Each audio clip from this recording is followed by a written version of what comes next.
Welcome to Bedtime Sleep Stories for Grown-Ups by Beezy.net. I hope you are settled in for the night and are ready to go on a journey of deep and relaxing sleep. We've put these special bedtime sleep stories for adults for anyone out there dealing with insomnia, sleep problems, sleep deprivation, anxiety, pain, or any other kind of issues preventing you from getting enough sleep and being fully rested and ready to take on the day. We truly hope these stories can help you achieve the elusive, deep, and uninterrupted sleep. Please enjoy this episode and consider subscribing to our channel to support and help the spread of these sleep stories to people all over the world with the same issues that brought you to this video. Thank you for your support and a deep and uninterrupted sleep to you tonight. Let's begin. Tonight we'll be sharing the first chapter of 20, a series we call The Power of Overcoming Anxiety. Let's begin with Chapter 1. The Spiral Begins. Lily Adams sat in her favorite corner of the small, dimly lit cafe, her fingers wrapped around a warm mug of chamomile tea. The steam fogged up her glasses, and she wiped them with the corner of her sweater. Outside, a light drizzle coated the cobblestone streets with a sheen of water, reflecting the amber glow of the streetlights. Lily had always been a creature of habit, and the cafe had become her safe haven over the years. She found solace in its familiar smells and sounds, which helped drown out her racing thoughts. Anxiety had plagued Lily for as long as she could remember, and she had developed a keen ability to hide it behind a facade of calmness and composure. As she took a sip of her tea, Lily glanced around the cafe. She noticed a man at the counter, wearing a dark, tattered trench coat. He appeared to be in his early 30s, with a scruffy beard and disheveled hair. The man seemed out of place among the cafe's usual clientele, and Lily couldn't help but feel a sense of unease. Her attention shifted back to her notebook, where she jotted down her thoughts and feelings. Writing had become her therapy and her escape. The pages were filled with sketches of characters and intricate plots, serving as a mirror for her own emotions and experiences. Suddenly the bell above the door chimed, announcing the arrival of a new patron. Lily looked up and saw a woman with fiery red hair and piercing green eyes. She was dressed in a simple yet elegant black dress, and a sense of confidence seemed to radiate from her. The woman scanned the room, her gaze finally landing on Lily.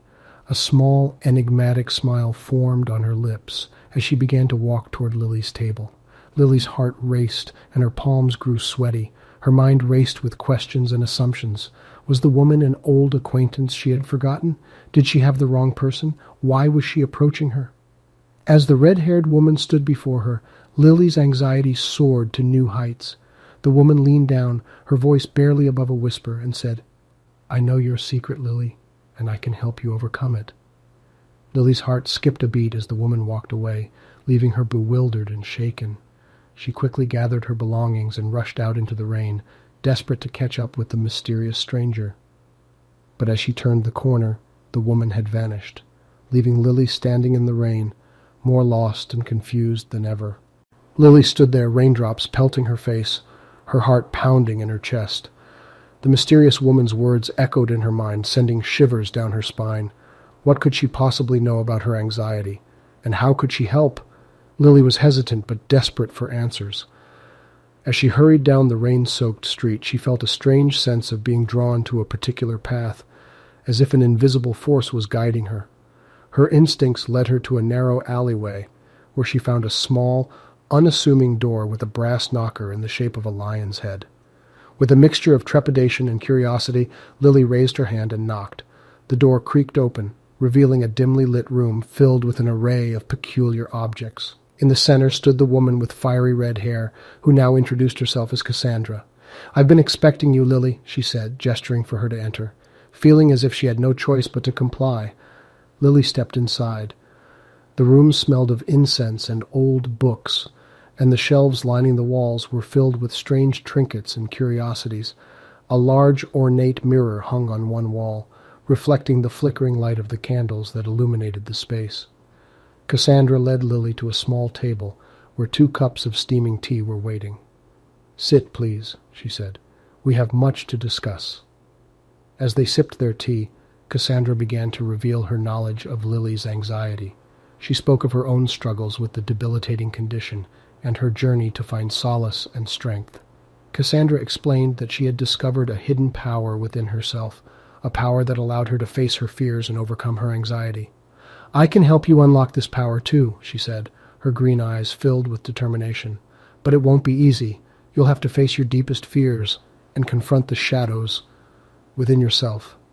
Lily hesitated, uncertainty gnawing at her.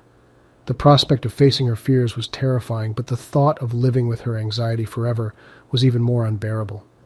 She made a decision that would change her life forever. "I'll do it," she whispered, her voice wavering. Cassandra smiled, her eyes sparkling with pride. "Excellent. Our journey begins tomorrow." As Lily left the mysterious room that night, she couldn't shake the feeling that she was stepping into the unknown. Little did she know, her life was about to change in ways she could never have imagined. The following morning, Lily awoke with a mixture of anticipation and dread. She dressed hurriedly, grabbing her trusty notebook and a pen before rushing out the door to meet Cassandra. The sun had just begun to rise, casting a golden hue over the city as Lily retraced her steps from the previous night. She found the unassuming door in the narrow alleyway, took a deep breath, and knocked. The door creaked open, and Cassandra welcomed her with a warm smile. "Today we begin your journey toward overcoming your anxiety," she said, guiding Lily inside. The room had transformed overnight. Gone were the peculiar objects and trinkets, replaced by an open, airy space with a large cushioned mat on the floor. Incense burned at the corners, filling the room with a calming scent.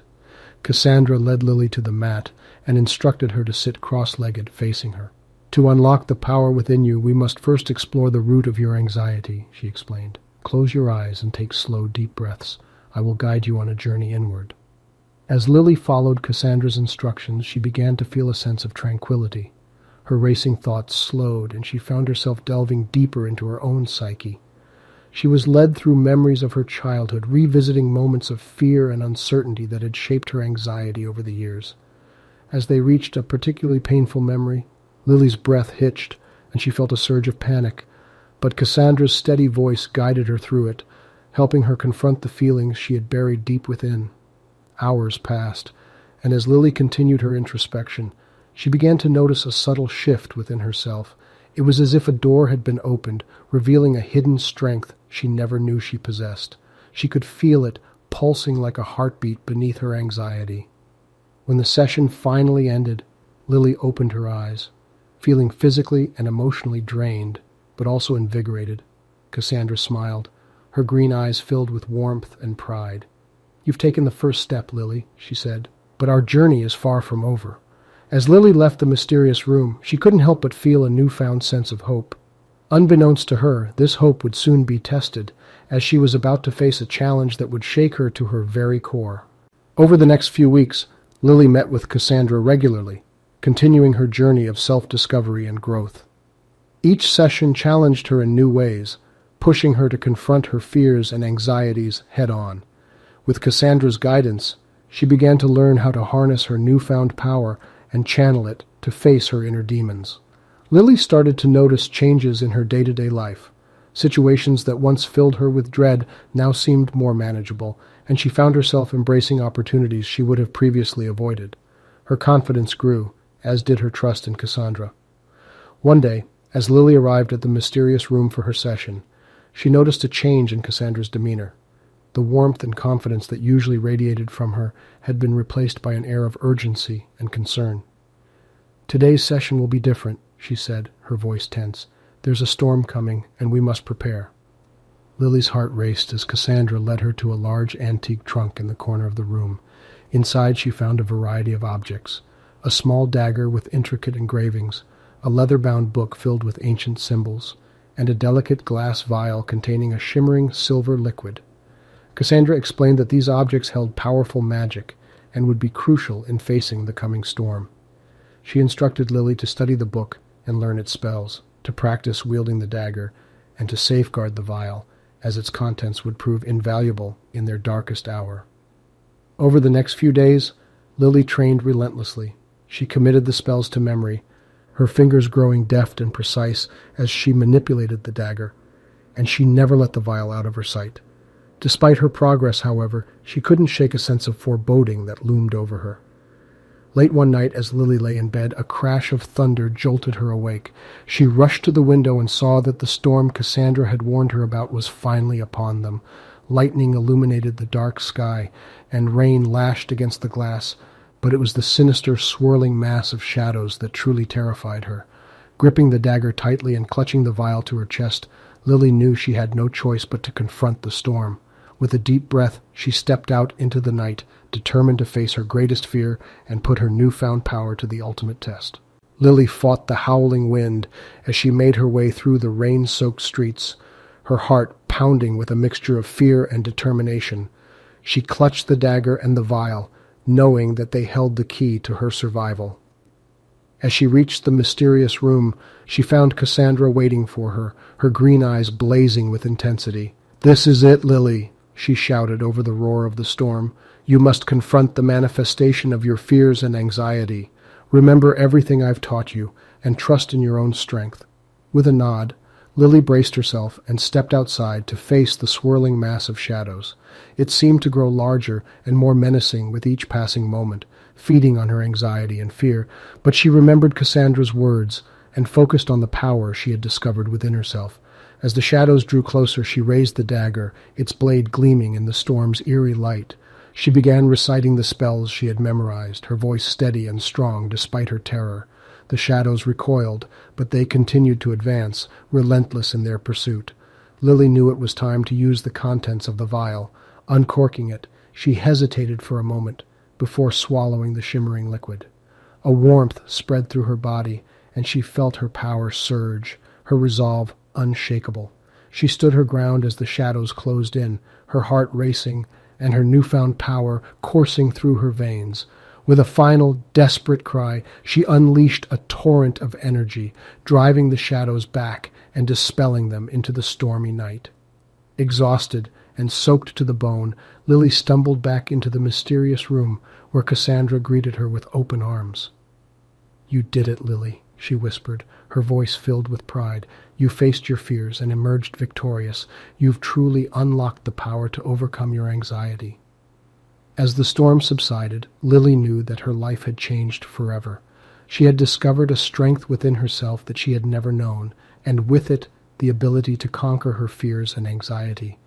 The journey had been long and difficult, but in the end she had gained something invaluable, the power of overcoming anxiety. Chapter 2. A New Path.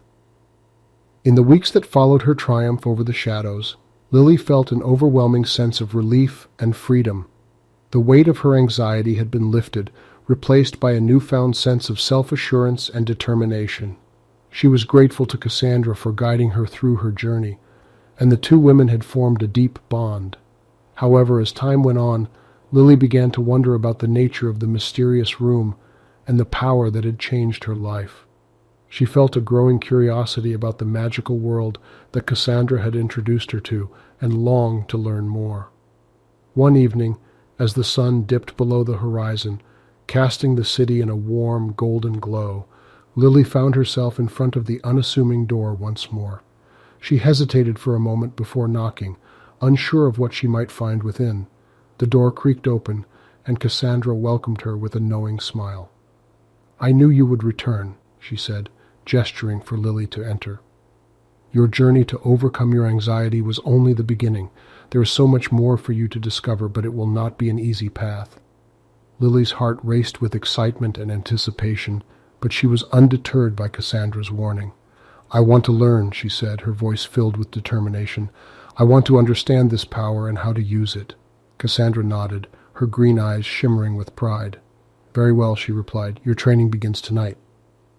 As they sat in the now familiar room, Cassandra began to teach Lily the fundamentals of the magical world. She explained the delicate balance between light and dark, the importance of intention and will, and the many forms that magic could take. Lily listened intently, absorbing the information like a sponge. She was eager to learn and grow, to explore the depths of her newfound power. But as her training progressed, she couldn't shake a lingering sense of unease. Late one night, as she practiced her spells under Cassandra's watchful eye, Lily finally found the courage to voice her concerns. "Cassandra," she began, her voice wavering, How do I know that this power won't consume me, that I won't lose myself in the darkness?" Cassandra paused, her expression somber. "The truth is, Lily, there are no guarantees. The path you walk is fraught with danger, and the line between light and darkness is a thin one. But remember this, the power you hold within you is only as strong or as dangerous as you allow it to be." Lily took a deep breath, her resolve strengthened by Cassandra's words. She knew that the road ahead would be treacherous, filled with challenges and temptations, but she also knew that she was no longer alone, and with the guidance of her mentor and the power within herself, she was ready to face whatever lay ahead. As the days turned into weeks, Lily delved deeper into the world of magic under Cassandra's guidance. She learned to harness her power, casting spells and performing rituals with increasing confidence and skill. She could feel herself growing stronger, more attuned to the magical energies that surrounded her. One day, during a particularly challenging lesson, Cassandra revealed a new layer of complexity to their studies.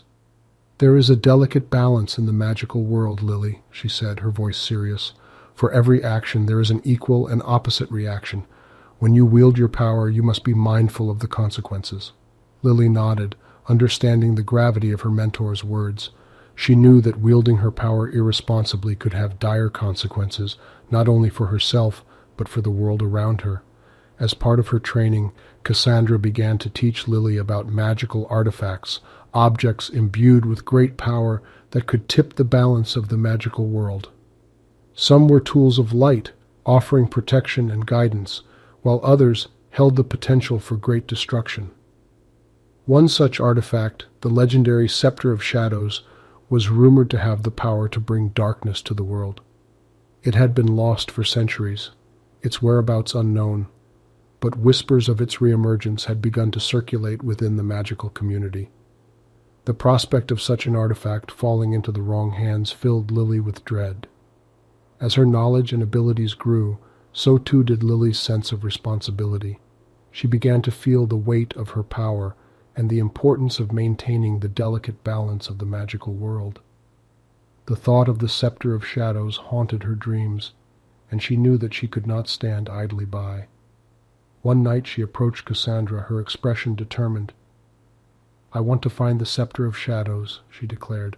"I want to ensure that it doesn't fall into the wrong hands, and that the balance of our world remains intact." Cassandra looked at her apprentice, her green eyes filled with a mixture of pride and concern. "This will be your most dangerous journey yet, Lily," she warned. "But I believe in you and the power you've discovered within yourself." With her mentor's blessing, Lily began to prepare for her perilous quest. She knew that the path ahead would be fraught with danger, but she also knew that she could not turn away from her destiny. As she set out on her journey, armed with her knowledge, her magical abilities, and the unwavering support of her mentor, Lily couldn't help but feel a sense of trepidation. But she also knew that the fate of the magical world was in her hands, and she was determined to rise to the challenge, no matter what the cost. Lily's quest for the Scepter of Shadows took her to the far corners of the world, following leads and piecing together clues from ancient texts and forgotten legends. Along the way, she encountered a host of magical creatures and beings, some friendly, and others decidedly less so. Throughout her journey, Lily continued to hone her magical skills, learning to adapt her powers to suit the ever-changing challenges she faced. She discovered that her connection to the magical world had deepened, allowing her to tap into its energies in ways she never thought possible. As the weeks turned into months, Lily grew increasingly weary. The Scepter of Shadows remained elusive, and the weight of her responsibility began to take its toll. She longed for the comfort of the mysterious room and the guidance of her mentor, but she knew that she could not turn back. One fateful day, Lily found herself in a remote village, nestled within a dense forest. Her research had led her to believe that the scepter might be hidden nearby, guarded by an ancient order of mages.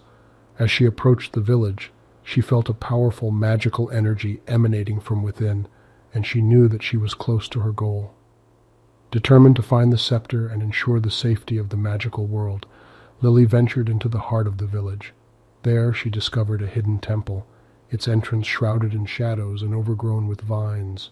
Her heart raced as she pushed the heavy doors open, revealing a dark, cavernous chamber. Inside the temple, Lily encountered the mysterious order of mages, their faces hidden behind dark masks. They were wary of her intentions, but she managed to convince them of her dedication to protecting the magical world. The leader of the order, a tall, enigmatic figure, revealed that the Scepter of Shadows was indeed within their possession. However, he warned Lily of the great danger it posed, and the need for a true test of her strength and resolve before she could be entrusted with its care. As Lily prepared to face the trial that awaited her, she couldn't help but feel a sense of foreboding. Would she be able to prove her worth and secure the Scepter of Shadows, or would the darkness within the artifact consume her? The trial that awaited Lily was both physically and mentally taxing. The ancient mages had constructed a series of challenges designed to test her magical prowess, her courage, and her determination. Each challenge pushed her to her limits, forcing her to draw upon every ounce of her power and knowledge. Throughout the ordeal, Lily was acutely aware of the eyes of the mages watching her every move. She knew that they were judging her worthiness, determining whether she could be trusted with the immense power of the Scepter of Shadows. In the final chamber of the temple, Lily faced her most daunting challenge yet, a magical mirror that reflected her deepest fears and darkest memories. She watched in horror as the mirror dredged up her past anxieties and brought them to life, forcing her to confront her own inner demons once more. But Lily refused to be defeated. She remembered the power she had discovered within herself, the strength she had used to overcome her anxiety and face the shadows in her past. Drawing upon that strength, she fought back against the mirror's illusions, dispelling them one by one until the chamber was plunged into darkness. As the last of the illusions faded, the leader of the ancient order stepped forward, his expression inscrutable behind his dark mask. "You have proven yourself worthy, Lily," he said, his voice echoing through the chamber. "You have faced your fears and demonstrated your dedication to preserving the balance of the magical world." He led Lily to a hidden alcove at the back of the chamber, where the Scepter of Shadows was enshrined. Its dark, twisted form seemed to pulse with energy, both alluring and menacing. With a deep breath, Lily reached out and grasped the artifact, feeling its immense power course through her. As she held the Scepter of Shadows, Lily knew that her quest was far from over. The darkness within the artifact was a constant temptation, a reminder of the fine line she walked between light and dark, but she also knew that she had the strength and the resolve to maintain that balance, to protect the magical world from the threat that the scepter posed. With the artifact secured, Lily began her long journey home, her heart filled with a mixture of pride and trepidation. She knew that her life would never be the same, but she was determined to embrace her destiny and continue her journey of self-discovery wherever it might lead. Upon her return to the city, Lily sought out Cassandra, eager to share her experiences and the knowledge she had gained throughout her quest. The mysterious room seemed to welcome her back, its walls echoing with the stories of her adventures. Cassandra listened intently as Lily recounted her trials, her expression a mixture of pride and concern. She knew that the Scepter of Shadows was a powerful and dangerous artifact, and she understood the burden that Lily now carried. "You have done well, Lily," she said, her green eyes shining with admiration. "But you must remember that the power of the Scepter of Shadows is not to be taken lightly. It is a constant test, a reminder of the delicate balance that exists within the magical world and within yourself." Lily nodded, her grip on the scepter tightening. "I understand," she replied, her voice filled with determination. "I will do everything in my power to maintain that balance and protect our world from the darkness that threatens it." Over the following weeks, Lily and Cassandra worked together to devise a plan to safeguard the Scepter of Shadows.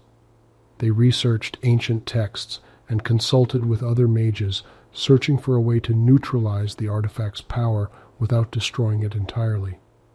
Finally, they discovered a ritual that would allow them to create a protective barrier around the scepter, containing its dark energies and preventing them from causing harm.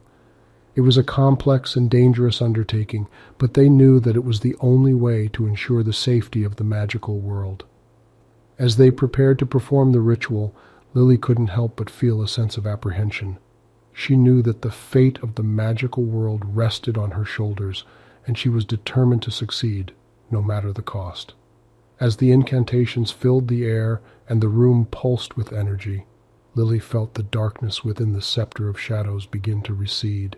The artifact seemed to grow lighter in her hands, its twisted form losing some of its menacing power.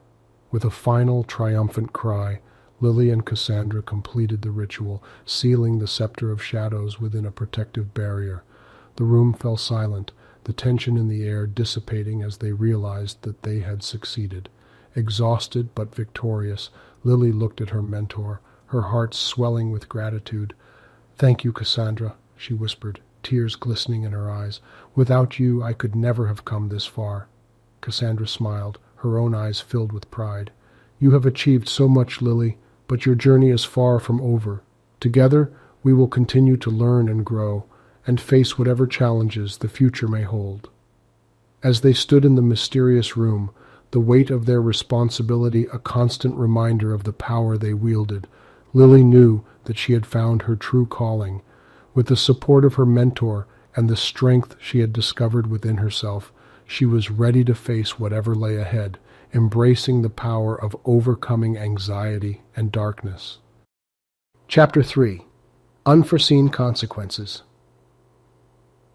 In the months that followed the sealing of the Scepter of Shadows, Lily and Cassandra continued their studies, delving deeper into the mysteries of the magical world. They explored new realms of knowledge, honing their skills and forging a strong partnership in their shared quest for understanding and growth. As they worked side by side, Lily began to feel a growing sense of unease. Though they had successfully contained the dark energies of the scepter, she couldn't shake the feeling that they had overlooked something crucial. The artifact itself seemed to be a constant reminder of the potential danger that still lurked within. One night, as she lay in bed, her thoughts consumed by the scepter of shadows, Lily was jolted awake by a sudden sharp pain in her chest. Gasping for breath, she felt a cold, dark energy coursing through her veins, its icy tendrils reaching for her heart. Terrified, she stumbled from her room and sought out Cassandra, desperate for her mentor's guidance and reassurance. "Cassandra," she gasped, clutching at her chest. "Something is wrong. I can feel the darkness. It's inside me." Cassandra's expression darkened with concern as she examined her apprentice. She could sense the dark energy that had invaded Lily's body, and she knew that they had no choice but to confront the source of the disturbance. "The scepter of shadows," she whispered, her voice heavy with dread. "We must have missed something when we sealed it. The darkness is reaching out, trying to reclaim its power." Together, they returned to the room where the scepter of shadows was hidden, its twisted form encased within the protective barrier they had created. As they approached the artifact, Lily could feel the darkness within her growing stronger, its icy grip tightening around her heart. With a determined resolve, Lily and Cassandra began to search for a way to cleanse the dark energy from her body and ensure that the scepter of shadows could no longer pose a threat. Their research led them to an ancient ritual, one that could purify the darkness within and sever its connection to the scepter. As they prepared to perform the ritual, Lily couldn't help but feel a sense of trepidation. Would she be able to withstand the darkness that threatened to consume her, or would she succumb to its alluring power? As Lily and Cassandra gathered the necessary components for the ancient ritual, they worked together in a delicate dance of magic and knowledge. Each ingredient was carefully measured and combined, the air around them crackling with energy as they prepared to face the darkness within Lily. When everything was ready, they arranged the components in a circle around Lily, who stood at the center, her eyes shining with determination. Cassandra began the incantation, her voice steady and strong as she invoked the cleansing power of light. As the words of the ritual filled the room, Lily felt the darkness within her begin to stir, as if it sensed the impending threat. She focused all her energy on maintaining her connection to the light, refusing to give in to the cold, alluring pull of the shadows. The ritual reached its climax, and a blinding flash of light filled the room. Lily felt as if she were being torn apart. the darkness within her screaming in defiance as it was consumed by the purifying power of the ritual. She gritted her teeth, clinging to her resolve as the pain threatened to overwhelm her. Finally, the light began to recede, and Lily gasped for breath, her body trembling with exhaustion. As the last remnants of the darkness were banished, she felt a surge of warmth and relief wash over her, the icy grip on her heart finally released. Cassandra rushed to her side, her eyes filled with concern and pride. "You did it, Lily," she whispered, her voice thick with emotion. "You faced the darkness and emerged victorious." As they embraced, Lily couldn't help but feel a sense of gratitude for her mentor's unwavering support. She knew that she would never have been able to face the darkness alone, and she was determined to continue learning and growing under Cassandra's guidance. With the ritual complete and the darkness within Lily cleansed, they turned their attention to the Scepter of Shadows once more. They knew that they had to find a way to neutralize its power permanently, ensuring that it could never again pose a threat to the magical world. As they delved into their research, they discovered an ancient prophecy that spoke of a legendary artifact, the Orb of Light, said to have the power to counteract the darkness within the Scepter of Shadows. If they could find this artifact, they might finally be able to restore the balance of the magical world and protect it from the darkness that threatened to consume it. With renewed determination, Lily and Cassandra set out on a new quest, seeking the Orb of Light and the hope it represented. Together, they would face whatever challenges lay ahead, united in their commitment to preserving the balance of the magical world and the power of overcoming anxiety and darkness. As Lily and Cassandra journeyed in search of the Orb of Light, they discovered that the artifact was shrouded in mystery and secrecy, its existence known only to a select few. Their quest led them to ancient libraries, remote monasteries, and hidden archives, each step bringing them closer to unraveling the truth about the legendary artifact. In their travels, they encountered many other mages and magical beings, some of whom were intrigued by their quest, while others viewed them with suspicion. Through it all, Lily and Cassandra remained steadfast in their purpose, their determination to find the Orb of Light only growing stronger with each passing day. One evening, while poring over an ancient text in a secluded library, they stumbled upon a cryptic passage that seemed to hold the key to the orb's location. It spoke of a hidden valley nestled deep within the heart of an ancient mountain range, where the Orb of Light was said to reside, protected by a powerful enchantment. With renewed hope, Lily and Cassandra set out for the mountains, guided by the words of the ancient text and their own unwavering resolve. As they traversed the treacherous terrain, they faced numerous obstacles, from rock slides to magical beasts, each challenge pushing them to their limits and testing their strength and resourcefulness. After weeks of travel, they finally reached the entrance to the hidden valley, a narrow passageway concealed by a waterfall. As they stepped through the curtain of water, they were greeted by a breathtaking sight, a lush, verdant valley, untouched by time and teeming with magical energy. At the heart of the valley stood a towering tree, its branches reaching towards the heavens and its roots entwined around a radiant crystalline orb. As they approached the tree, they could feel the power of the Orb of Light pulsing through the air, its warmth a stark contrast to the cold, dark energy of the Scepter of Shadows. As they stood before the Orb of Light, Lily knew that their quest was far from over. They would need to find a way to harness its power and use it to neutralize the darkness within the Scepter of Shadows. But she also knew that, with Cassandra by her side, they would find the strength and courage to face whatever challenges lay ahead, united in their commitment to preserving the balance of the magical world and the power of overcoming anxiety and darkness. Lily and Cassandra approached the Orb of Light with a mixture of awe and determination. They knew that they had come so far, but there was still much work to be done if they were to restore the balance between light and dark. As they studied the orb, they discovered that it was protected by a series of intricate enchantments, each one designed to test the resolve of those who sought its power. They would need to unravel these enchantments, proving themselves worthy of wielding the orb's light against the darkness within the Scepter of Shadows. Working together, they began to unravel the enchantments one by one, their combined knowledge and magical abilities allowing them to make steady progress. As each enchantment fell away, they could feel the power of the orb of light growing stronger, its radiant energy filling the air around them. Finally, only one enchantment remained, a complex web of magic that seemed to defy all their attempts to break it. As they studied the enchantment, they realized that it required a test of their inner strength, a demonstration of their commitment to preserving the balance of the magical world. They knew that this would be their most challenging test yet, but they also knew that they had come too far to turn back. With a deep breath, they focused their energies on the enchantment, their thoughts filled with the power of overcoming anxiety and darkness. As they delved into the enchantment, they found themselves confronted by their own fears and doubts, echoes of the trials they had faced throughout their journey.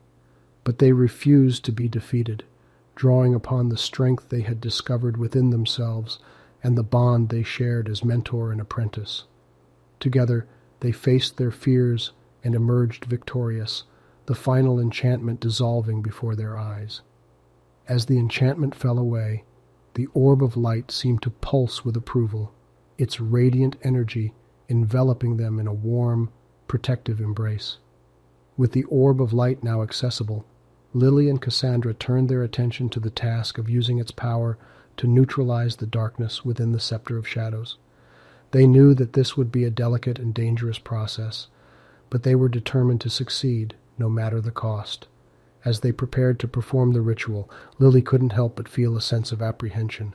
She knew that the fate of the magical world rested on her shoulders, and she was determined to succeed, no matter the cost.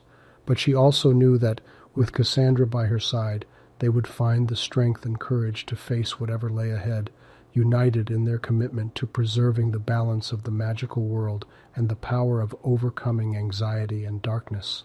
With the orb of light in their possession, Lily and Cassandra began the intricate process of harnessing its power to neutralize the Scepter of Shadows. They carefully researched ancient texts and consulted with other powerful mages, creating a plan that would ensure the safety of the magical world. Finally, the day arrived to perform the ritual. They had meticulously prepared the room, ensuring that every detail was in place. Lily held the Scepter of Shadows in one hand and the orb of light in the other, feeling the intense power of both artifacts pulsing through her. Cassandra stood by her side, ready to guide her through the ritual. As they began, the room filled with an intense energy, the air crackling with the power of the opposing forces. The balance between light and darkness hung in the balance, their fates intertwined with the outcome of the ritual.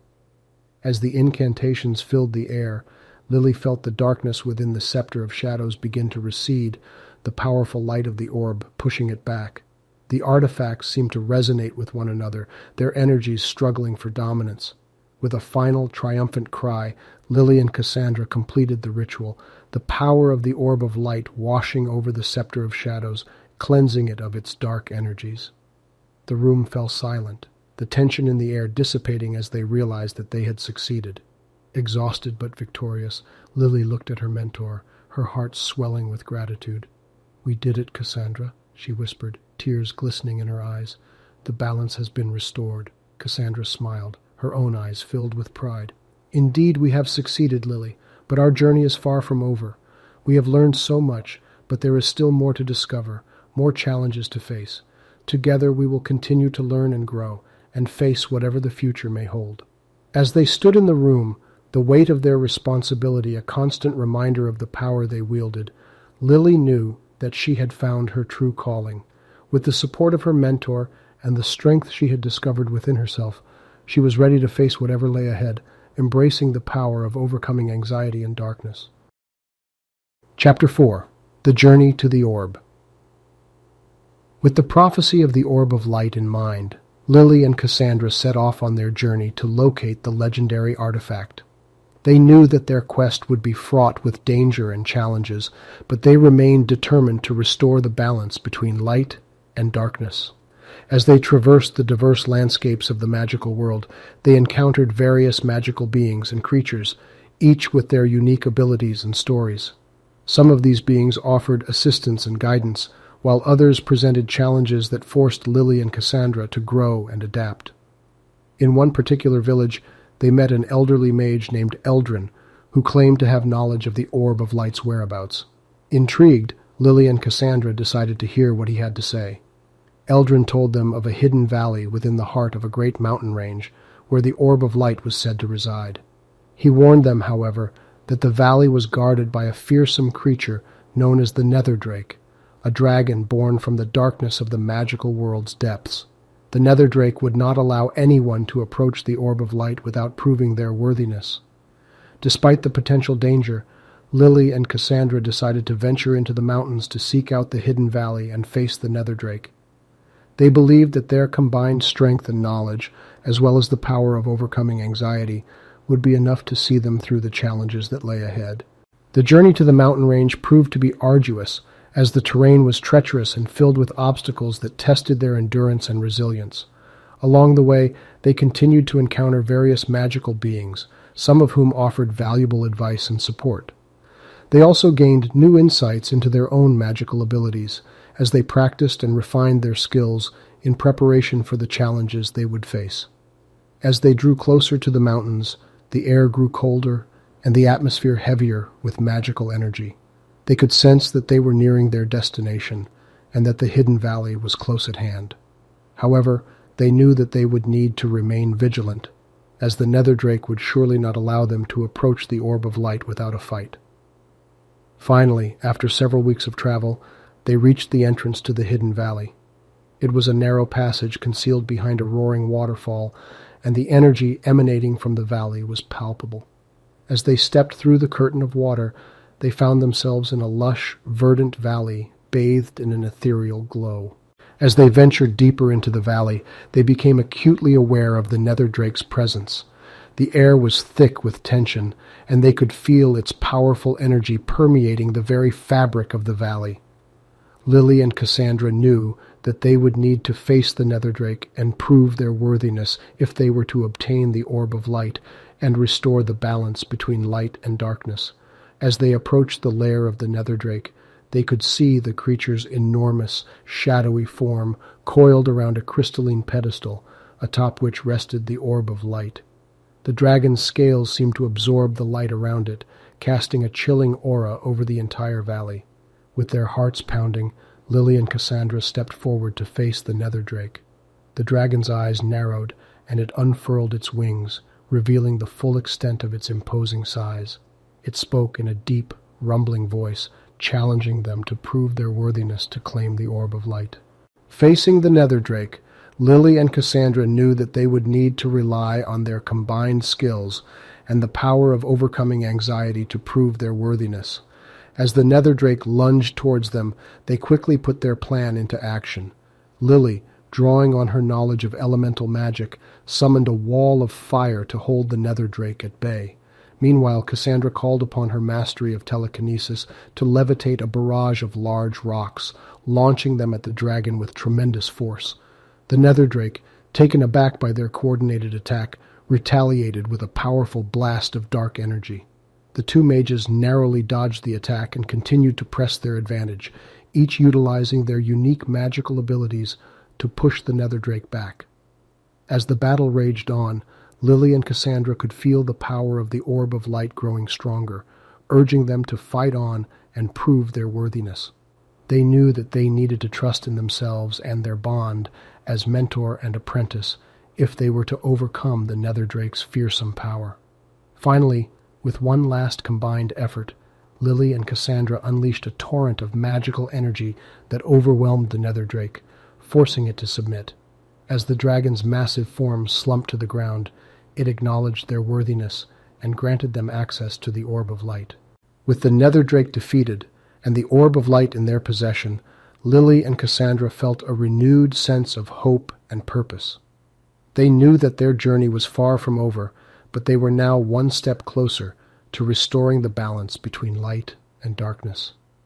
As they left the hidden valley and began their journey back to their homeland, they vowed to continue their quest to strengthen the bonds within the magical community and share their knowledge with others.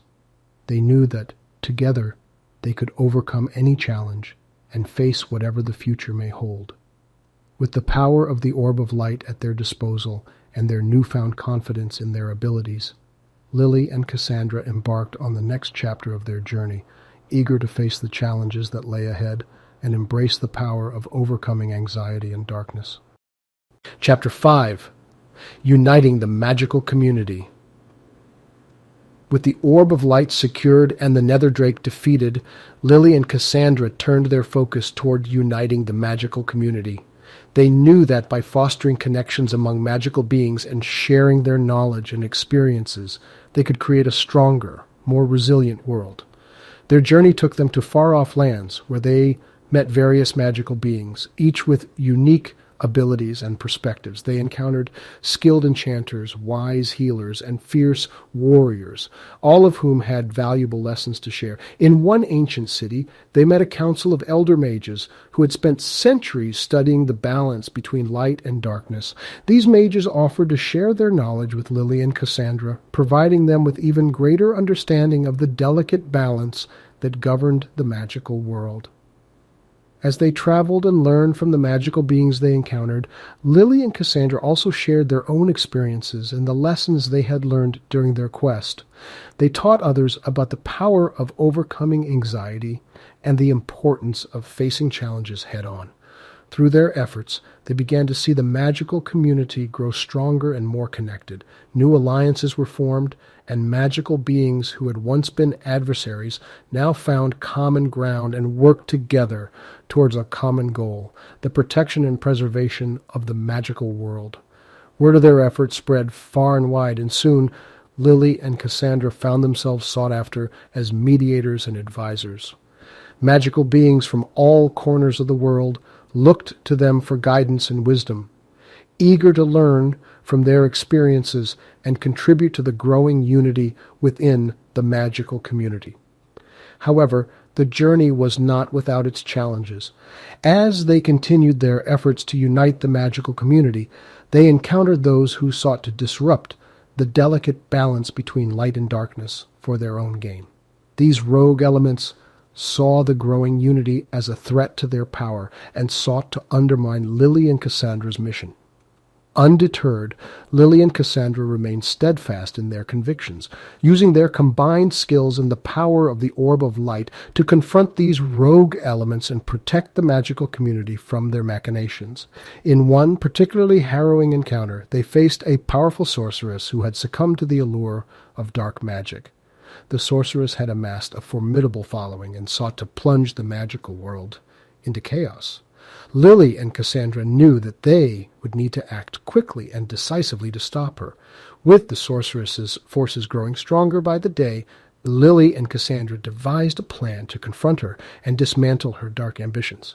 They rallied their allies within the magical community, uniting them under a single banner to stand against the sorceress and her followers. The ensuing battle was fierce, with both sides unleashing the full extent of their magical abilities. Lily and Cassandra found themselves at the forefront of the conflict, their combined power and the Orb of Light proving instrumental in turning the tide of the battle. As the fighting raged on, they confronted the sorceress herself, determined to save her from the darkness that had consumed her. They implored her to remember the true purpose of magic, to protect and preserve the balance between light and darkness, and to reject the destructive path she had chosen.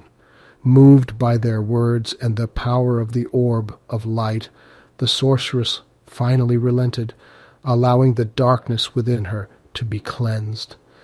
The battle was won, and the magical community rejoiced in their victory.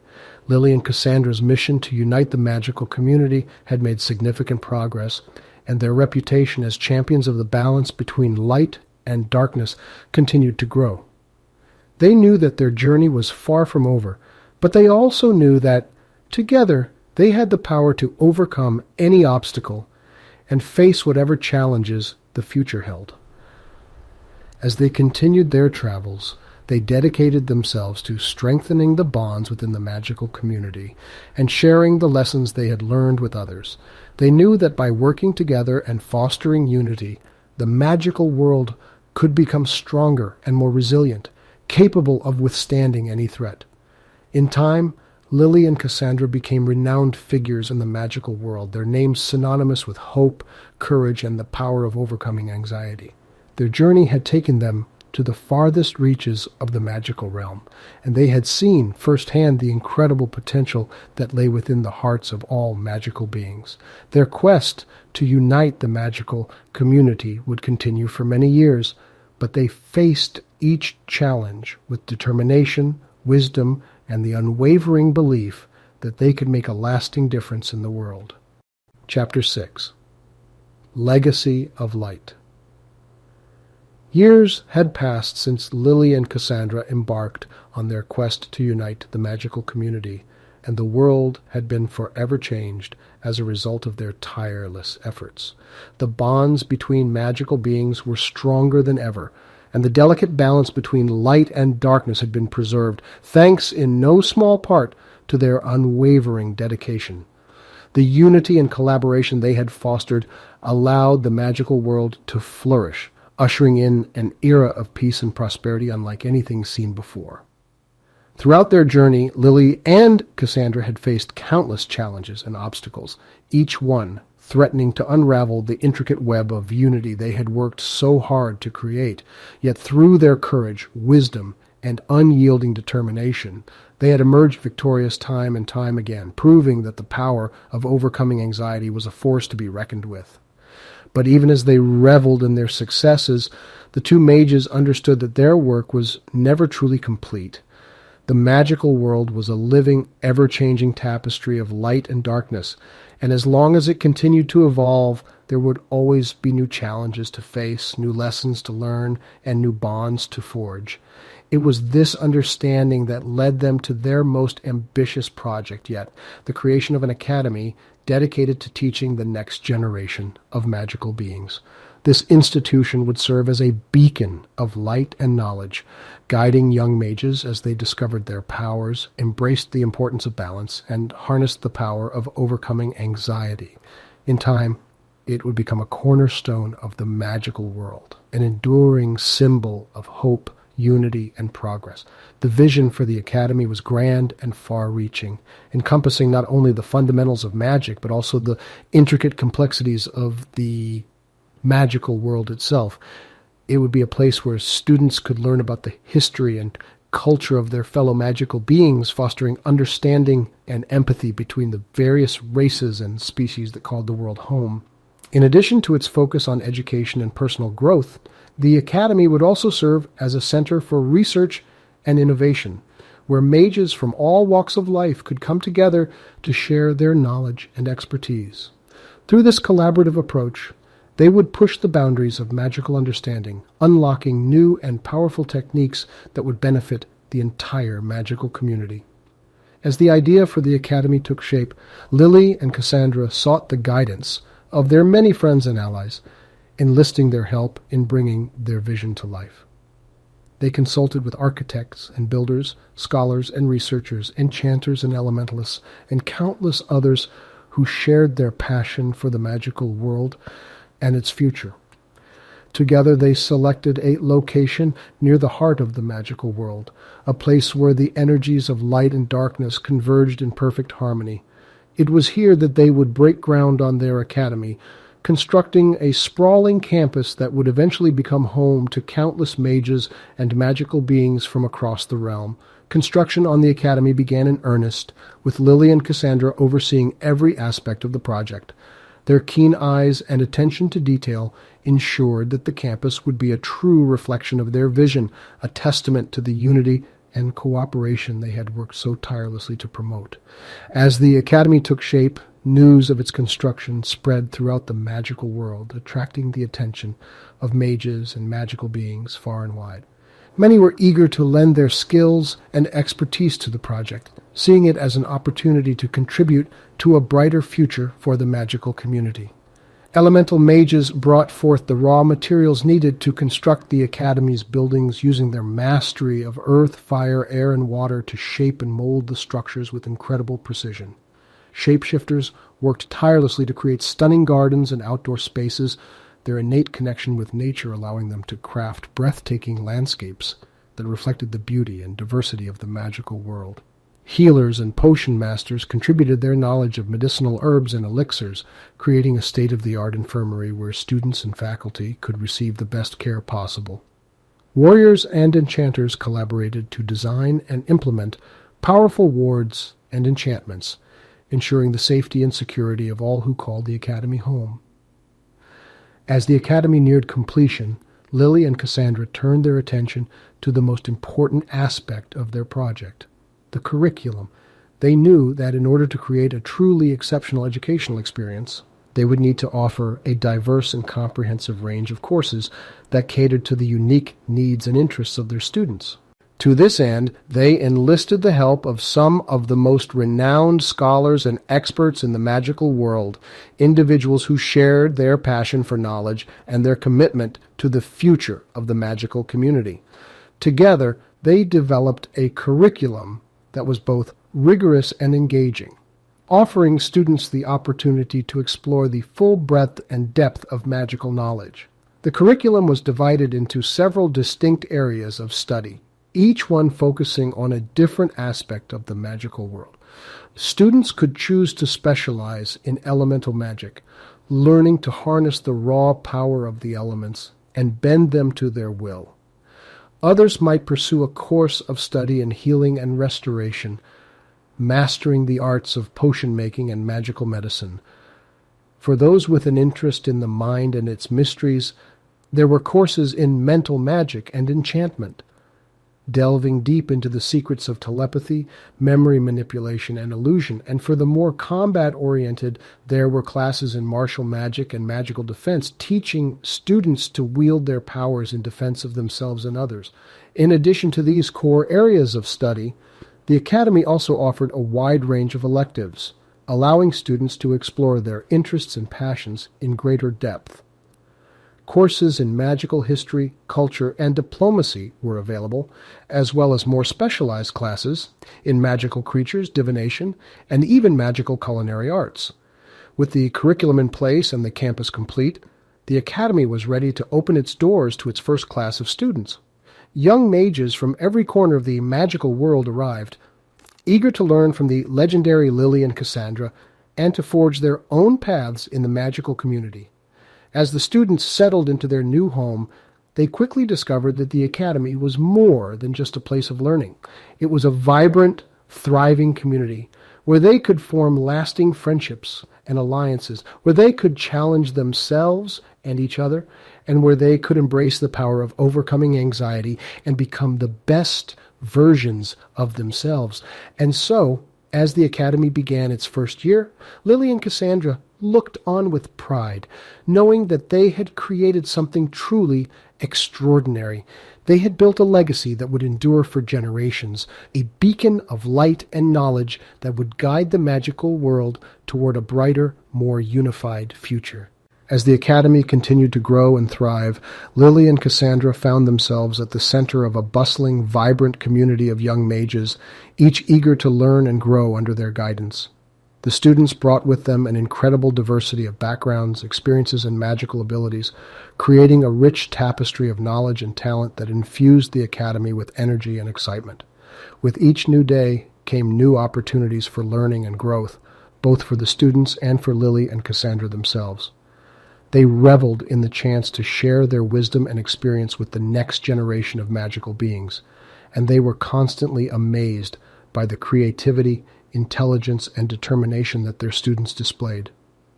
But even as they celebrated the successes of their students, Lily and Cassandra remained ever vigilant, keenly aware of the need to maintain the delicate balance between light and darkness within the magical world. They knew that their work was never truly done, and that the challenges they faced would continue to evolve and change as the magical world grew and developed. One of their primary concerns was ensuring that the bonds forged within the Academy would extend far beyond its walls, promoting unity and cooperation among the various races and species of the magical world. To this end, they placed a strong emphasis on diplomacy and intercultural understanding, teaching their students the importance of empathy, compassion, and mutual respect. In addition to their focus on interpersonal relationships, Lily and Cassandra also recognized the need to help their students develop the skills and confidence necessary to navigate the complex and often treacherous world of magical politics. They encouraged their students to engage in spirited debates and discussions, to question and challenge the status quo, and to never shy away from standing up for what they believed in. As the years passed, the Academy's reputation continued to grow, attracting the attention of mages and magical beings from all corners of the realm. They came not only to learn, but also to contribute their own unique perspectives and experiences, enriching the Academy's curriculum and helping to create an even more diverse and inclusive learning environment. It was during this period of growth and expansion that Lily and Cassandra first encountered a young mage named Alina. She was a talented and ambitious student, possessed of a natural affinity for both light and dark magic. This rare and powerful combination marked her as a potential future leader within the magical community, and both Lily and Cassandra took an immediate interest in her development. Alina quickly distinguished herself as a dedicated and passionate student, eager to learn everything she could about the magical world and the delicate balance that governed it. She was particularly fascinated by the concept of overcoming anxiety, and she often sought out Lily and Cassandra's guidance on how to harness this power for the betterment of herself and her fellow mages. As Alina's skills and confidence grew, she became an influential figure within the Academy, her natural charisma and leadership abilities inspiring her classmates to strive for greatness. She formed strong friendships with many of her fellow students, and together they began to lay the groundwork for a new generation of magical leaders who would carry on Lily and Cassandra's legacy long after they were gone. But as the Academy prospered and its students flourished, so too did the forces of darkness that sought to disrupt the delicate balance of the magical world. While Lily and Cassandra had succeeded in forging strong bonds of unity and understanding among the various races and species, there were still those who clung to the old ways of fear, mistrust, and division. One such individual was a powerful dark mage named Malachor, who saw the Academy and its teachings as a threat to his own power and influence. Convinced that the unity and cooperation fostered by Lily and Cassandra would ultimately weaken the magical world, Malachor sought to sow discord and unrest among the Academy's students, hoping to undermine their efforts from within. Malachor's insidious plan began with a series of seemingly unrelated incidents, each one carefully designed to stoke the flames of fear and suspicion among the students. A series of mysterious accidents, unexplained illnesses, and strange disturbances plagued the Academy, leaving the students and faculty on edge and uncertain of who or what was responsible. At first, Lily and Cassandra were reluctant to believe that these incidents were anything more than random occurrences, the unfortunate but inevitable result of so many powerful magical beings living and working in close proximity. But as the incidents grew more frequent and more severe, they began to suspect that there was a darker force at work. Determined to uncover the truth and protect their students, Lily and Cassandra embarked on a secret investigation, using their formidable magical abilities to search for any signs of foul play. As they delved deeper into the mystery, they uncovered a complex web of deception and manipulation, one that seemed to lead back to Malachor and his sinister machinations. As they worked to unravel Malachor's plot, Lily and Cassandra were careful to keep their students in the dark, fearing that revealing the truth would only serve to further destabilize the already fragile bonds of trust and friendship that had formed within the Academy. But as the danger grew ever closer, they realized that they would need the help of their students if they were to have any hope of stopping Malachor and preserving the delicate balance of the magical world. And so, with heavy hearts, they turned to Alina and her friends, sharing their suspicions and enlisting their aid in the fight against Malachor. United by their common cause, the students pledged their loyalty and support, vowing to do whatever it took to protect the Academy and the future of the magical world. As they prepared for the coming battle, the students found themselves drawing on the lessons they had learned within the Academy's walls, relying on their knowledge of magic, diplomacy, and strategy to outwit and outmaneuver their cunning adversary. It was a true test of their skills and their commitment to the ideals of unity and cooperation, and they rose to the challenge with courage and determination. Together, Lily, Cassandra, Alina, and their fellow students faced off against Malachor and his minions, a desperate and harrowing struggle that would push them to the very limits of their magical abilities. The battle raged on, a maelstrom of light and darkness, as the future of the Academy and the magical world hung in the balance. The battle against Malachor and his minions was a grueling test of endurance and determination for everyone involved.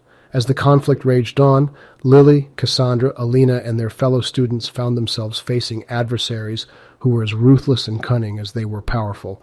But despite the seemingly insurmountable odds, they refused to give in, their unwavering belief in the power of unity and cooperation fueling their resolve. In the heat of the battle, Alina's unique mastery of both light and dark magic proved to be a decisive factor. With Lily and Cassandra's guidance, she was able to harness the full extent of her abilities, unleashing a torrent of magical energy that turned the tide of the conflict in their favor. As her friends and classmates rallied behind her, they mounted a fierce and relentless counterattack, driving Malachor and his minions back and ultimately vanquishing them. In the aftermath of the battle, the Academy lay in ruins, its once magnificent buildings reduced to rubble and ash. But as the students surveyed the devastation, they realized that the true legacy of the Academy, the bonds of friendship, trust, and understanding they had forged, remained unbroken. With the threat of Malachor and his minions vanquished, Lily and Cassandra turned their attention to the monumental task of rebuilding the Academy. They knew that it would not be an easy journey, but they were determined to see their dream realized once more. And with the support and dedication of their students, they began the slow and painstaking process of restoring the Academy to its former glory. As they worked together to rebuild, the students found themselves drawing on the lessons they had learned throughout their time at the Academy. They relied on their knowledge of elemental magic to reconstruct the buildings, their skills in healing and potion making to tend to the wounded, and their expertise in diplomacy and intercultural understanding to maintain the delicate balance of the magical world. Through it all, Alina continued to serve as a beacon of inspiration and hope for her fellow students, her unwavering commitment to the ideals of unity and cooperation, a constant reminder of what they were fighting for. As the Academy rose from the ashes, so too did the spirit of its students, their bond stronger than ever before. Years passed, and the Academy once again became a thriving hub of magical education and community. Its reputation for excellence and inclusivity spread far and wide, attracting a new generation of mages eager to learn and grow under the guidance of Lily, Cassandra, and their talented students. As for Alina, her role in the battle against Malachor and her subsequent efforts to rebuild the Academy had earned her a place among the most respected and influential leaders within the magical world. With the support and encouragement of her friends and mentors, she continued to champion the cause of unity and cooperation, working tirelessly to create a brighter, more harmonious future for all magical beings. And so, the legacy of light continued to shine, a testament to the power of overcoming anxiety and the unbreakable bonds of friendship that had been forged within the Academy's walls. As the students and faculty of the Academy looked to the future, they did so with hope and optimism, their hearts filled with the knowledge that together they could overcome any challenge that the magical world might throw their way. Chapter 7. A New Beginning. As the years passed and the Academy continued to thrive, Lily and Cassandra began to consider the future of their beloved institution. They knew that they could not lead the Academy forever, and they were determined to ensure that it would continue to flourish under the guidance of the next generation of magical leaders. It was during this time of reflection that they began to discuss the possibility of appointing Alina as their successor. She had proven herself time and time again to be a dedicated and passionate advocate for unity and cooperation within the magical world, and her unique mastery of both light and dark magic made her an ideal candidate to carry on the Academy's legacy. After much consideration and discussion, Lily and Cassandra approached Alina with their proposal. They explained that they believed she possessed the skills, knowledge, and temperament necessary to guide the Academy into the future, and they were eager for her to take on the role of headmistress when the time was right. Alina was both honored and humbled by their offer, and she readily accepted the responsibility. Over the course of the next several years, she worked closely with Lily and Cassandra, learning from their wisdom and experience as she prepared to assume her new role. As the day of her appointment drew near, Alina found herself reflecting on the incredible journey that had brought her to this point. She thought of her first days at the academy, her initial struggles to find her place in the magical world, and the friendships and mentors who had helped her overcome her fears and anxieties. With a renewed sense of purpose and determination, Alina vowed to honor the legacy of Lily and Cassandra by continuing to promote unity, cooperation, and understanding within the magical world. She knew that the challenges she would face as headmistress would be many and varied, but she was confident that with the support of her friends and the lessons she had learned at the academy, she would be able to overcome any obstacle. On the day of Alina's appointment as headmistress, the academy was abuzz with excitement and anticipation. The students and faculty gathered in the grand courtyard, eager to celebrate this momentous occasion and to show their support for the woman who had come to embody the very ideals upon which the academy had been founded. As Lily and Cassandra stood before the assembled crowd, they spoke of the journey that had led them to this day and expressed their deep gratitude for the unwavering support and dedication of their students and colleagues. They praised Alina for her tireless efforts in promoting unity and understanding within the magical world, and expressed their utmost confidence in her ability to lead the academy into the future. With a mixture of pride and humility, Alina accepted the mantle of headmistress, pledging to uphold the values and ideals that had been instilled in her by Lily, Cassandra, and the academy itself. As she addressed the crowd, her words were met with resounding applause, a testament to the deep respect and admiration her peers held for her.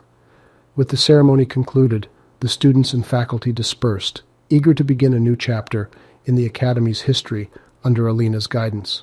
In the days and weeks that followed, Alina set to work implementing a series of innovative reforms and initiatives aimed at fostering an even greater sense of unity and cooperation among the academy's diverse population. One of her first acts as headmistress was to establish a series of exchange programs and collaborative projects with other magical institutions around the world. These programs not only allowed students to broaden their horizons and gain valuable insights into the customs and practices of other magical cultures, but also served to strengthen the bonds of friendship and understanding among the global magical community. As word of Alina's initiative spread, the Academy's reputation as a bastion of unity and cooperation grew, attracting the attention of magical beings from all corners of the globe. Many sought to join the Academy's ranks, eager to learn from Alina and her fellow students and contribute to the cause of peace and harmony within the magical world. Under Alina's leadership, the Academy continued to flourish, its students and faculty united in their pursuit of knowledge and understanding. They faced their fair share of challenges and obstacles along the way, but time and time again they proved that the bonds of friendship and cooperation that had been forged within the Academy's walls were strong enough to withstand any adversity. As the years went by, the Academy grew not only in size but also in its influence within the magical world. Alina's tireless efforts to promote unity and cooperation had earned her the admiration and respect of magical leaders from all corners of the globe, and the Academy had become a shining example of what could be achieved when magical beings set aside their differences and worked together for the greater good. Yet, even as the Academy flourished, Alina was aware that there were still those within the magical world who sought to sow discord and division. She knew that the path to true unity and harmony was a long and arduous one, and that it would require the combined efforts of the entire magical community to bring about lasting change. Determined to see her vision for a united magical world realized, Alina sought to establish a series of international conferences and summits aimed at fostering dialogue and cooperation among magical leaders from all walks of life. She hoped that by bringing these diverse figures together, they could work towards finding common ground and forging lasting alliances that would benefit the entire magical world. The first of these conferences was held at the Academy, with delegates from across the globe converging to discuss the challenges and opportunities facing the magical community. Over the course of several days, the delegates engaged in spirited debates and discussions, their differing perspectives and opinions often leading to spirited exchanges. Yet, as the conference progressed, it became clear that despite their differences, the delegates were united in their desire for a more harmonious and prosperous magical world. Encouraged by this realization, Alina and her fellow organizers worked tirelessly to facilitate compromise and consensus among the delegates, their efforts culminating in the signing of a historic accord that pledged the signatories to work together in the pursuit of unity and cooperation. As news of the accord spread, magical beings around the world rejoiced, seeing in it the promise of a brighter, more peaceful future. Buoyed by this success, Alina and her fellow organizers began planning a series of follow-up conferences, each aimed at addressing the unique challenges and concerns facing different regions and magical communities. Over the next several years, the series of conferences and summits initiated by Alina continued to grow in size and scope, drawing ever larger and more diverse delegations from the magical world. With each new event, the bonds of friendship and understanding among the various magical communities grew stronger, and the dream of a truly united magical world seemed closer than ever before. In recognition of her efforts to promote unity and cooperation, Alina was invited to speak at numerous events and gatherings around the world. Her eloquent speeches and impassioned pleas for unity resonated with magical beings of all stripes, inspiring them to set aside their differences and work together for the betterment of all. Yet even as the magical world continued to make strides towards unity and harmony, new challenges and threats began to emerge. Dark forces, long thought vanquished, resurfaced to sow discord and strife among the magical community, and it soon became apparent that the hard-won peace was under threat. Faced with this new danger, Alina knew that the bonds of friendship and cooperation that had been forged through the conferences and summits would be more important than ever. Calling upon her fellow magical leaders, she urged them to stand together in the face of adversity and to use their collective strength to confront and defeat the forces of darkness that sought to divide them. As the magical world rallied behind Alina and her call to arms, a sense of unity and determination permeated the air. Battle lines were drawn, and once more the students and faculty of the academy found themselves on the front lines of a conflict that would determine the future of the magical world. Yet, even as they prepared to face this new threat, Alina and her allies were confident that the power of unity and cooperation would ultimately prevail. They had seen firsthand the transformative effects of their efforts to bring the magical world together, and they knew that together they could overcome any challenge that lay before them. The battle against the dark forces was long and arduous, with both sides suffering heavy losses as they fought for control of the magical world. The students and faculty of the academy, joined by their allies from across the globe, fought bravely and tirelessly, their shared sense of unity and determination fueling their efforts to repel the forces of darkness. At the forefront of the battle was Alina, her mastery of both light and dark magic making her a formidable opponent. She led her allies with courage and wisdom, her unwavering belief in the power of unity and cooperation serving as an inspiration to all who fought beside her. As the conflict raged on, the bonds of friendship and cooperation that had been forged through the conferences and summits proved to be an invaluable asset. Time and again, the diverse and united forces of the magical world were able to overcome seemingly insurmountable odds, their combined strength and determination ultimately proving too much for the forces of darkness to withstand. In the final decisive battle, Alina and her allies faced off against the leader of the dark forces, a powerful sorcerer whose mastery of the darkest arts had brought untold suffering and strife to the magical world. The battle was fierce and intense, with both sides giving their all in a desperate struggle for victory. In the end, it was Alina's unwavering belief in the power of unity and cooperation that turned the tide. Drawing on the strength of her allies and the lessons she had learned at the academy, she unleashed a devastating torrent of light and dark magic that overwhelmed the dark sorcerer and shattered his control over the forces of darkness. As the dust settled and the magical world began the long process of healing and rebuilding, Alina knew that the dream of a truly united and harmonious magical world was closer than ever before. The bonds of friendship and cooperation that had been forged through the conferences and summits had proven their worth in the crucible of battle, and there was a newfound sense of optimism and determination among the magical beings who had fought side by side for the greater good. As the Academy once more opened its doors to students from across the magical world, Alina stood at the gates, ready to welcome a new generation of magical leaders who would carry on the legacy of unity and cooperation that she and her friends had worked so hard to build.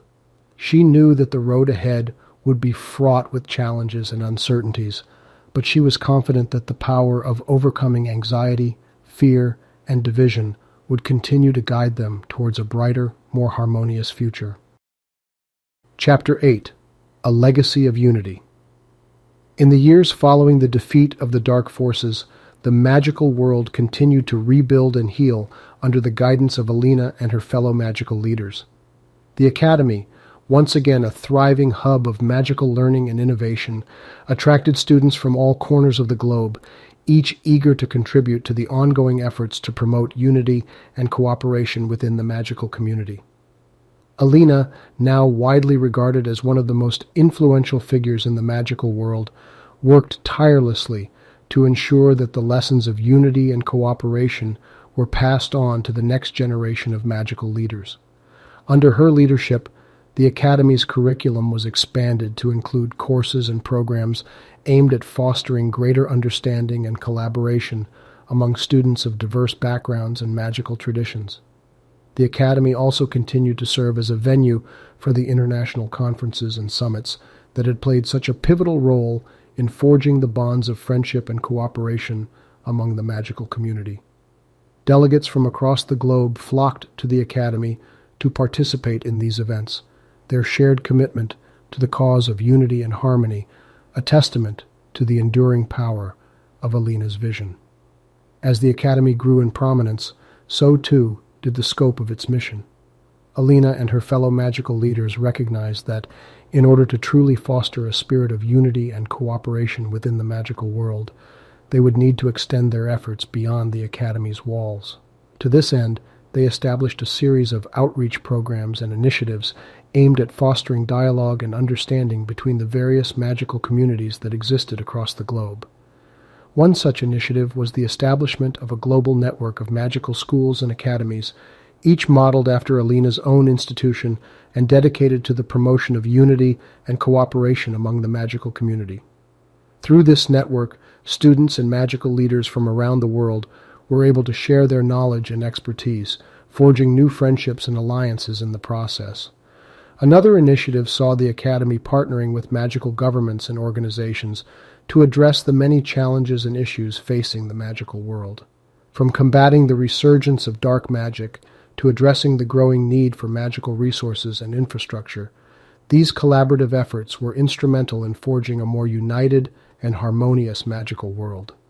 As word of the Academy's efforts spread, more and more magical beings were inspired to join the cause of unity and cooperation. From humble beginnings, a powerful global movement had taken root, its members dedicated to the vision of a magical world free from the divisions and strife of the past. Throughout all of this, Alina remained a tireless advocate for the cause of unity and cooperation. She traveled the world, visiting magical communities and institutions to share her message of hope and unity. Her speeches and appearances were met with enthusiasm and admiration, and many magical beings were inspired to join the growing movement for a united magical world. Yet, even as the movement continued to gain momentum, Alina was all too aware that the road to true unity and harmony was a long and arduous one. She knew that old prejudices and enmities were not easily forgotten, and that the forces of darkness would always seek to exploit any divisions that remained. However, she also knew that the power of unity and cooperation was a force to be reckoned with, and she remained steadfast in her belief that, together, the magical world could overcome any obstacle. As the years passed, Alina's influence continued to grow. and the movement for unity and cooperation within the magical world showed no signs of slowing down. The global network of magical schools and academies expanded, with new institutions being established in even the most remote and isolated regions of the world. The bonds of friendship and cooperation that had been forged through the conferences and summits held at the Academy continued to strengthen, and magical beings of all stripes found themselves working side by side for the betterment of all. Despite the many successes of the movement, Alina knew that there was still much work to be done. She was all too aware that the forces of darkness had not been completely vanquished, and that they continued to pose a threat to the magical world. Determined to ensure that the next generation of magical leaders was prepared for the challenges that lay ahead, she redoubled her efforts to promote unity and cooperation within the Academy and beyond. One of Alina's most ambitious initiatives was the establishment of a global magical council, comprised of representatives from the many different magical communities and traditions that existed around the world. This council would serve as a forum for dialogue and cooperation, allowing magical leaders to come together to address the myriad challenges and issues facing the magical world.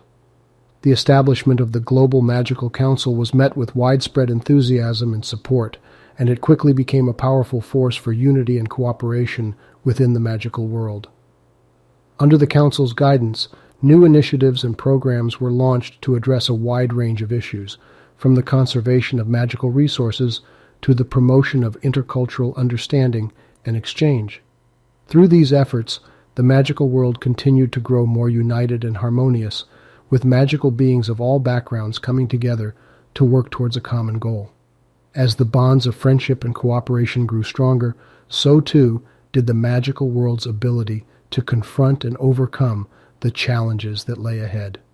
As the magical world continued to evolve and adapt to the challenges of the modern era, Alina and the Global Magical Council recognized the need for a more inclusive approach to magical education. They understood that in order to fully realize the potential of unity and cooperation, it was crucial to ensure that all magical beings had access to the resources and opportunities they needed to thrive. To this end, the Council launched a series of initiatives aimed at promoting greater access to magical education and resources for all magical beings, regardless of their background or circumstances. These initiatives included the establishment of scholarship programs and financial aid for underprivileged students, as well as the development of outreach programs aimed at identifying and nurturing magical talent in remote and underserved communities. The Council also sought to address the issue of representation within the magical world, working to ensure that the voices and perspectives of all magical beings were heard and respected. This included efforts to promote greater diversity within the Academy's faculty and student body, as well as within the global network of magical schools and academies. These efforts proved to be incredibly successful, with magical communities from around the world coming together to support and celebrate the Council's initiatives.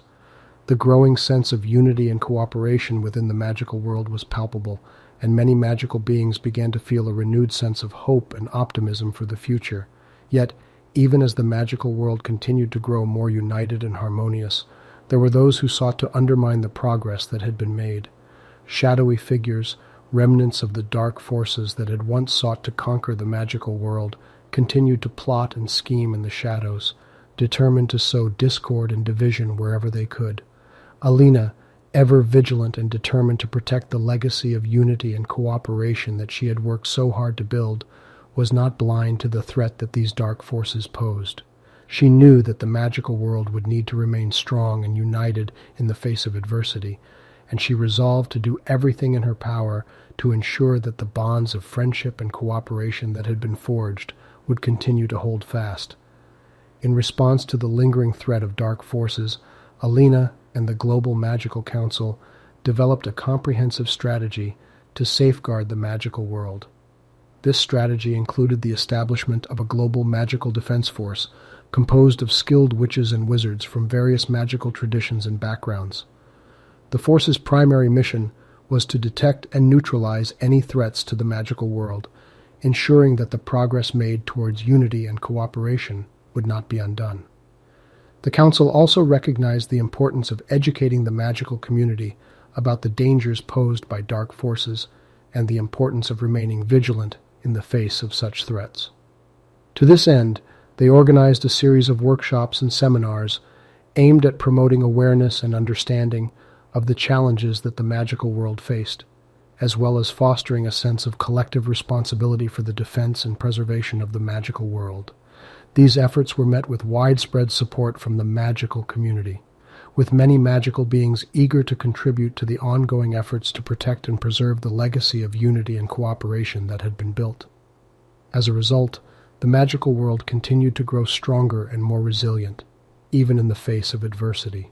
Over the years, the global magical defense force proved to be a formidable force for good, successfully thwarting numerous attempts by dark forces to undermine the unity and harmony of the magical world.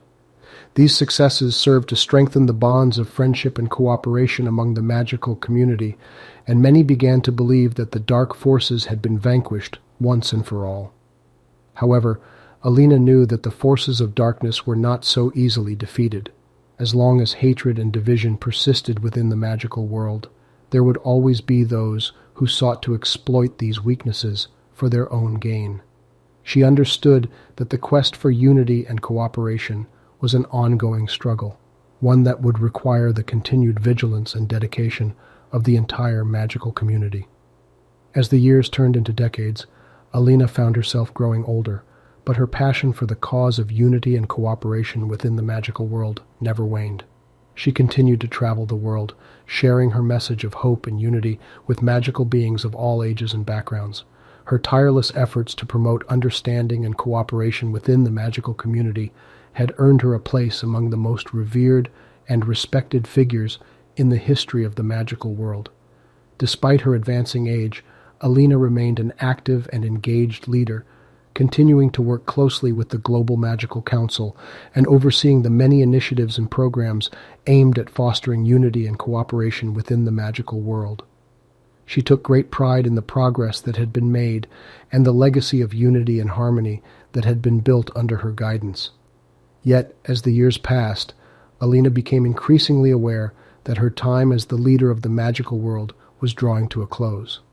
She knew that the mantle of leadership would soon need to be passed to the next generation of magical leaders, and she was determined to ensure that they were prepared for the challenges that lay ahead. To this end, Alina devoted much of her time to mentoring and nurturing the future leaders of the magical world, imparting her wisdom and knowledge to the young witches and wizards who would one day carry on her legacy. She took great comfort in the knowledge that the movement for unity and cooperation within the magical world would continue to grow and thrive under their guidance. As the sun began to set on Alina's long and storied life, she found herself reflecting on the journey that had led her to this point. From the darkest depths of the battle against the forces of darkness to the heights of triumph and unity that she had helped to forge, she knew that she had played a pivotal role in shaping the magical world for the better. With a heavy heart and a quiet sense of pride, Alina prepared to take her final bow, secure in the knowledge that the magical world was a better and more unified place for her efforts. As she stepped back from the spotlight, she left behind a legacy of unity and cooperation that would endure for generations to come. Chapter 9. A New Dawn.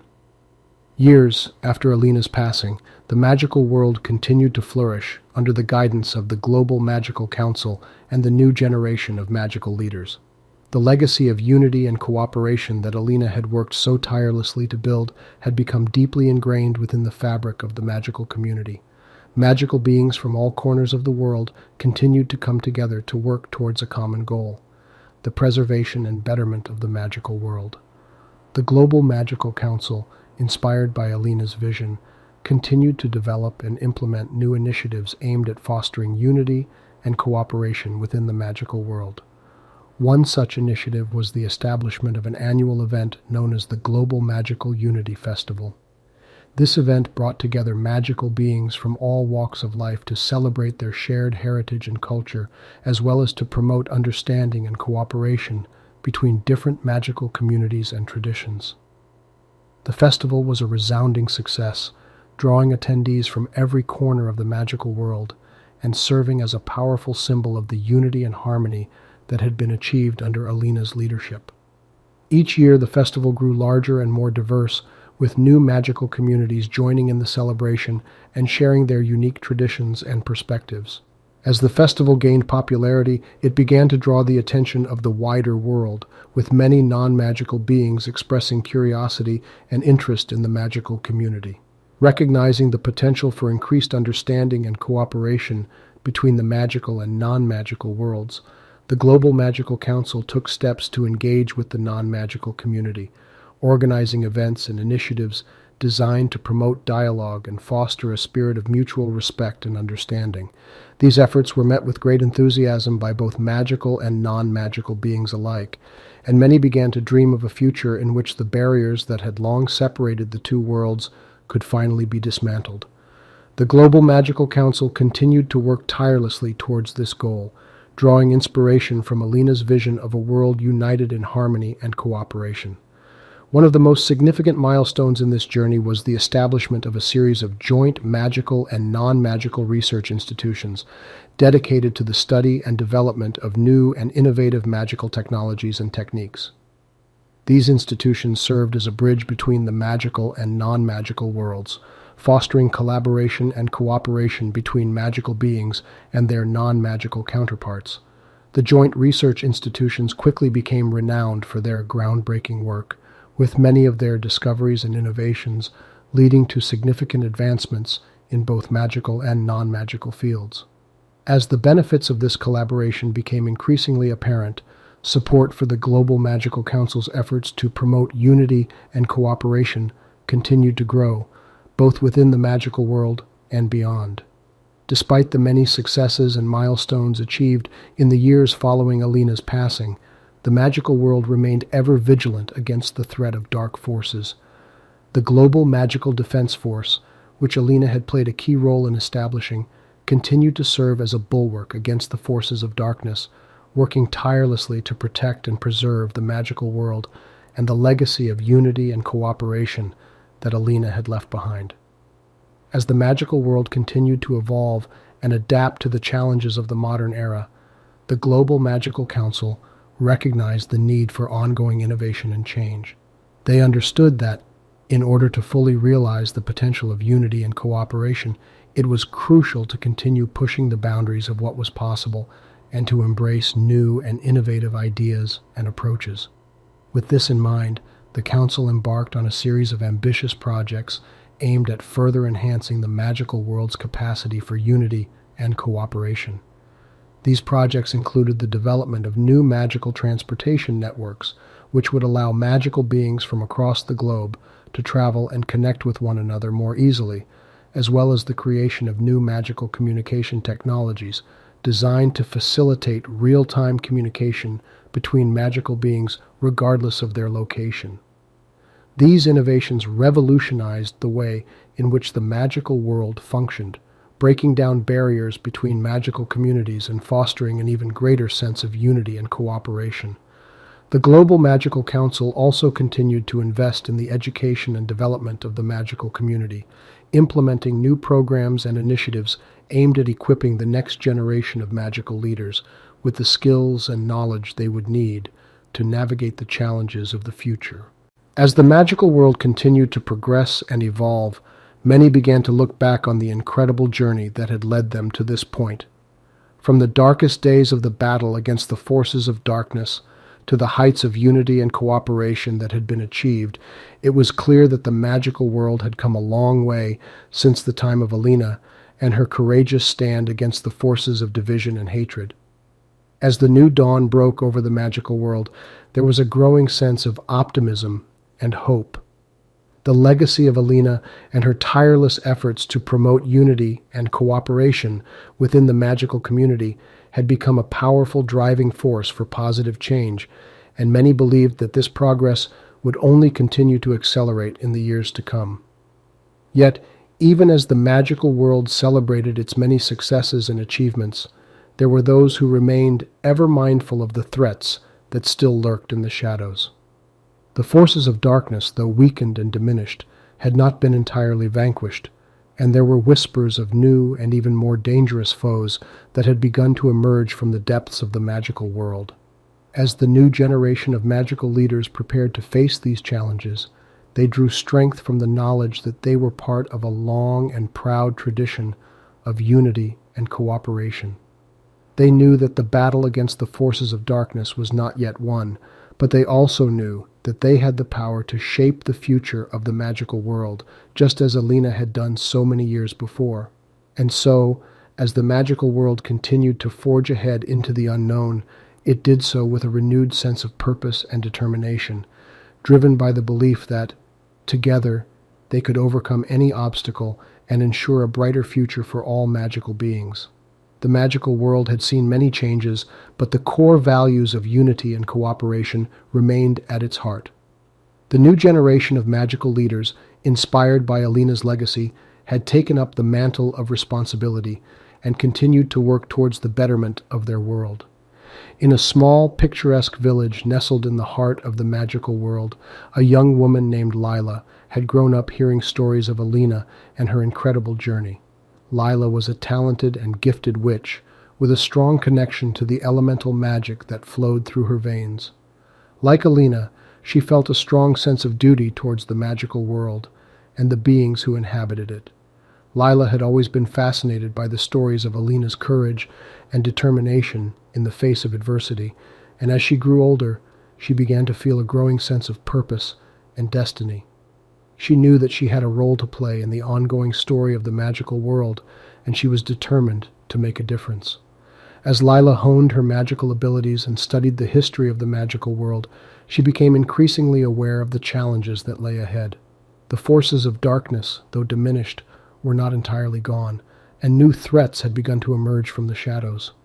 Determined to do her part in protecting the magical world and carrying on Alina's legacy, Lila decided to join the global magical defense force. She knew that the road ahead would be difficult, but she was confident in her abilities and driven by a deep sense of conviction. During her time in the global magical defense force, Lila quickly proved herself to be a formidable witch and a natural leader. Her dedication to the cause and her unwavering commitment to unity and cooperation inspired those around her, and it wasn't long before she was promoted to a position of leadership within the organization. In this new role, Lila was tasked with overseeing the Defense Force's efforts to combat the emerging threats to the magical world. She led a team of highly skilled witches and wizards, each with their own unique talents and abilities, as they worked together to protect their world from the forces of darkness. As the years passed, Lila and her team faced numerous challenges and setbacks, but through it all, they remained steadfast in their commitment to unity and cooperation. They drew strength from the knowledge that they were part of a long and proud tradition of magical beings who had come together to stand against the darkness. One day, as Lila and her team were investigating reports of unusual magical activity in a remote corner of the world, they stumbled upon a hidden and ancient magical artifact. This artifact, known as the Heartstone, was said to possess immense power, with the ability to amplify the magical abilities of those who wielded it. Realizing the potential danger that such an artifact could pose in the wrong hands, Lila and her team resolved to safeguard the Heartstone and ensure that it did not fall into the clutches of the forces of darkness. As they delved deeper into the mysteries of the Heartstone, Lila and her team began to uncover a hidden world of ancient magical secrets and long-forgotten prophecies. They learned that the Heartstone was, in fact, a remnant of the very first magical beings who had walked the earth, and that it held the key to unlocking untold power and potential. With this newfound knowledge, Lila and her team understood that the Heartstone was far more significant than they had initially thought. They realized that they were now the guardians of a piece of history that held immense potential for both good and evil. The responsibility weighed heavily on their shoulders, but they were determined to protect the Heartstone and prevent it from falling into the wrong hands. As they continued to investigate the origins and history of the Heartstone, Lila and her team discovered that the artifact was also linked to an ancient prophecy. The prophecy spoke of a time when the forces of darkness would rise once more, threatening to consume the magical world in chaos and destruction. It foretold the emergence of a new hero, one who would wield the power of the Heartstone and unite the magical world against the darkness.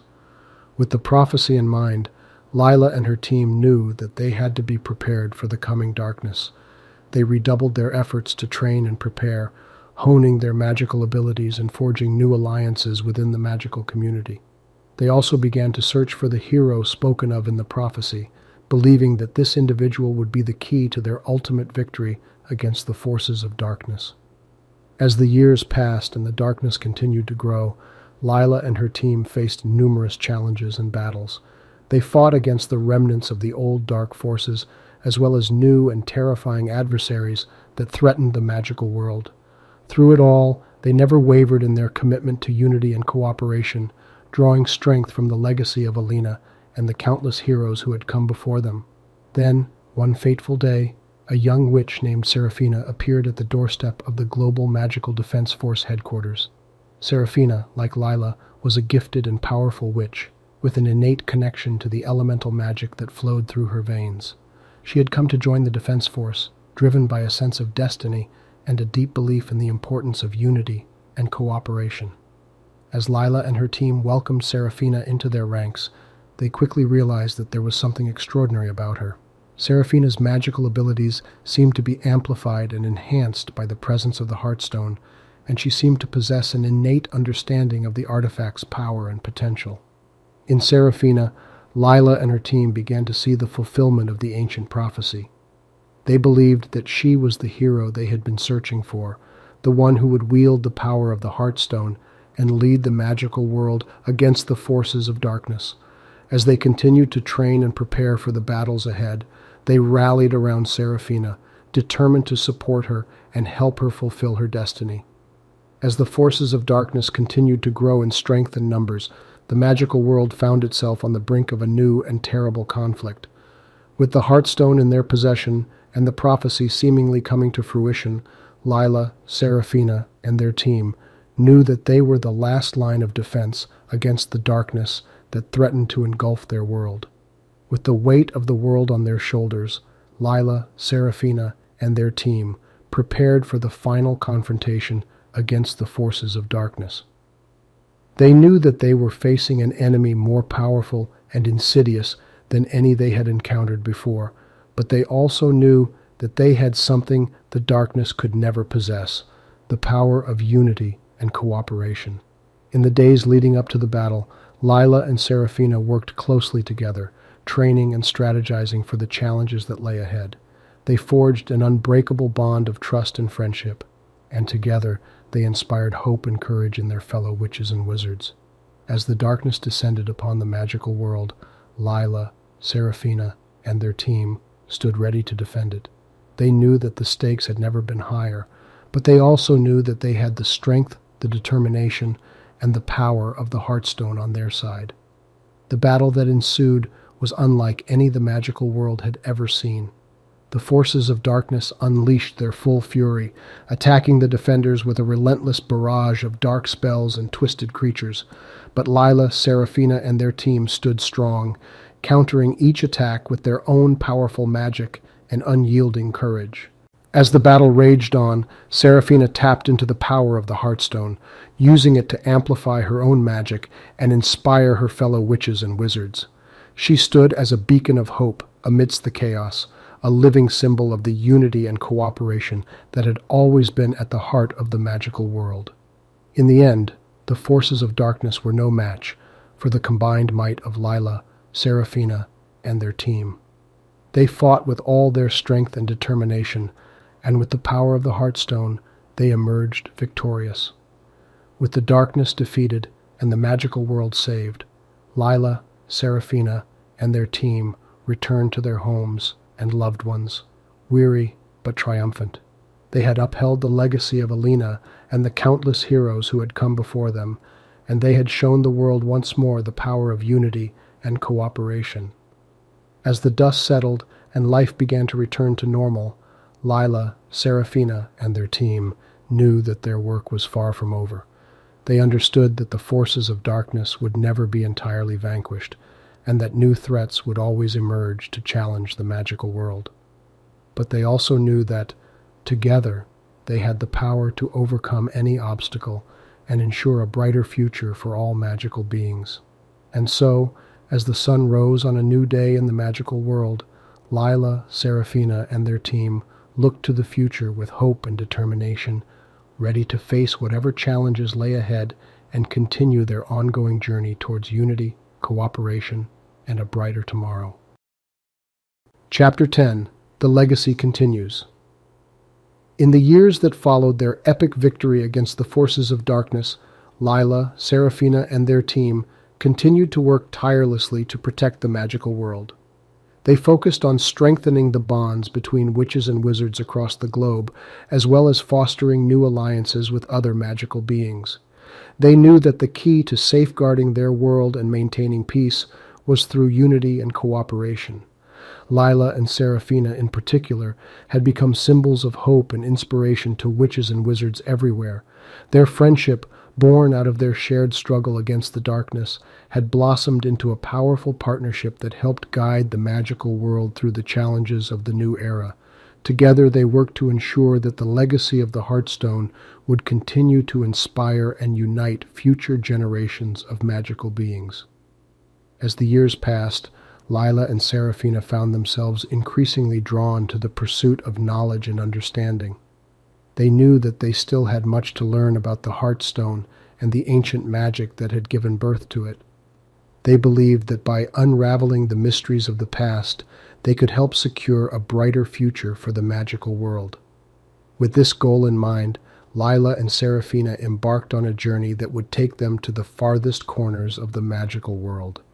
They visited ancient libraries and hidden archives, seeking out the wisdom of long-forgotten sages and scholars.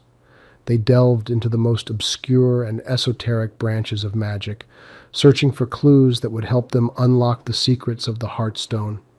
Throughout their journey, Lila and Serafina encountered a wealth of magical creatures and beings, each with their own unique stories and perspectives to share. They learned about the history and customs of the various magical races, as well as the many challenges they faced in their ongoing struggle for survival and acceptance.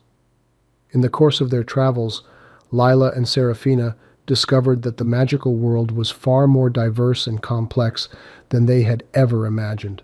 They realized that true unity and cooperation could only be achieved through mutual understanding and respect, and they dedicated themselves to fostering these values within the magical community. As they delved deeper into their studies, Lila and Serafina began to uncover long-hidden secrets that had the potential to reshape their understanding of magic and its place in the world. They learned of ancient wars fought between the forces of light and darkness, as well as the countless heroes who had risen up to defend the magical world. They discovered that the Heartstone itself had played a central role in many of these conflicts, serving as a powerful symbol of hope and unity in the face of seemingly insurmountable odds. The deeper they delved into the past, the more they realized that the challenges they had faced in their own time were but echoes of the struggles that had come before. They understood that history was a cycle, and that the same forces of darkness that had threatened the magical world in ages past would inevitably rise again. They also recognized that, just as the heroes of old had stood against the darkness, they too were part of a larger story, a story that would continue long after their own time had passed. This realization led Lila and Serafina to a profound understanding of their own roles in the ongoing struggle for the magical world. They knew that they had been given the gift of the Heartstone not only to defeat the darkness in their own time, but also to serve as a beacon of hope and unity for future generations. They recognized that their true legacy lay not in their individual accomplishments, but in the example they set for others, and in the knowledge and wisdom they passed on to those who would follow in their footsteps. In their quest for knowledge, Lila and Serafina continued their journey to a remote and ancient city hidden deep within a vast desert. According to the legends they had uncovered, this city was home to a mysterious order of sages who had dedicated their lives to the study and preservation of the most ancient and powerful forms of magic. They hoped that by seeking out these sages, they might gain further insight into the secrets of the Heartstone and its role in the ongoing struggle between light and darkness. Upon arriving in the city, they were struck by its otherworldly beauty. The architecture was unlike anything they had ever seen, with soaring towers and intricate carvings that seemed to defy the very laws of nature. The air itself seemed to hum with an unseen energy, a testament to the powerful magic that had been woven into the very fabric of the city. As they explored the city, Lila and Seraphina were approached by a group of robed figures who introduced themselves as the guardians of the city's secrets. They welcomed the two witches, explaining that they had been expecting their arrival, as the patterns of the stars and the whispers of the wind had foretold it. They offered to share their knowledge with Lila and Seraphina, provided that they proved themselves worthy of receiving such ancient and powerful wisdom. Over the following weeks, Lila and Seraphina were put through a series of trials designed to test their knowledge, skill, and character. They faced challenges both mental and physical, from deciphering complex riddles to navigating treacherous mazes filled with magical traps. Through it all, they drew strength from their bond and the lessons they had learned in their travels, never wavering in their determination to prove themselves worthy of the sage's trust. Section 4. Finally, after passing the last of the trials, Lila and Seraphina were granted an audience with the city's most ancient and revered sage. He was an enigmatic figure, his age and appearance obscured by the shifting shadows that seemed to cling to him like a cloak. He congratulated the witches on their perseverance and invited them to ask any questions they might have about the Heartstone and its mysteries. As they spoke with the sage, Lila and Seraphina were astonished by the depth of his knowledge and the clarity of his insights. He revealed to them that the Heartstone was, in fact, a fragment of a much larger and more ancient artifact, one that had once served as a source of unimaginable power and wisdom for the entire magical world. He explained that the Heartstone had been shattered into fragments and scattered throughout the world in order to prevent it from falling into the hands of those who would use its power for evil. The sage went on to tell them that their journey was far from over, for they had a crucial role to play in the ongoing struggle between light and darkness. He revealed that the time had come for the Heartstone to be made whole once more, and that it was Lila and Seraphina's destiny to seek out and reunite the missing fragments. Only by doing so could they ensure that the magical world would remain protected from the forces of darkness, and that the legacy of hope and unity embodied by the Heartstone would endure for generations to come. Section 5. As they left the city, Lila and Seraphina were filled with a renewed sense of purpose and determination. They knew that the task ahead of them would not be easy, for the remaining fragments of the Heartstone were hidden in the most dangerous and remote corners of the magical world. Yet they also knew that they had no choice but to accept the challenge that had been laid before them, for the fate of their world depended on their success. As they set user continue ChatGPT. As they set out on the next leg of their journey, Lila and Seraphina were bolstered by the knowledge and wisdom they had gained in the ancient city. They knew that they would face countless perils and obstacles along the way, but they also knew that they had the strength, skill, and determination to overcome them. As they traveled the world in search of the Heartstone fragments, Lila and Seraphina encountered a myriad of magical beings and creatures, each with their own tales to tell and lessons to teach.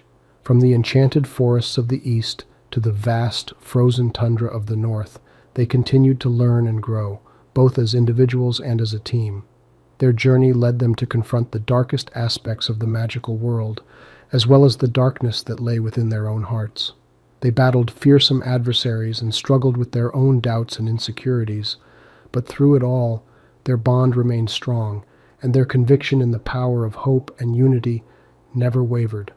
Along the way, they also discovered that they were not alone in their quest. They were joined by a diverse group of allies, each with their own unique gifts and abilities, who shared their belief in the power of the Heartstone to unite and protect the magical world. Together, they formed a formidable force, one that was greater than the sum of its parts and more than a match for the forces of darkness that sought to tear the world apart. As they neared the end of their journey, Lila and Seraphina found themselves standing on the brink of a precipice, both literally and metaphorically. They had retrieved all but one of the Heartstone fragments, and they knew that the final piece lay just beyond their reach, hidden in a place of unimaginable danger and darkness. They also knew that once they had retrieved it, they would face their greatest challenge yet, reuniting the fragments and restoring the Heartstone to its former glory, while preventing it from falling into the hands of those who would use its power for evil.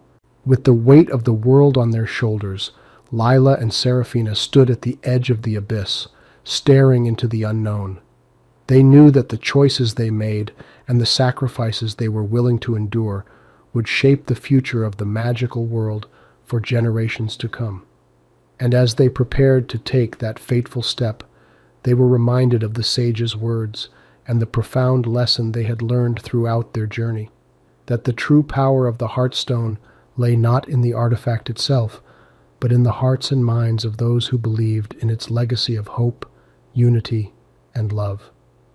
And with that thought in mind, Lila and Seraphina took a deep breath, clasped hands, and leaped into the darkness, ready to face whatever challenges lay ahead and determined to see their mission through to the end. Chapter 11. The Final Fragment. As Lila and Seraphina plunged into the darkness, they felt an eerie stillness surround them. The air was thick with tension and anticipation, as if the very fabric of reality itself was holding its breath, waiting to see what would happen next. The two witches clung to each other, their hearts pounding in their chests as they braced themselves for whatever lay ahead. The darkness seemed to stretch on for an eternity, swallowing them whole and leaving them with nothing but their own thoughts and fears to keep them company. They could feel the weight of their responsibility bearing down on them, a heavy burden that threatened to crush them beneath its immensity. And yet, they also felt a sense of clarity and purpose that they had never experienced before, a determination to see their mission through to the end, no matter the cost. As they continued their descent into the unknown, Lila and Seraphina found themselves grappling with the profound lessons they had learned on their journey thus far. They had come to understand that the true power of the Heartstone lay not in the artifact itself, but in the hearts and minds of those who believed in its legacy of hope, unity, and love. They had also come to realize that in order to succeed in their quest, they would need to embrace these qualities within themselves to become the living embodiment of the Heartstone's power.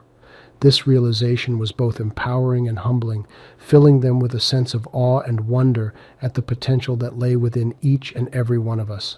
They began to see the world around them in a new light, recognizing that the key to overcoming the challenges and obstacles they faced lay not in some external force or magical artifact, but in the boundless reservoir of strength, courage, and wisdom that existed within their own hearts. And so, as they descended ever deeper into the darkness, Lila and Seraphina resolved to face whatever trials lay ahead with unyielding faith in themselves and in the power of the Heartstone. They knew that together they could overcome even the most insurmountable of obstacles, and that the future of the magical world rested on their shoulders. Finally, after what felt like an eternity of darkness and uncertainty, Lila and Seraphina emerged into a vast, shadowy realm. The air was thick with an oppressive energy, and the very ground beneath their feet seemed to pulse with a malignant force. They knew without a doubt that they had arrived in the domain of the final Heartstone fragment, and that the greatest challenge of their journey lay before them. As they cautiously ventured deeper into this realm, they encountered a series of trials designed to test their courage, their wisdom, and their devotion to the Heartstone's cause. They faced monstrous creatures born of darkness and chaos, as well as insidious illusions that preyed upon their deepest fears and insecurities. They were forced to confront the darkness within their own hearts, and to question the very nature of the power they sought to wield. These trials pushed Lila and Seraphina to their limits, forcing them to confront their own doubts and weaknesses, as well as the flaws and failings of the world around them. They found themselves wrestling with questions of morality and justice, of the nature of good and evil, and of the delicate balance between light and darkness that defined the fabric of the magical world. Through it all, Lila and Seraphina discovered that the key to overcoming these trials lay not in brute force or magical prowess, but in the strength of their bond and the wisdom they had gained throughout their journey. Time and time again, they found themselves drawing upon the lessons they had learned and the experiences they had shared to navigate the treacherous terrain of this shadowy realm.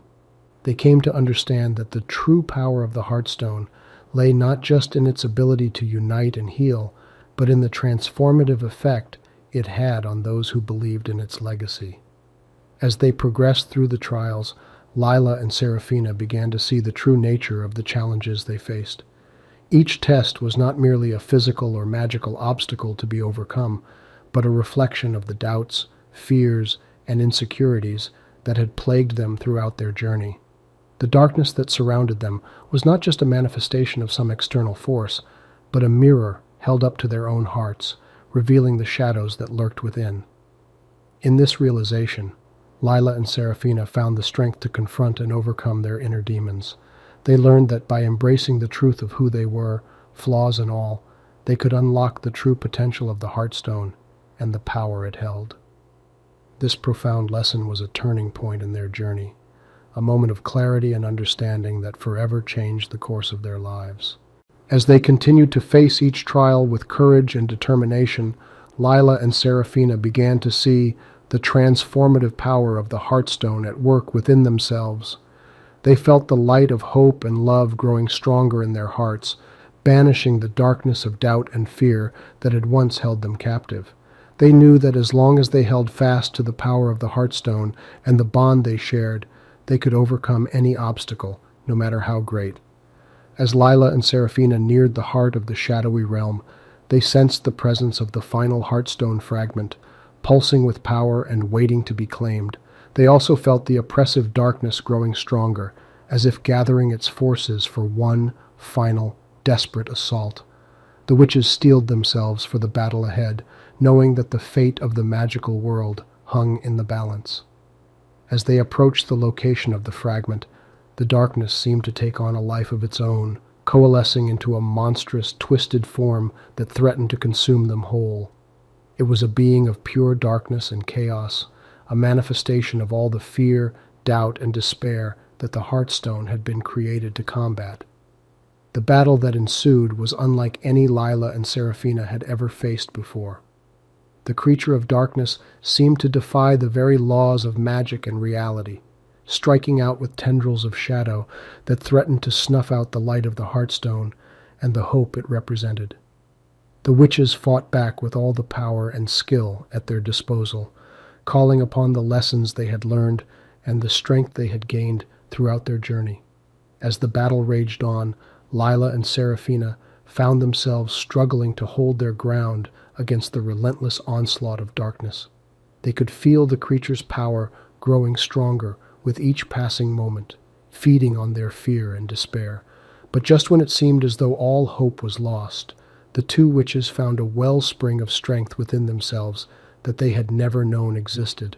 Drawing upon the power of the Heartstone and the love and unity it represented, Lila and Seraphina unleashed a torrent of light and hope that engulfed the creature of darkness, banishing it back into the shadows from which it had sprung. The final Heartstone fragment, now free from the creature's grasp, soared through the air and settled into Lila's outstretched hand. As the darkness retreated, the shadowy realm began to dissolve around them, giving way to a bright and hopeful future. The oppressive energy that had once filled the air was replaced by a sense of peace and renewal, as if the very fabric of reality itself had been healed by the power of the Heartstone.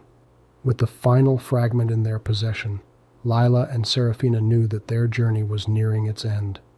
They had faced countless trials and tribulations, and had emerged stronger and wiser for having done so. The lessons they had learned along the way, and the bond they had forged, would remain with them for the rest of their lives. As they prepared to return to their world and complete the Heartstone, they couldn't help but reflect on the profound lesson that their journey had taught them, that the true power of the Heartstone lay not in the artifact itself, but in the hearts and minds of those who believed in its legacy of hope, unity, and love.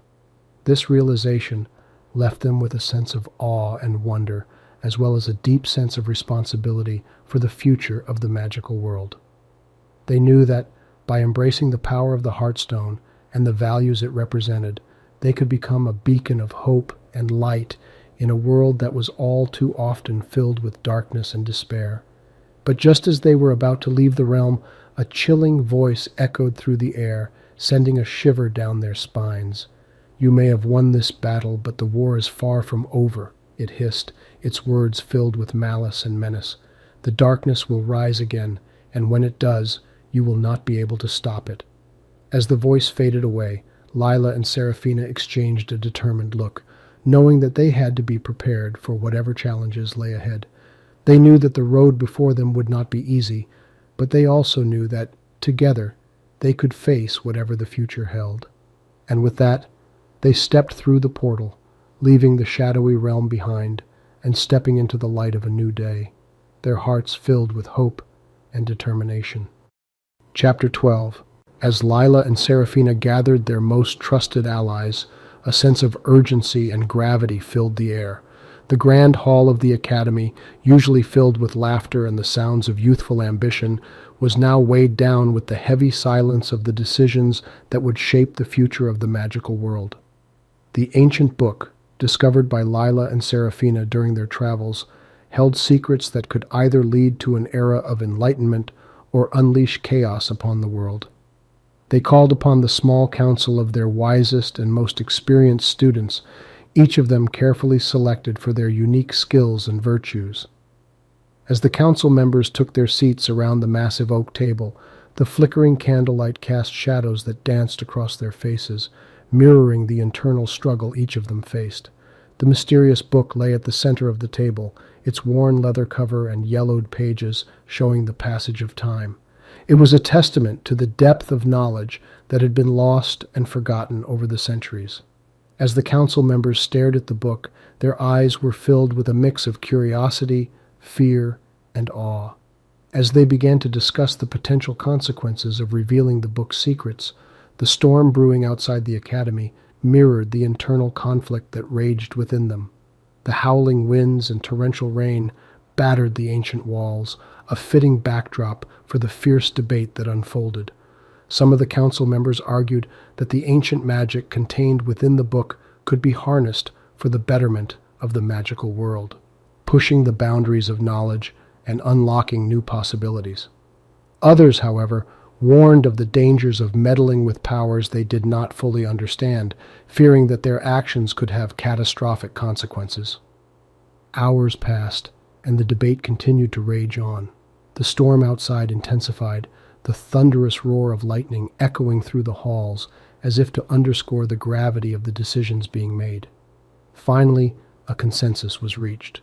The council decided that the safest course of action was to keep the book's secrets hidden until they could fully understand the implications of the ancient magic.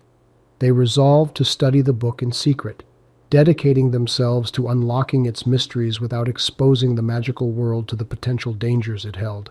However, their decision would not go unchallenged. As they spoke in hushed voices, a sinister force watched from the shadows. Malachor, a powerful and malevolent sorcerer who had been eavesdropping on their conversations, saw an opportunity to seize the ancient power for himself. With a cruel smile, he prepared to launch an attack on the unsuspecting council, intending to take the book and use its secrets to bend the magical world to his will. As Malachor's dark intentions came to light, Lila and Seraphina realized that they had no choice but to confront him head-on. They rallied their students and prepared for the impending battle, determined to protect the academy and the knowledge it held at all costs. The storm outside the academy grew even more intense, lightning illuminating the night sky as the battle between the forces of light and darkness began. Malachor was a formidable opponent, his mastery of the dark arts making him a dangerous adversary. But Lila and Seraphina, along with their loyal students, fought bravely, matching Malachor's power with their own unique blend of courage, wisdom, and skill. The fierce battle raged on, with each side unleashing powerful spells and incantations that shook the very foundations of the academy. As the battle continued, it became clear that the outcome would be determined by the actions of a single individual.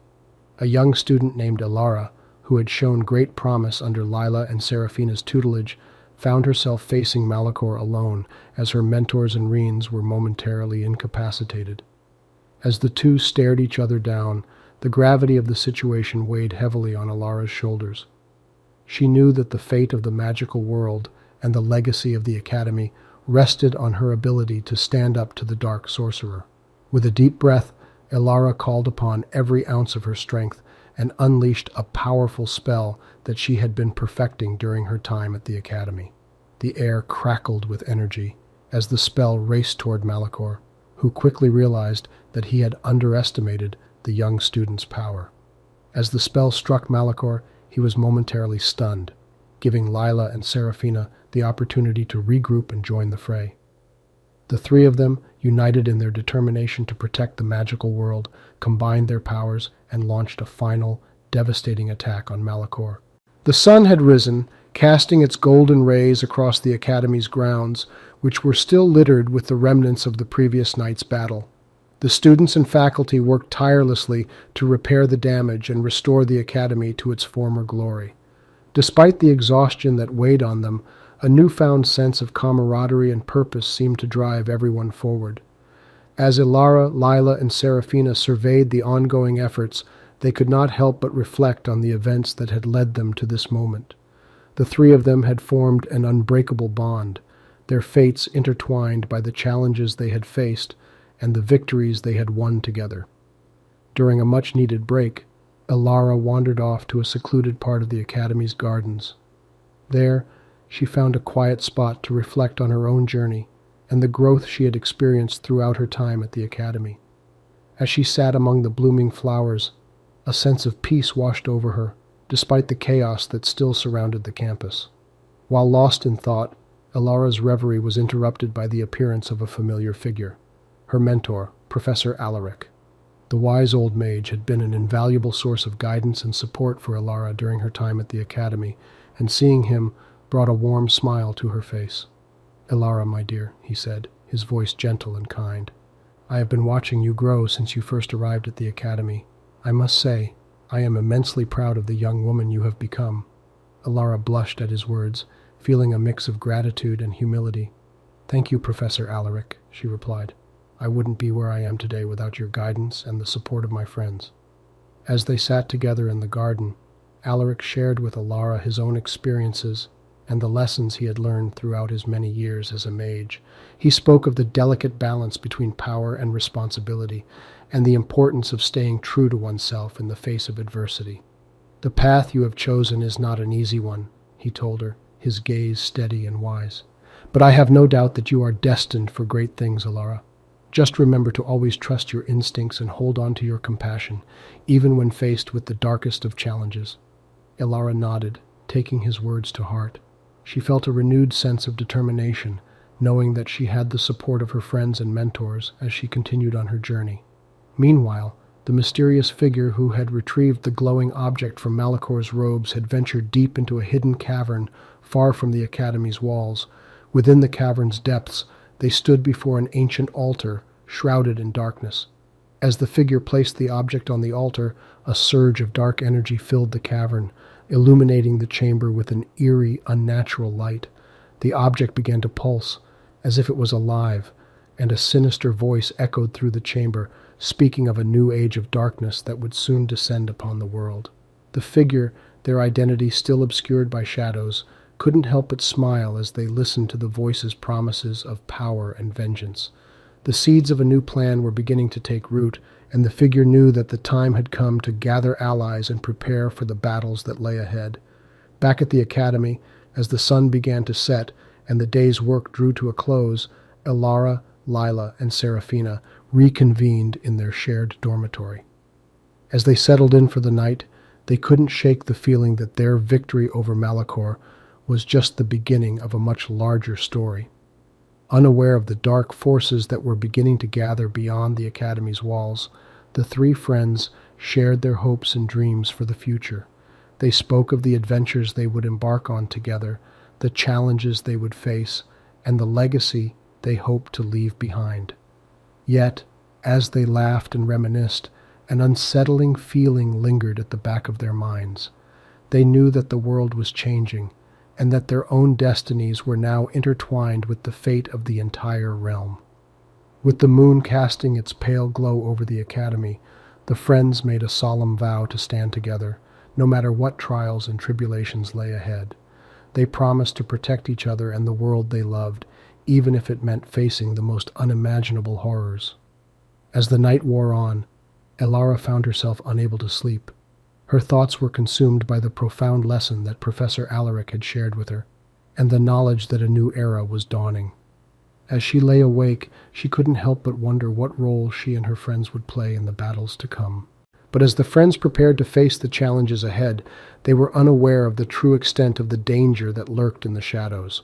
For as the last light of day disappeared, the forces of darkness were already moving, their sinister intentions fueled by a lust for power that would soon threaten the very existence of the realm itself. Deep within the heart of the academy, hidden beneath the layers of history and knowledge, Professor Alaric pored over ancient scrolls and texts, his eyes scanning the worn parchment for any clue that could shed light on the prophecy. The sense of urgency in his research had grown since he had spoken with Elara, Cassian, and Bryn about the dawn of a new era. He could sense the shift in the air, the palpable tension that seemed to grip the very fabric of the world. As he sifted through the countless volumes, the professor stumbled upon an obscure tome that seemed to hold the key to understanding the prophecy. The book, bound in tattered leather and adorned with runes, spoke of a time when the world would be plunged into darkness and chaos, a period of upheaval that would lead to the rise of an ancient power long thought to be lost. Alaric's fingers traced the runes on the book's cover, his heart racing as he realized the significance of his discovery. This ancient power, he realized, had the potential to bring untold devastation to the realm, and it was up to him and his students to prevent it from falling into the wrong hands. As the professor delved deeper into the tome, he began to unravel the intricate web of events that would lead to the fulfillment of the prophecy.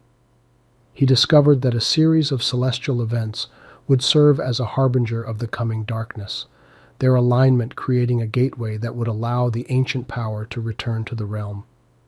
Realizing the gravity of the situation, Alaric knew that he must share his findings with the Academy's Council of Elders. The knowledge contained within the tome would be invaluable in their efforts to thwart the forces of darkness, and it was crucial that they act swiftly to safeguard the realm.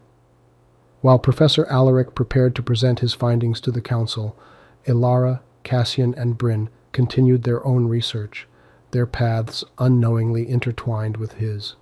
As they delved deeper into the mysteries of the prophecy, they began to uncover a complex tapestry of magic and intrigue, their destinies forever linked by the events that would soon unfold. Together, the friends forged ahead, their determination and courage driving them to seek out the truth, no matter the cost. For they knew that in order to stand against the darkness, they must be prepared to face their greatest fears and overcome the most insurmountable odds. Yet, even as they drew closer to unraveling the prophecy, the forces of darkness were hard at work, their sinister plans inching ever closer to fruition. The stakes had never been higher, and the friends would soon find themselves at the center of a battle for the very fate of the world. As Elara, Cassian, Bryn, and Professor Alaric continued their tireless pursuit of the truth, the forces of darkness grew ever bolder, their machinations becoming more and more apparent. The shadows that had once lurked at the edges of the world now encroached upon the realm, threatening to swallow it whole. It was during a fateful encounter with an enigmatic stranger that the group discovered a crucial piece of the puzzle. The stranger, a hooded figure with piercing eyes, revealed to them the existence of a hidden artifact, a relic of immense power that could tip the scales in their favor against the darkness. With the knowledge of the artifact's existence burning bright within their minds, Elara, Cassian, Bryn, and Professor Alaric embarked on a perilous journey to retrieve it. Their quest would take them to the far reaches of the realm, through treacherous lands fraught with danger and deception. As they ventured forth into the unknown, the group encountered a series of trials that tested their mettle and resolve. They battled fearsome creatures and navigated ancient ruins, their courage and determination unwavering in the face of adversity. With each challenge they overcame, their bond grew stronger, their resolve more steadfast. Finally, after a harrowing journey fraught with peril, the group arrived at the resting place of the artifact, a hidden sanctuary nestled deep within the heart of a treacherous mountain range. With bated breath, they entered the sanctuary, their hearts pounding with anticipation. Inside, they discovered a chamber adorned with intricate carvings and inscriptions, the walls seemingly alive with the echoes of a long-lost civilization. At the center of the chamber, bathed in a pool of ethereal light, lay the artifact, a gleaming orb of immense power, pulsating with the essence of the ancient world. As Alara reached out to grasp the orb, a sudden wave of darkness swept through the chamber, the air thick with the scent of impending doom.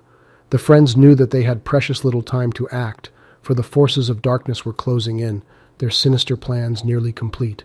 In a desperate bid to save the realm, Alara, Cassian, Bryn, and Professor Alaric prepared for the battle that would decide the fate of the world. Armed with the power of the artifact and the knowledge contained within the ancient tome, they steeled themselves for the fight of their lives. As the darkness converged upon them, the group stood firm, their eyes ablaze with determination and hope. They knew that this was just the beginning, that the dawn of a new era was at hand, and they were the only ones who could usher it in. Chapter 13. The Battle for the Realm, Section 1. The Gathering Storm.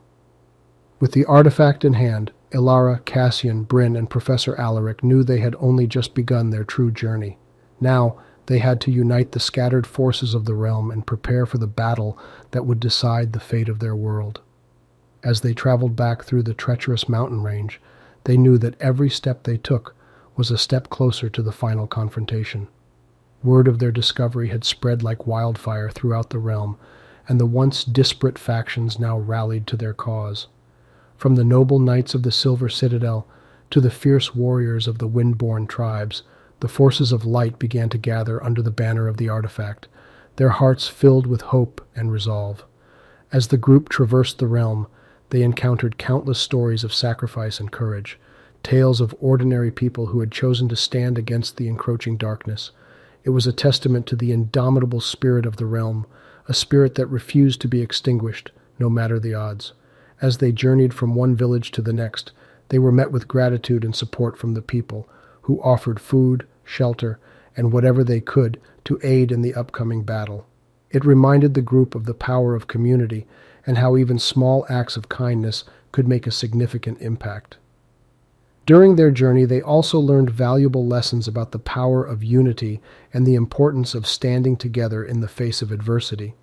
They discovered that the true strength of the realm lay not in its armies or its weapons, but in the hearts and minds of its people, who were willing to fight for a better tomorrow.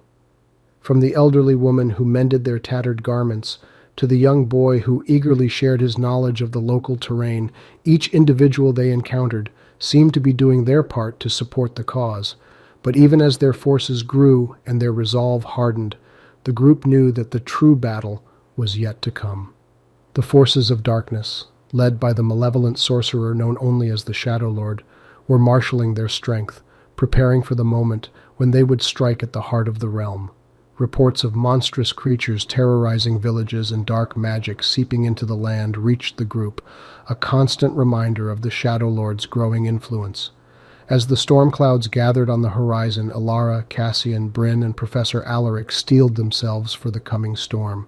They knew that the fate of the realm now rested in their hands, and that the legacy of their forebears would be determined by their actions in the days to come. They spent their nights around the campfire, discussing strategy and sharing tales of their past, finding solace in the bonds they had forged with one another. One evening, as they stared into the dancing flames, Alara turned to Cassian and asked, "What do you think will happen if we fail? Can the realm survive the darkness?" Cassian, ever the optimist, gave her a reassuring smile. "I believe in the power of the human spirit, Alara. No matter how dark the night, there will always be a spark of light waiting to ignite the dawn." His words resonated with the group, and in that moment, they understood the true lesson of their journey. It wasn't the artifact or the strength of their armies that would save the realm. It was the unwavering belief in a brighter future, the determination to stand against the darkness, and the courage to fight for what was right. With this newfound conviction, Ilara, Cassian, Bryn, and Professor Alaric vowed to do everything in their power to protect the realm and its people. The days continued to pass as they prepared for the impending battle, each member of the group contributing their unique skills and knowledge to the cause. They trained alongside the soldiers, offering guidance and advice, and helping to forge the diverse group of warriors into a unified force. In the meantime, Professor Alaric spent countless hours poring over the ancient tome, seeking any additional information that might aid them in their quest. One night, as the others slept, he discovered an ancient prophecy that spoke of a group of heroes who would rise to face the darkness, a prophecy that seemed to mirror their own journey. With this knowledge in hand, he shared his findings with the group, and they realized that their quest was part of a much larger tapestry, woven by the threads of fate and destiny. As the day of the battle drew near, the tension in the air was palpable. The once bustling streets of the capital were now eerily quiet, as families huddled together behind closed doors, anxiously awaiting the outcome of the conflict. In the heart of the city, the fortress that would serve as their base of operations stood like a silent sentinel, its walls a symbol of the realm's determination to stand against the encroaching darkness. On the eve of the battle, the group gathered with the leaders of the realm's forces for one final war council. As they discussed their plans for the attack, each leader pledged their allegiance to the cause, vowing to stand with Ilara, Cassian, Bryn, and Professor Alaric until the bitter end.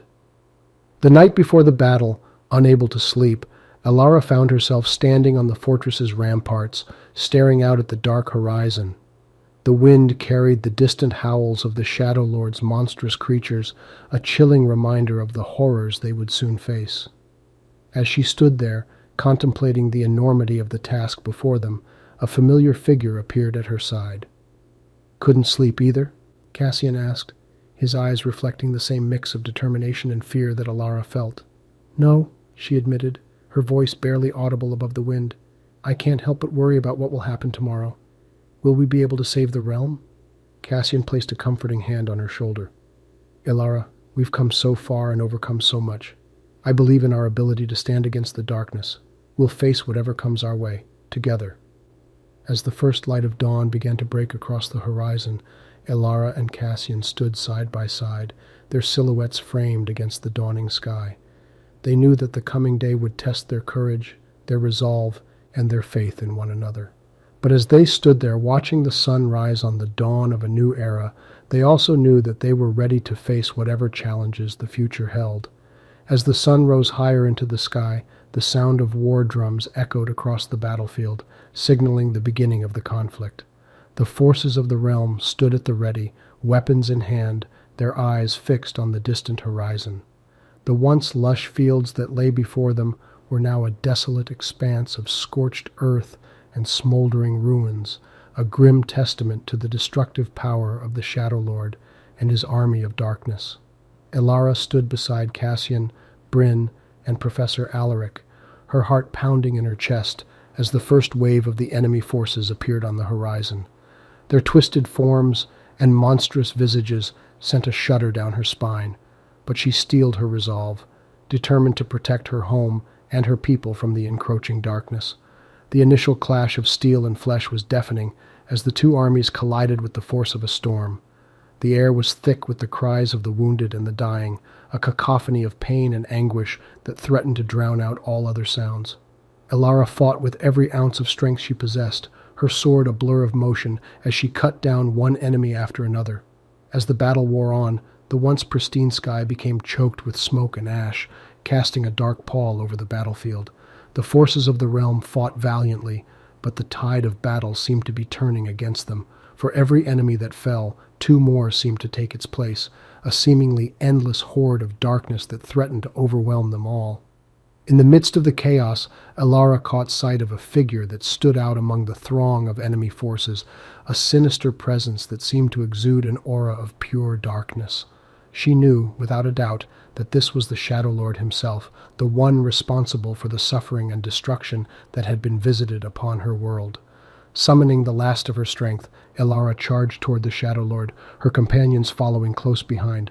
As they fought their way through the enemy ranks, they were reminded of the lessons they had learned throughout their journey, the importance of unity, courage, and perseverance in the face of insurmountable odds. When they finally reached the Shadow Lord, they found him to be a formidable foe. His dark magic was unlike anything they had ever encountered, a malevolent force that seemed to defy the very laws of nature. With every attack they launched, the Shadow Lord seemed to grow stronger, feeding on their fear and despair. But Elara refused to back down. She remembered the prophecy that Professor Alaric had discovered, the tale of a group of heroes who would rise to face the darkness. She knew that this was their destiny, and that they would not fail. As she fought, she could feel the power of the ancient artifact coursing through her veins, a surge of strength that seemed to defy explanation. With a cry of defiance, she unleashed this newfound power upon the Shadow Lord, a torrent of pure light that cut through the darkness like a blade. The Shadow Lord reeled from the force of the attack, his once confident demeanor replaced with shock and disbelief. Sensing their enemy's vulnerability, Elara's companions joined her in the assault, their combined strength finally overwhelming the dark sorcerer.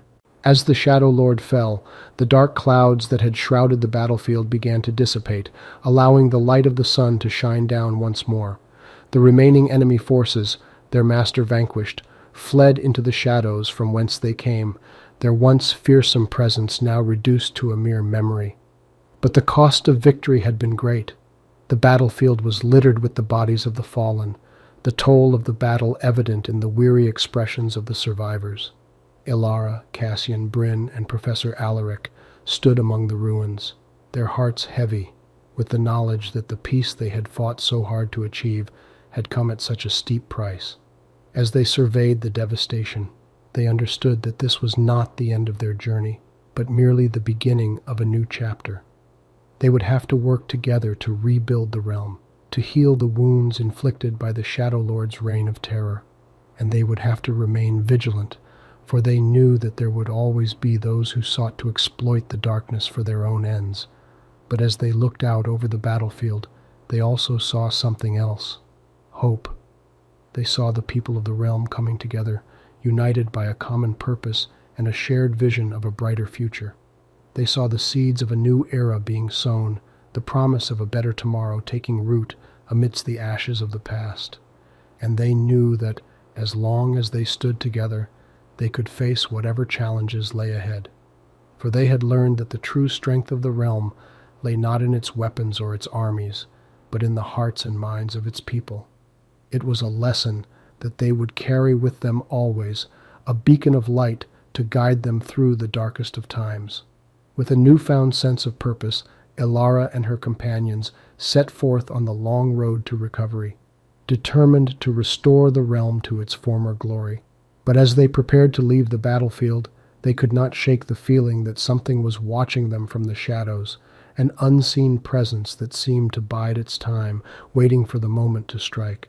As the sun set on the day of the battle, Elara and her companions began the arduous task of rebuilding the realm. They knew that it would take time, and that the scars left by the Shadow Lord's tyranny would not heal overnight. But they also understood that this was an opportunity to forge a new path, to create a world that was stronger and more united than ever before. The first order of business was to tend to the wounded and to lay the fallen to rest.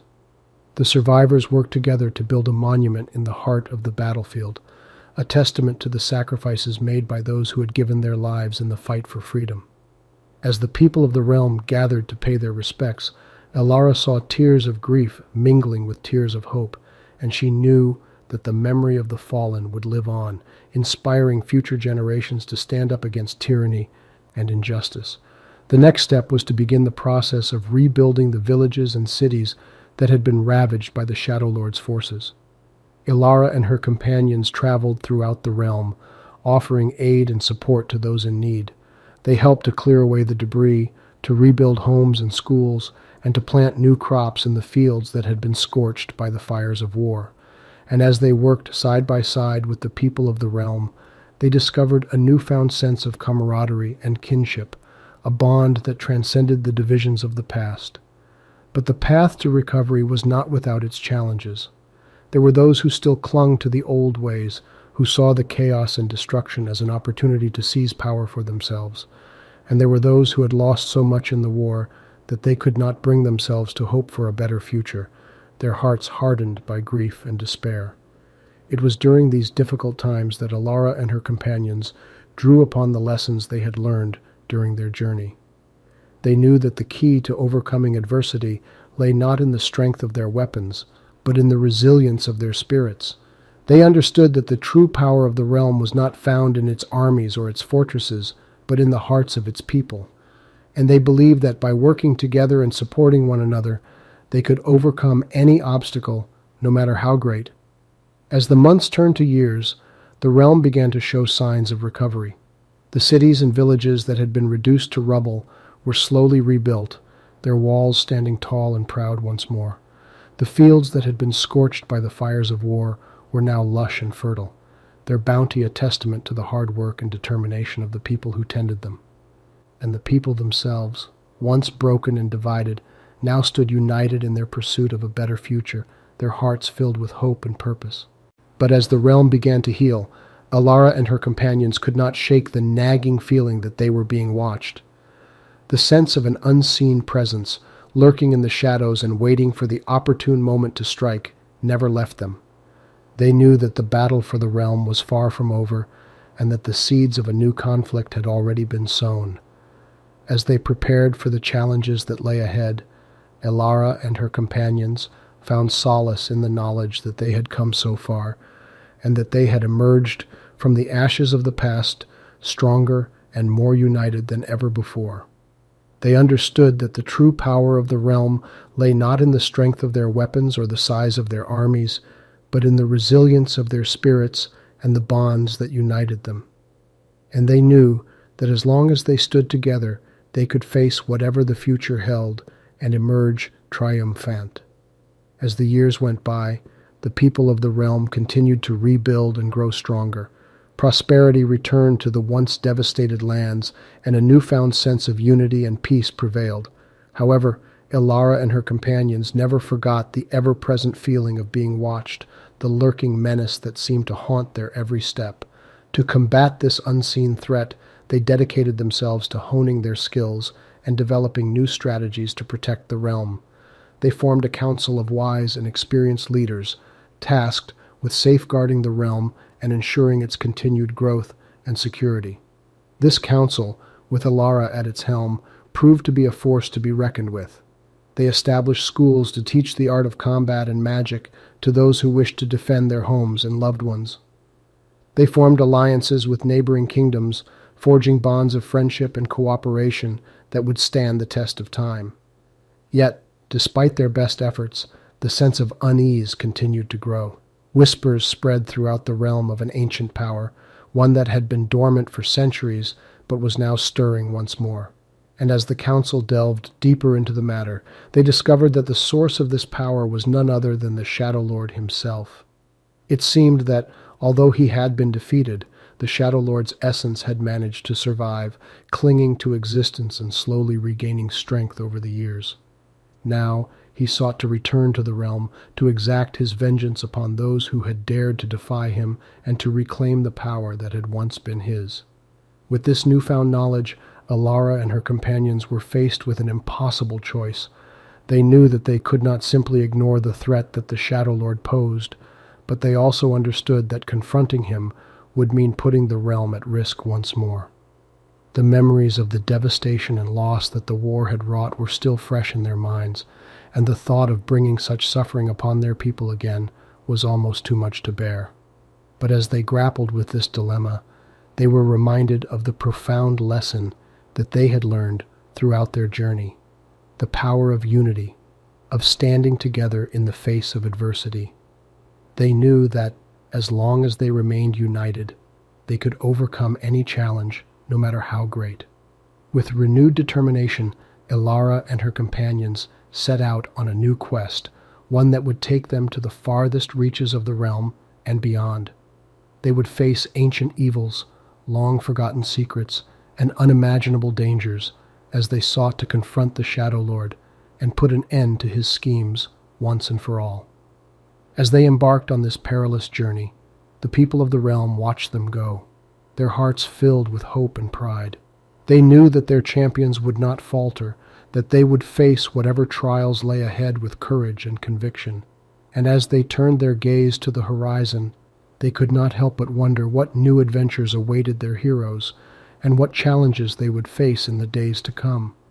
As Alara and her companions ventured deeper into the heart of darkness, they began to uncover the truth about the Shadow Lord's resurrection.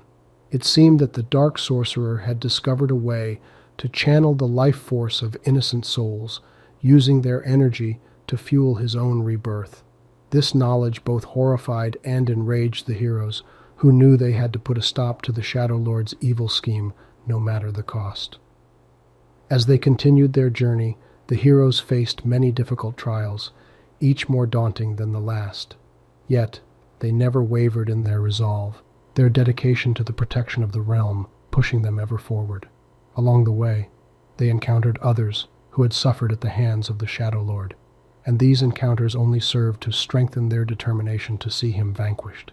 The closer they came to the source of the Shadow Lord's power, the more they began to realize the true magnitude of the challenge that lay before them. The Dark Sorcerer had amassed an army of twisted, malevolent creatures, each one more powerful and fearsome than the last. To face such an army would require every ounce of strength and skill that the heroes possessed, and even then there was no guarantee of success. As the day of reckoning drew near, the heroes gathered together to prepare for the final battle. They knew that the stakes had never been higher, and that the cost of failure would be unimaginable. Yet, they also understood that the power to triumph over evil lay not in brute strength or magical prowess, but in the bonds they shared and the sacrifices they were willing to make for one another.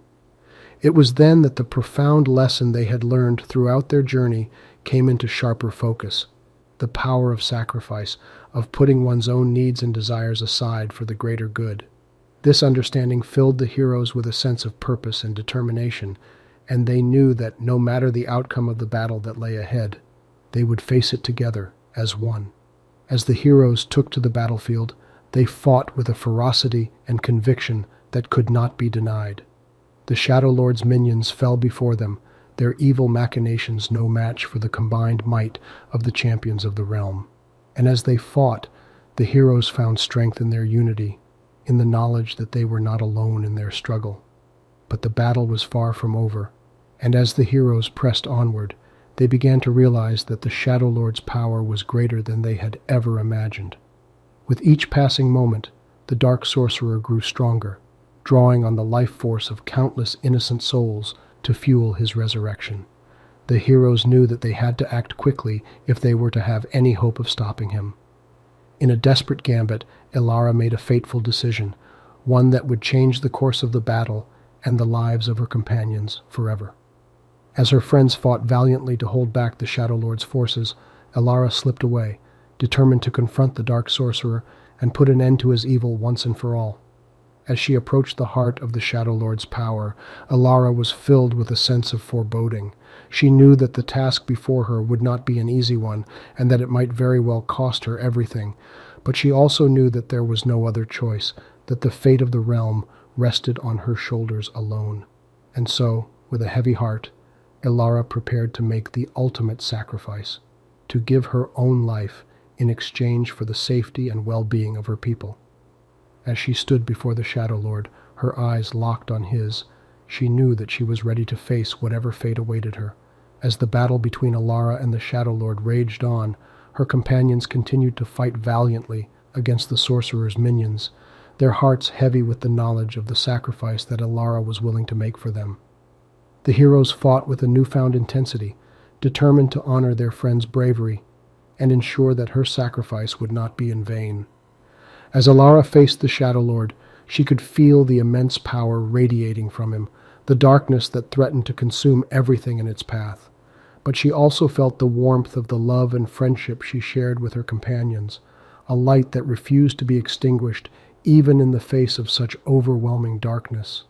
With every ounce of her strength, Alara fought against the Shadow Lord, their fierce battle echoing throughout the realm. And though the Dark Sorcerer was powerful, Ilara's determination and the love she carried in her heart proved to be even stronger. With a final desperate blow, she struck down the Shadow Lord, his dark power dissipating into nothingness. In the aftermath of the battle, the heroes gathered around Alara, their hearts heavy with the knowledge of what she had done. The cost of victory had been great, and as they looked upon their fallen friend, they knew that the world they had fought so hard to protect would never be the same without her. As the heroes mourned the loss of Alara, they were reminded of the lesson she had taught them, the power of sacrifice and the strength that comes from putting the needs of others before one's own. And though their hearts were heavy with grief, they knew that they must carry on, that they had a duty to ensure that Alara's sacrifice was not in vain. With a final tearful farewell, the heroes left the battlefield behind, their spirits buoyed by the knowledge that they had triumphed over the darkness that had threatened their world. And as they set out to rebuild their shattered realm, they did so with the memory of Alara's sacrifice etched forever in their hearts, a reminder of the power of love, friendship, and the sacrifices made for the greater good. But as they left the site of the final battle, a faint, mysterious light began to shimmer in the distance, sparking the curiosity of the heroes. Could it be a new threat looming on the horizon, or perhaps the beginning of a new adventure that would test their strength and courage once more? As the heroes continued their journey to rebuild the realm, the mysterious light that had caught their attention grew brighter and more prominent. Intrigued by its enigmatic nature, they decided to follow the light, hoping to uncover its origin and purpose. Their pursuit of the mysterious light led them to the heart of an ancient forest, a place where the very air seemed to hum with power and energy. As they ventured deeper into the forest, they discovered that the light emanated from a hidden glade, a place of tranquility and peace that seemed untouched by the darkness that had threatened the realm. In the center of the glade stood an ancient tree, its branches stretching high into the sky and its roots burrowing deep into the earth. The tree radiated an aura of pure, unadulterated magic, and it was from this tree that the mysterious light shone. The heroes couldn't help but be drawn to the tree, feeling a sense of awe and wonder at its ancient, powerful presence. As they approached the tree, they discovered a small, delicate crystal nestled within its roots. The crystal pulsed with the same magical energy as the tree, and as the heroes touched it, they were flooded with visions of the past, present, and future, a torrent of memories and possibilities that swirled around them like a raging storm. The visions revealed to the heroes the true nature of the crystal. It was a fragment of the very essence of the realm itself, a conduit of pure magical energy that had the power to reshape reality. It was the key to not only rebuilding their world, but also preventing any future threats from ever arising again. However, the visions also showed the heroes the cost of wielding such power. In the wrong hands, the crystal could bring forth unimaginable destruction, plunging the realm into an eternal age of darkness. The heroes realized that they had been entrusted with a great responsibility to protect and wield the crystal's power for the good of the realm, while ensuring that it never fell into the hands of those who would use it for evil. As the heroes pondered the weight of this responsibility, they also understood the profound lesson it carried, that with great power comes great responsibility, and that one must be ever vigilant in the face of temptation and corruption. It was a lesson that echoed the sacrifice of Alara, who had given her life to protect her friends and the realm from the darkness that threatened to consume them all. With renewed determination, the heroes vowed to honor Alara's memory and the lessons they had learned by using the crystal's power to rebuild their world and ensure its safety for generations to come. But as they made their pledge, a shadowy figure watched from the edge of the glade, their eyes filled with greed and hunger for the power that the crystal held. Chapter 14. The Shadowy Figure. As the heroes stood in the tranquil glade, basking in the radiant glow of the ancient tree and the mysterious crystal, they remained oblivious to the presence of the shadowy figure that lurked at the edge of the forest. This figure was shrouded in an eerie darkness, a stark contrast to the soothing light that filled the clearing. The figure's eyes, gleaming with avarice and malice, were fixed on the heroes and the crystal they had discovered. Meanwhile, our heroes were still absorbing the profound revelations of the visions they had experienced.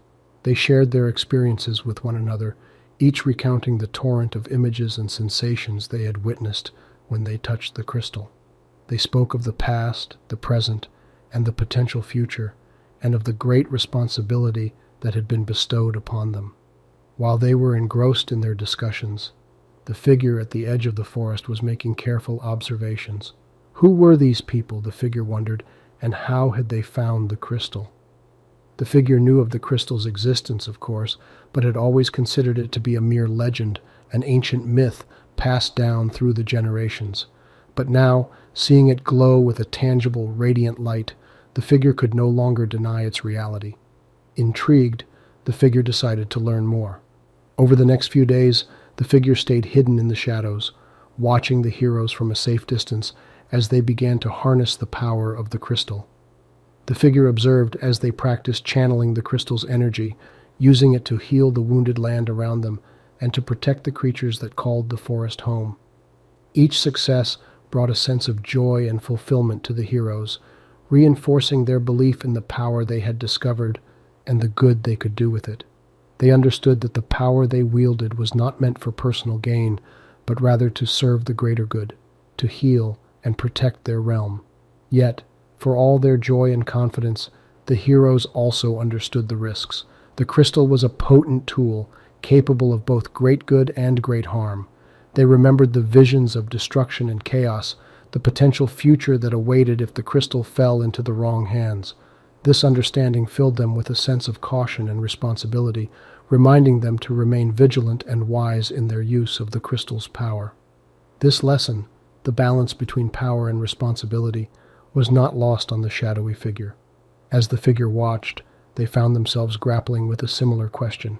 What would they do with such power? Would they use it for good, as the heroes were doing, or would they succumb to the allure of personal gain, the temptation to use the power for their own ends? As these thoughts swirled in the figure's mind, a plan began to form, a plan to seize the crystal, to harness its power. The figure knew it would be a risk, that the heroes would not give up the crystal without a fight. But the lure of the crystal, its promise of untold power, was too strong to resist. And so, with a wicked smile spreading across their face, the shadowy figure stepped back into the depths of the forest, disappearing into the darkness. The figure knew that the time was not right, not yet, but soon, very soon, the figure would make their move, and then the true battle for the realm would begin. Back at their camp, the heroes had no inkling of the danger that loomed in the shadows. They laughed, shared stories, and celebrated their newfound abilities. The ambiance was one of camaraderie and joy, a testament to the strength of the bonds they had formed during their journey. However, they remained oblivious to the shadowy figure, who was silently observing them from the forest's edge. Every night, under the cover of darkness, the figure would creep closer to the camp. Every detail was meticulously noted, the guard rotations, the location of the crystal, the abilities each hero had mastered. The figure was patient, biding its time, waiting for the perfect moment to strike. Meanwhile, the heroes continued their training with the crystal. Each day they discovered new ways to harness its power. They could feel themselves growing stronger, more in tune with the energies of the universe. But with this power came an important lesson, one that the shadowy figure had yet to understand. Each hero learned that with great power comes great responsibility. They had the means to shape the world according to their will. But they also understood the importance of restraint. This power was not theirs to use for personal gain or to dominate others. It was a gift meant to heal, protect, and nurture. One day, as the sun began to set, filling the sky with hues of gold and crimson, the heroes gathered around a crackling fire.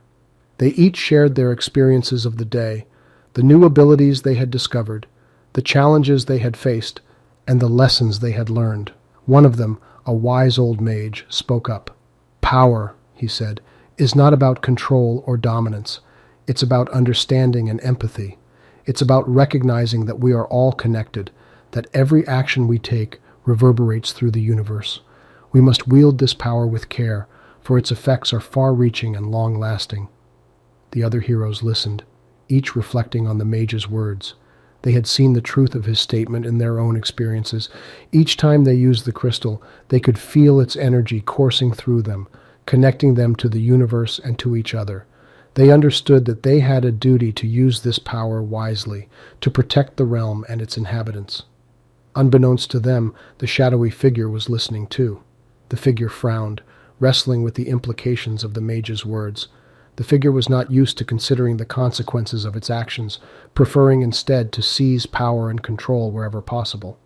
The mage's words were a stark contrast to this worldview, and they stirred something within the figure, doubt, perhaps, or a nascent sense of understanding. But these feelings were quickly suppressed. The figure had a plan, and was determined to see it through.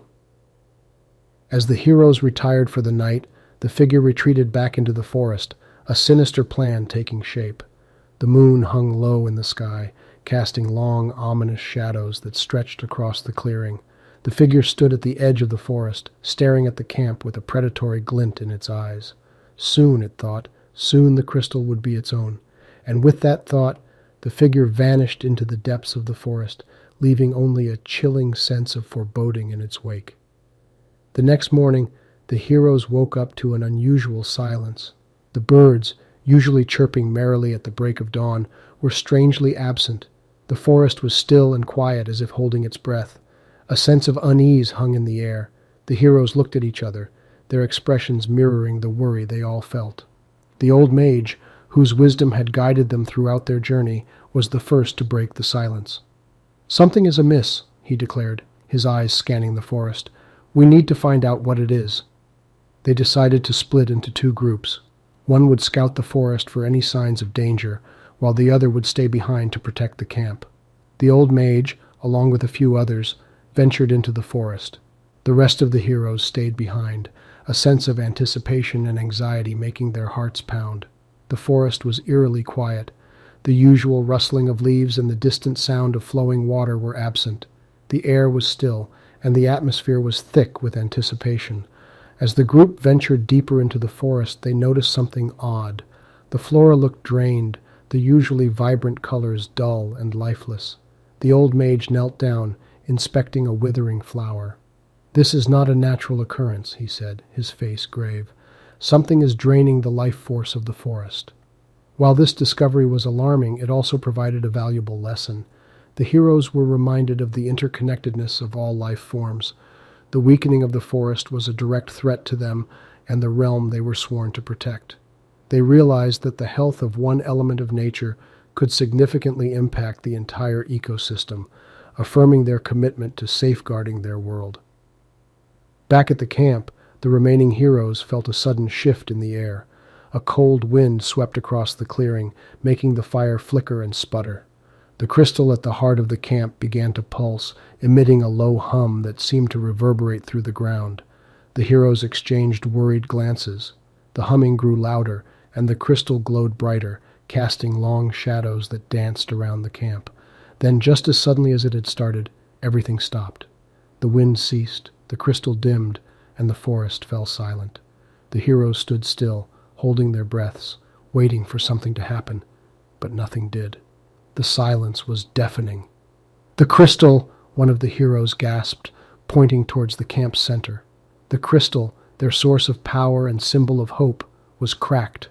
A hairline fracture ran down its side, pulsating with an ominous red light. The heroes stared in shock, their hearts sinking. This was a disastrous development. Unknown to them, the shadowy figure watched from the forest edge, a malicious smile creeping onto its face. The plan was unfolding just as it had intended. The heroes were vulnerable, and the time to strike was drawing near. As the heroes grappled with their predicament, the old mage and his group returned. The sight of the cracked crystal and their friends' worried faces made the mage's heart drop. Something powerful had attacked in their absence, something that could crack the crystal. The situation was far more dangerous than they had initially anticipated. With the sense of foreboding growing, they prepared for the looming battle. Their enemy was unknown, their crystal was damaged, and their realm was under threat. But they were heroes, and they would not back down. With the fractured crystal pulsating ominously at the heart of their camp, the heroes convened a war council. The gravity of the situation was apparent to all. The once impregnable crystal now lay vulnerable. The realm they had sworn to protect was at stake. The old mage, with his centuries of wisdom, led the council. His usually bright eyes were clouded with worry, but his voice was firm and steady. "We are under attack," he began. "Our enemy is unknown, their purpose unclear, but their intent is malicious. Of that there can be no doubt." A hush fell over the council as they digested the mage's words. There was fear, yes, but there was also determination. They were heroes, after all, chosen for their courage, their strength, and their unwavering commitment to their realm. The council table was filled with maps, ancient texts, and mystical artifacts. The heroes hunched over it, their brows furrowed in concentration. They discussed strategies, studied the terrain, and delved into the ancient lore, seeking any information that might give them an edge. As they debated and strategized, they learned a valuable lesson about leadership. It was not about being the loudest voice or the strongest arm. It was about listening, understanding, and collaborating. It was about trusting each other and valuing every contribution. They realized that true leadership lay in the strength of their unity, not the power of an individual. The shadowy figure continued to lurk in the shadows, observing the heroes' every move. The heroes, oblivious to the malicious eyes watching them, continued with their planning, unaware of the imminent danger. Meanwhile, the crystal continued to pulsate, the fracture slowly spreading. The heroes cast anxious glances at it, the symbol of their realm's life force and their source of power, now a constant reminder of their vulnerability. The young knight, the most recent addition to their ranks, was particularly affected. He had never faced such a dire situation. He felt fear, yes, but he also felt a surge of determination. He was a part of this council of heroes, and he would do his part to protect his realm. As the council drew to a close, the old mage stood up, silence falling over the gathered heroes. "We face an enemy we do not know, a power we do not understand," he said, his voice echoing in the silence. "But we are not just any men and women. We are heroes, chosen to protect this realm. We will stand together, fight together, and we will triumph together." At his words, a sense of unity and resolve filled the hearts of the heroes. They would face this unknown enemy. They would protect their realm. They were ready for the battle that loomed ahead. However, as the heroes dispersed, ready to execute their plan, an ominous rumble echoed through the forest, sending a shiver down their spines. The shadowy figure smirked, melting back into the darkness. The time had come. The heroes raced towards the pulsating crystal, their hearts pounding. The forest shook, leaves rustling violently as an unseen force swept through it. The pulsating crystal glowed brighter, casting a harsh red light across the camp. The heroes could only watch in stunned silence as the fracture in the crystal spread, the ominous red light intensifying. And then everything fell into silence. The rumbling stopped, the light dimmed, but the fracture remained, now running the length of the crystal. As the heroes stared at it, they knew one thing: their battle had just begun. Yet, beneath the fear and doubt, he felt a spark of excitement. He was a knight, a hero, and this was his calling. In his contemplation, he discovered a profound truth. Courage wasn't the absence of fear, but the determination to press on despite it. It wasn't about being fearless, but about facing those fears and overcoming them. This realization brought a sense of calmness over him, a quiet confidence that stirred his spirit and steeled his resolve. Meanwhile, the old mage sat in his tent, the glow from the fractured crystal casting long, dancing shadows around him. His mind was a whirlwind of thoughts, plans, and strategies. There were so many variables, so many unknowns. Yet he too found calm amidst the chaos. He understood that worry was a wasted emotion. It served no purpose but to cloud the mind and weaken the spirit. Instead, he chose to focus on what he could control, to prepare for the battle that lay ahead. As the night deepened, a sense of calm descended upon the camp. It was a deceptive calmness, one that masked the storm that was about to break. The heroes of the realm, each lost in their thoughts, used this time to gather their strength, to steel their resolve, and to prepare for the battle that lay ahead. Suddenly, a chilling wind swept through the camp. It was a wind that carried a sense of foreboding, a silent announcement of the storm that was about to break. The heroes felt it, a shiver running down their spines, a quickening of their hearts. They knew the battle for their realm was about to begin. Yet, despite the sense of impending doom, they stood firm. They were the heroes of the realm, chosen to protect their people, their land. They would face this storm, they would face this unknown enemy, and they would prevail. But as they prepared for the impending battle, none of them noticed the shadowy figure observing them from the edge of the forest. The figure watched as the wind picked up, whipping through the camp, carrying with it a promise of the battle to come. A slow, sinister smile spread across its face. The time for watching was over. The time for action had come. And so, as the heroes of the realm prepared for the storm, the shadowy figure slipped away, disappearing into the darkness of the forest. The calm before the storm was about to break, and with it, the battle for the realm would begin. As dawn broke, the calm before the storm was over. The sun, as if wary of the day ahead, peeked hesitantly over the horizon, painting the sky with hues of crimson and gold. The serene quietude of the camp was shattered as the heroes of the realm donned their armors, readying themselves for the impending battle. The young knight, now armed with the wisdom of understanding courage, led his fellow warriors, his voice strong and steady as he rallied them, infusing them with his newfound determination. His words echoed across the field, bouncing off the sturdy walls of the castle and the towering trees surrounding the camp, resonating with every heart that heard them.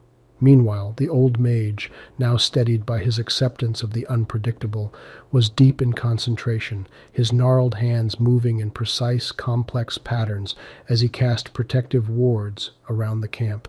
His voice, a calm yet powerful whisper, floated through the air, intertwining with the young knight's stirring speech, creating a symphony of bravery and wisdom. As the preparations neared completion, the shadowy figure emerged from the forest, slipping through the protective wards unnoticed. Dressed in a cloak of darkness, the figure moved stealthily through the camp, eyes gleaming with malicious intent. The heroes, engrossed in their preparations, remained oblivious to the impending danger. The figure moved toward the center of the camp, reaching the spot where the fractured crystal was being guarded. A cruel smile spread across the figure's face as it reached out towards the crystal, its hand hovering over it. Suddenly, a shock wave of energy pulsed from the crystal, throwing the figure backward. From the edge of the camp, the old mage felt the disturbance. His eyes widened as he turned towards the center of the camp, seeing the shadowy figure sprawled on the ground. "Intruder!" he cried out, his voice piercing the morning air, shattering the focus of the heroes. Chaos ensued as the heroes sprang into action, weapons drawn, rushing toward the center of the camp. The figure, recovering from the shockwave, scrambled to its feet, turning to flee, but it was too late. The young knight, with the agility and speed that belied his size, reached the figure first. A struggle ensued, the knight's youthful vigor and training against the figure's cunning and desperation. As they battled, the cloak slipped from the figure's shoulders, revealing a face that made the knight's heart drop. It was a face he recognized, a face that he had trusted. It was one of their own. The realization hit him like a punch to the gut. The betrayal, the deceit, the realization that the enemy they had been preparing for was among them all along, threatened to bring him to his knees.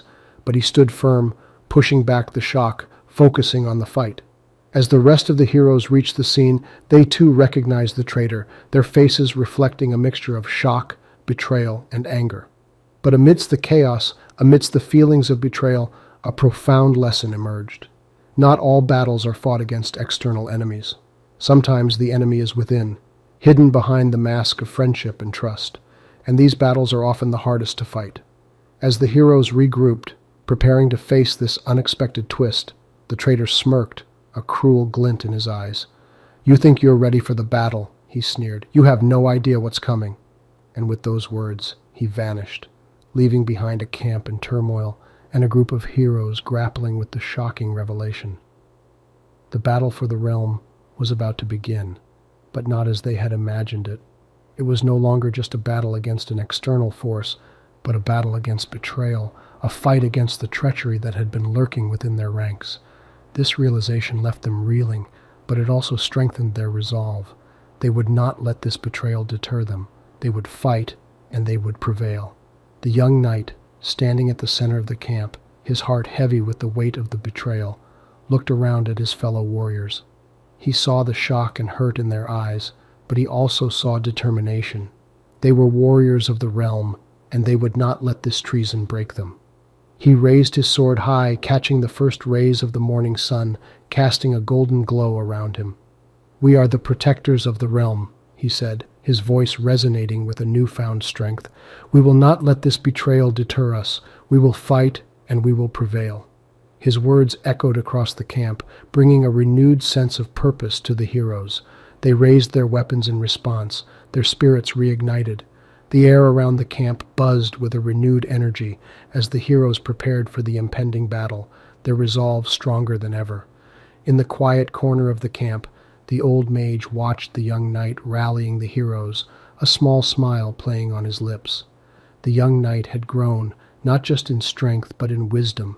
He had learned the essence of courage and had embraced the unpredictability of life, and now he was learning another important lesson, the power of resilience in the face of adversity. The day had just begun, but it already promised to be a day of great challenges and profound learnings. As the sun continued to rise, casting long shadows across the camp, the heroes of the realm stood united, ready to face whatever the day would bring. The battle for the realm had taken an unexpected turn, but they were ready. They would fight, they would adapt, and they would prevail, because that's what heroes do. As the sun rose higher, marking the beginning of a new day, the camp fell into a tense silence. The heroes waited, their eyes trained on the forest, their hands gripping their weapons tightly. The battle for the realm was about to begin, but this time they knew their enemy. This time they were prepared, or so they thought. Suddenly, a chilling wind swept across the camp, carrying with it a sense of dread. A low, menacing laugh echoed from the depths of the forest, making the heroes' blood run cold. "You have no idea what's coming," the trader's words rang in their ears. As they braced themselves for the battle, they couldn't shake off the feeling that the worst was yet to come. Chapter 15. The Veil of Uncertainty. The chilling wind from the previous day had now turned into a relentless storm, the sun obscured by ominous dark clouds. The heroes of the realm huddled together in the camp, their faces etched with anxiety. This was not just a battle against their traitorous brethren now, it was a battle against time and the elements. The storm was relentless, tearing through the camp with a ferocity that matched their internal turmoil. It was as if nature itself had conspired against them, adding to their woes. But in the midst of the chaos, the young knight stood resolute, his gaze fixed on the swirling storm. This was a test of their will, he knew, a test they had to pass. As the storm raged around him, he thought about their journey so far, the battles they had won, the losses they had suffered, and the lessons they had learned. Each setback had been a lesson, each victory a stepping stone towards their ultimate goal. The young knight understood now that the path to victory was not linear. It was not about winning every battle, but about learning from each one, about growing stronger with each setback. This storm, this battle against nature, was yet another lesson. It was a lesson in resilience, in determination. It was a reminder that even in the face of the most adverse circumstances, they had the power to persevere, to continue fighting for their cause. His gaze turned towards the old mage, standing at the edge of the camp, his eyes closed as he chanted an incantation, his hands moving rhythmically. The mage was attempting to create a barrier against the storm, to give them a respite from the relentless battering of the elements. The young knight watched as the mage's efforts gradually bore fruit, a shimmering barrier forming around the camp, pushing the storm back. It was not perfect, but it was enough. It was a small victory, but a significant one. It was a testament to their resilience, to their determination. The rest of the heroes watched in awe as the barrier held against the storm, the mage's strength and determination serving as a beacon of hope. They drew strength from his resolve, their spirits reignited. They knew now that they had the power to face any adversity, to rise above any challenge. But just as their hopes were rekindled, a sudden, earth-shattering roar echoed from the forest, silencing the howling storm. The heroes turned towards the sound, their hearts pounding in their chests. The storm had been a formidable opponent, but they knew that the real battle was still ahead. The roar was followed by a deafening crash as a gigantic creature emerged from the forest, its eyes glowing with a sinister red light. It was unlike any creature they had ever seen, its size and strength far exceeding their worst fears. The heroes watched in horror as the creature advanced towards the camp, their weapons feeling woefully inadequate against this new adversary. The traitor's words rang in their ears. "You have no idea what's coming." They had thought they were prepared, but they had been terribly wrong. As the creature loomed over the camp, the heroes braced themselves for the battle ahead, their hearts heavy with dread. This was not just a battle for the realm anymore. It was a battle for their lives, a battle for survival. The lesson of the day had been about resilience, about rising above adversity. But as the creature advanced, the young knight couldn't help but wonder if they were ready for this new challenge. Were they resilient enough to face this monstrous adversary? Only time would tell. The group of heroes, still reeling from the shock of the monster's appearance, were summoned to the main tent. The air was thick with uncertainty and the smell of the damp earth. The old mage, their beacon of hope against the storm, now looked visibly drained. His eyes, usually sparkling with wisdom, now mirrored the same fear that gripped the rest of the group. "Friends," he began, his voice shaking slightly, "we are up against a force that we've not seen before. This creature is not of our realm, nor of the traitor's creations. It is from a place much darker, much more dangerous." A murmur ran through the group. Their fears had just been confirmed. They were not only fighting against their traitor brethren, but now also against unknown forces from a different realm. They had prepared for the worst, but this was beyond their worst fears. The young knight, still grappling with the enormity of the situation, raised his voice. "We may be up against an adversary that we do not understand, but we have something that they do not, our unity, our belief in our cause." He looked around at the group, his gaze meeting each pair of eyes. "We are not just fighting for our realm, but for every realm that this creature threatens. We have to believe in our strength, in our ability to adapt and overcome." His words seemed to hang in the air.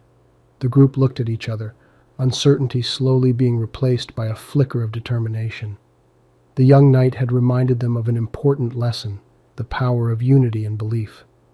They spent the rest of the night strategizing, each contributing their knowledge and skills to formulate a plan of attack. The old mage shared his knowledge of other realms and their creatures, while the young knight used his understanding of battle strategies. The others shared their individual strengths and how they could be used in the battle. By the time dawn broke, they had a plan. It was not perfect, and it was fraught with risks, but it was a plan. They had moved from fear to action, from uncertainty to determination. As they prepared to face the monstrous adversary, they were aware of the dangers ahead. They knew they were stepping into the unknown, battling an enemy they did not fully understand. But they also knew they had each other, and the belief in their cause. The young knight looked at the group, his heart filled with pride. They were not just a group of heroes anymore. They were a team, a united force ready to take on any challenge. They had learned the power of unity and belief, a lesson they would carry with them into the battle. As they marched towards the creature, their weapons at the ready, they heard a deafening roar. The ground beneath them shook, and they saw the creature charging towards them, its eyes glowing with a deadly intent. But this time they were not frozen with fear. They were ready. Just as they were about to engage, an unexpected event occurred. The earth beneath the creature suddenly gave way, swallowing the beast in a gaping hole. The heroes watched in stunned silence as the monster vanished into the earth, its roars fading away. Their relief was short-lived, however, as a voice echoed from the hole, a voice they recognized. It was the traitor. "You may have survived this time, but be prepared. This was just the beginning." As they stared at the hole in stunned silence, they knew their battle was far from over. They had won this round, but the war was still ongoing. The traitor was still out there, and he had allies from other realms. The day following the monster's abrupt disappearance was marked by an eerie calm. The heroes, although relieved, remained vigilant. The traitor's warning echoed in their minds, a constant reminder of the battles that lay ahead. They had won the day, but the war was far from over. Their victory had come at a cost. The young knight, who had bravely led the group, was left with a deep wound in his side. The old mage, using the last of his strength, had managed to stop the bleeding, but was unable to fully heal him. They needed help, help that was beyond their current means. A decision was made. 2 members of the group, the swiftest and stealthiest, were to journey to the neighboring kingdom. They carried a message from the old mage, a plea for assistance. The rest of the group would stay behind, tending to the wounded and fortifying their camp. The journey was fraught with danger. They had to pass through the traitors' territory, a land now teeming with vile creatures. However, they were driven by the need to save their friend and their realm. They understood the value of sacrifice, a lesson that was deeply ingrained in their hearts. As they journeyed, they could not help but feel the weight of their mission. The fate of their group, and possibly their realm, rested on their success. They had to get through. They had to deliver the message. Days turned into nights and nights into days as they journeyed through the treacherous lands. Their bodies ached with exhaustion, but their spirits remained unbroken. They were spurred on by the thought of their friends waiting for their return, their realm depending on their success. One day, just as the sun was setting, they saw it, the imposing walls of the neighboring kingdom. Relief washed over them. They had made it. But their relief was short-lived. The gates were closed, and the guards, upon seeing them, drew their weapons. "We come in peace," one of them shouted, holding up the old mage's message. "We carry a message from our mage, a plea for help." The guards eyed them suspiciously, but lowered their weapons. They were escorted to the king's court, where they handed over the message. The king, an old man with wise eyes, read the message and looked at them. "You have journeyed far and risked much," he said. "We will help, but there is a condition." The heroes looked at each other, anxiety creeping into their hearts. They were so close to achieving their mission, but what was this condition? Could they fulfill it? "You must help us first," the king continued. "Our kingdom is plagued by a beast, one that we have been unable to defeat. Help us slay the beast, and we will help your friend." The heroes were taken aback. Another beast, another battle, but they knew they had no choice. They had to agree. As they nodded in agreement, they could not help but feel a sense of dread. What kind of beast was this? Were they walking into another trap? Only time would tell. As they left the king's court, they carried with them a new burden. Their mission had taken an unexpected turn, and they found themselves facing a new challenge. The lesson of sacrifice was once again forefront in their minds. They had to succeed, not only for their friend, but also for the kingdom that held their hope.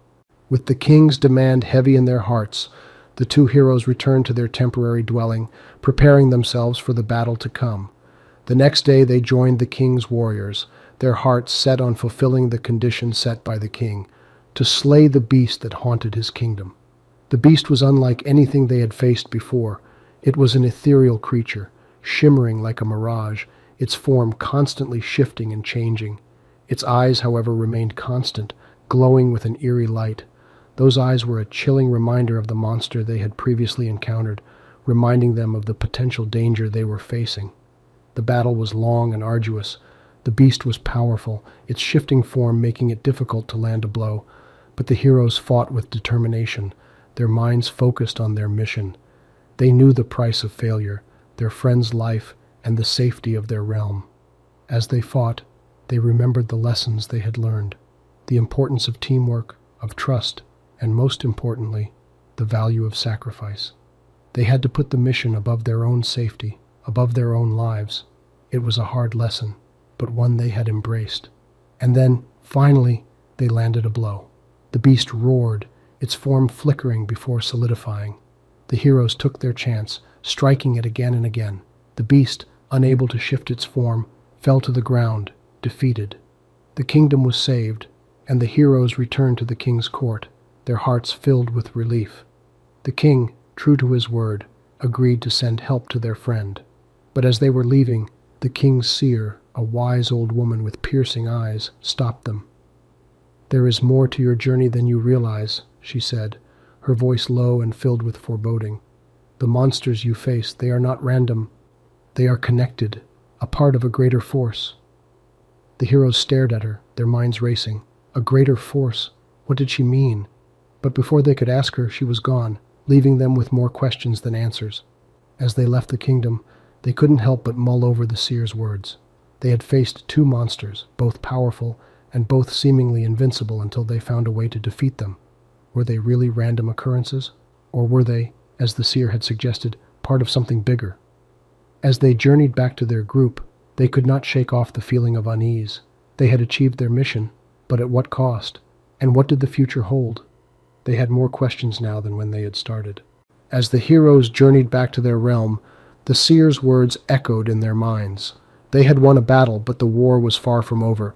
They realized that they were part of a larger narrative, one that was fraught with danger and uncertainty. It was a realization that brought with it a sense of dread, but also a renewed determination. They knew they had to stay vigilant, ready to face whatever challenges lay ahead. The journey back to their realm was fraught with introspection. They pondered over the seer's words, each word a puzzle piece that they tried to fit into the bigger picture. What was this unseen force the seer had spoken of? Were there more creatures like the two they had faced? And most importantly, how were they all connected?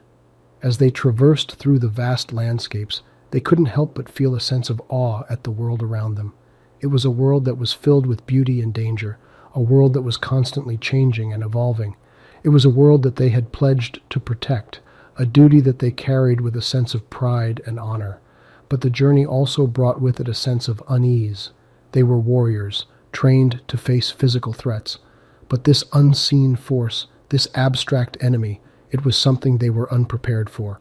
It was an enemy they couldn't see, couldn't touch. It was an enemy that threatened not just their lives, but their very essence. As they neared their realm, they were greeted with a sight that took their breath away. Their realm, bathed in the soft glow of the setting sun, looked peaceful and serene. It was a stark contrast to the turmoil they felt inside. But it was also a reminder of what they were fighting for. Their home, their people, their way of life. It was a reminder that strengthened their resolve, their determination to protect their realm at all costs. As they entered their realm, they were greeted with cheers and applause. The people were happy to see them, their eyes filled with respect and admiration. But amidst the celebration, the heroes couldn't shake off the feeling of unease. They knew that their battles were far from over. They knew that they had to prepare for the challenges that lay ahead. But as they looked around, at their people, at their home, they knew that they were ready. They were ready to face whatever challenges came their way. They were ready to fight, to protect their realm, their people. As the evening deepened and the twilight stars began to appear in the sky, the heroes gathered in the great hall of their castle. The celebrations had ended, and now the air was heavy with anticipation. Their minds were filled with unanswered questions, their hearts burdened with the weight of their responsibilities.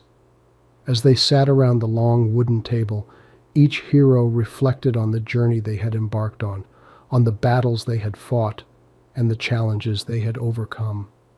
The seer's cryptic words hung in the air, adding to the gravity of the situation. The unseen force was still out there, and they knew they had to prepare for the battle that was yet to come. The leader, a strong and wise warrior, looked around at his companions. He saw the determination in their eyes, the resolve in their stance. He knew they were ready to face whatever came their way, but he also knew that they had to be prepared. They had to be ready not just physically, but mentally and emotionally as well. "We have faced many challenges," he began, his voice resonating through the hall. "We have fought beasts, we have traversed through unknown lands, and we have faced our fears. But the challenges that lie ahead are unlike any we have faced before. We are up against an unseen force, a force that threatens our realm and our way of life." He paused, letting his words sink in. He could see the apprehension in their eyes, but also the resolve. They were warriors, after all, trained to face any threat. "But we are not alone in this battle," he continued. "We have each other, and we have our people. And as long as we stand together, there is no force, seen or unseen, that we cannot overcome." His words echoed through the hall, instilling a sense of courage and determination in each hero. They knew they had a difficult journey ahead, but they also knew they had each other, and that gave them the strength to face whatever lay ahead. As they left the great hall, each hero carrying with them the weight of their responsibilities, a chill wind blew through the castle. It was a wind that carried with it a sense of foreboding, a sense of uncertainty. But as they looked out into the night, they saw a single star shining brightly in the sky. It was a star that symbolized hope, a star that reminded them of their purpose. And as they turned to leave, they saw a shadow move in the distance. It was a fleeting moment, but one that sent a shiver down their spines. It was a reminder that the unseen force was still out there, waiting for them. Chapter 16. As the hologram faded, the heroes stood in silence. The weight of their mission, the enormity of their task, hung heavily in the air. Each of them felt the gnawing tendrils of fear, but they also felt a burgeoning sense of resolve. They had been chosen, and they would not fail. As they exited the palace, their minds abuzz with the oracle's prophecy, they were met with the sight of Zephyros at dawn. The first rays of the sun cast long shadows across the landscape, the beauty of the scene a stark contrast to the darkness that lay ahead. The spectral figure had escaped, but they knew they would face him again. They would be ready. The profound lesson that echoes through this part of the story is the concept of duty and acceptance of responsibility. Our heroes, despite their fear and uncertainty, chose to embrace their roles as defenders of Zephyros, understanding that their actions could make a difference. This parallels the importance of stepping up and taking responsibility in our own lives, recognizing that we each have a role to play in shaping our world. As they set off, the palace of Zephyros at their backs, a sense of dread descended upon them. The spectral figure was still out there, biding his time. The battle may have been won, but the war was far from over, and as they ventured into the unknown, they couldn't help but wonder, would they be too late? As the group of heroes left the palace behind, they set their sights on the first destination of their journey, the ancient library of Solara, home to countless volumes of arcane knowledge and lore. It was here that they hoped to find clues to the location of the sword that the oracle had spoken of. Their journey was fraught with challenges. They faced bandits on the highways, magical beasts in the forests, and treacherous terrain in the mountains. Yet, with each obstacle they only grew stronger, their resolve hardened by the trials they faced. They were a diverse group, each with their unique strengths and weaknesses, yet they worked in harmony, their differences complementing each other rather than causing discord. Despite the dangers they faced, there were also moments of beauty. The sight of a sunrise over the green expanse of the Great Plains, the sound of a crystal-clear river flowing through a forest, the feel of a cool breeze on a hot day. These moments served as a reminder of what they were fighting for, the preservation of their beautiful world against the encroaching darkness. In the midst of their journey, a profound lesson began to take shape. It was the power of unity, of standing together despite their differences. They realized that their strength did not come from their individual abilities, but from their collective effort. They learned to rely on each other, to trust in their companions, and to work together towards a common goal. This lesson mirrored the importance of unity and collaboration in our own lives. Despite our differences, when we work together, we can achieve far greater things than when we work alone. As the days turned into weeks, they finally reached the city of Solara, a beacon of light in the midst of a world that seemed to be increasingly consumed by darkness. The city was a marvel, with its towering spires and gleaming walls, and at its heart was the library, a grand structure that dwarfed all others. They made their way towards it, their hearts filled with hope and trepidation. But as they neared the library, an ominous feeling washed over them. A strange silence hung in the air, and the usually bustling streets were eerily empty. The grand doors of the library stood ajar, an unnatural darkness seeping out from within. As they stepped inside, the sense of unease grew. The library, usually filled with the sounds of whispered conversations and rustling pages, was silent. And then they saw it. In the center of the grand hall, a figure cloaked in shadows, the spectral figure they had encountered at the palace. He turned towards them, a cruel smile playing on his lips.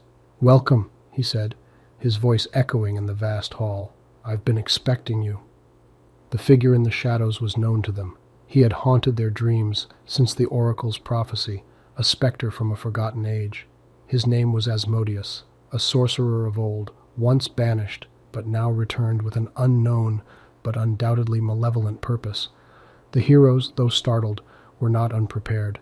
They had faced trials in their journey, bandits, beasts, and treacherous terrain, all of which had only served to harden their resolve and sharpen their skills. Now they stood united in the heart of Solara, prepared to defend the sacred library and its knowledge at all costs. Asmodeus, however, was not alone. From the shadows behind him emerged hordes of nightmarish creatures, their forms twisting and shifting in the dim light of the library. The heroes readied themselves for the battle, their hearts pounding in their chests. This was the moment they had been preparing for, the first real test of their resolve. The battle that ensued was fierce and relentless. The heroes fought with all their strength, their spells and swords clashing against the darkness. The library, once a place of tranquility and wisdom, was now a battlefield, the air filled with the sounds of combat and the scent of magic. Amidst the chaos, there was a moment of clarity.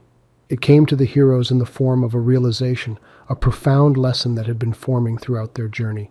They realized that their strength was not in their swords or spells, but in their unity. Despite their differences, they stood together, stronger than they ever could be alone. It was a lesson about the power of unity and friendship, the strength of a common purpose, and the importance of standing together in the face of adversity. It was a lesson they would carry with them beyond the battlefield, a reminder of their true strength. As the battle raged on, they started gaining the upper hand. One by one, Asmodeus's minions fell, their monstrous forms disintegrating into shadows. The heroes, though tired and battered, were winning. But just as they thought the end was near, Asmodeus conjured a spell, the air crackling with its power. Suddenly the library was plunged into darkness. When the light returned, Asmodeus was gone. In his place was a swirling portal, its surface shimmering like quicksilver, and in front of it stood one of their own, a look of betrayal on their face. "I'm sorry," they said, their voice choked with emotion, "but I have no choice." And with that, they stepped into the portal, the swirling surface closing behind them, leaving the heroes in stunned silence. The silence in the library of Solara was deafening. The echoes of battle still hung in the air, but the heroes were in stunned disbelief. The dust had settled, and the reality of their companion's betrayal was beginning to sink in. They stood, watching the spot where their friend had vanished into the portal, the shimmering gateway to an unknown fate. The first one to break the silence was Tiberius, the hardened warrior with a heart of gold. His voice was a mere whisper, filled with disbelief. "Why?" he murmured, his gaze fixed on the spot where their companion had vanished. His hand instinctively clenched around the hilt of his sword, the knuckles turning white. Tiberius was a man of action, of battles and wars. Betrayal, especially from a comrade, was a blow he wasn't prepared for. Elara, the elven mage, was next to speak. Her emerald eyes, usually sparkling with mischief, were dull and teary. "We have to go after them," she said, determination creeping into her voice. Despite the pain of betrayal, she was ready to fight, to face whatever lay beyond that portal to save their friend. And so they rallied, each processing the shock in their way.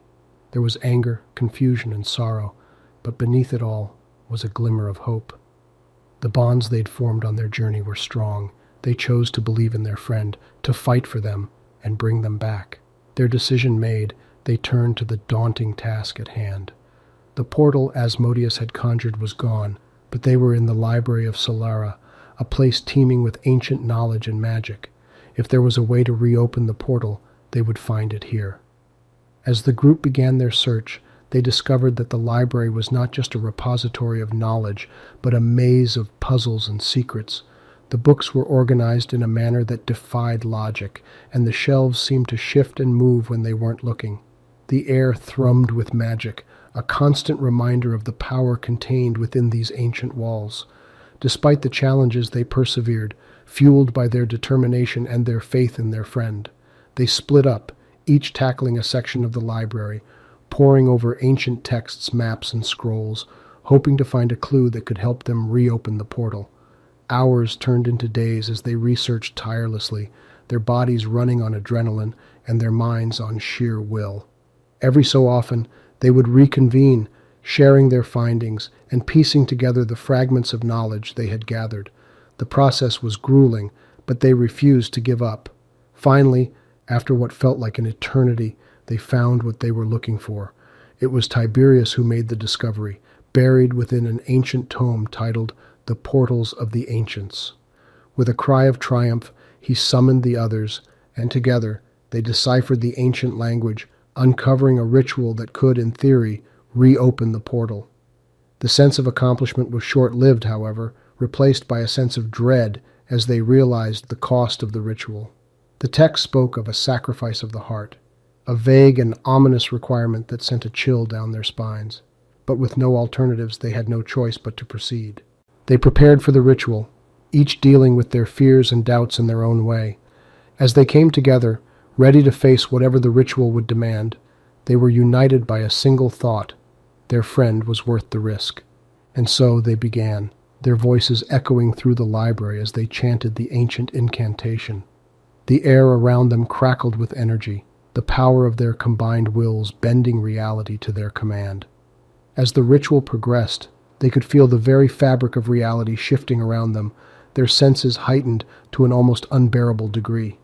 The magic surged through them, an awe-inspiring and terrifying force that threatened to consume them.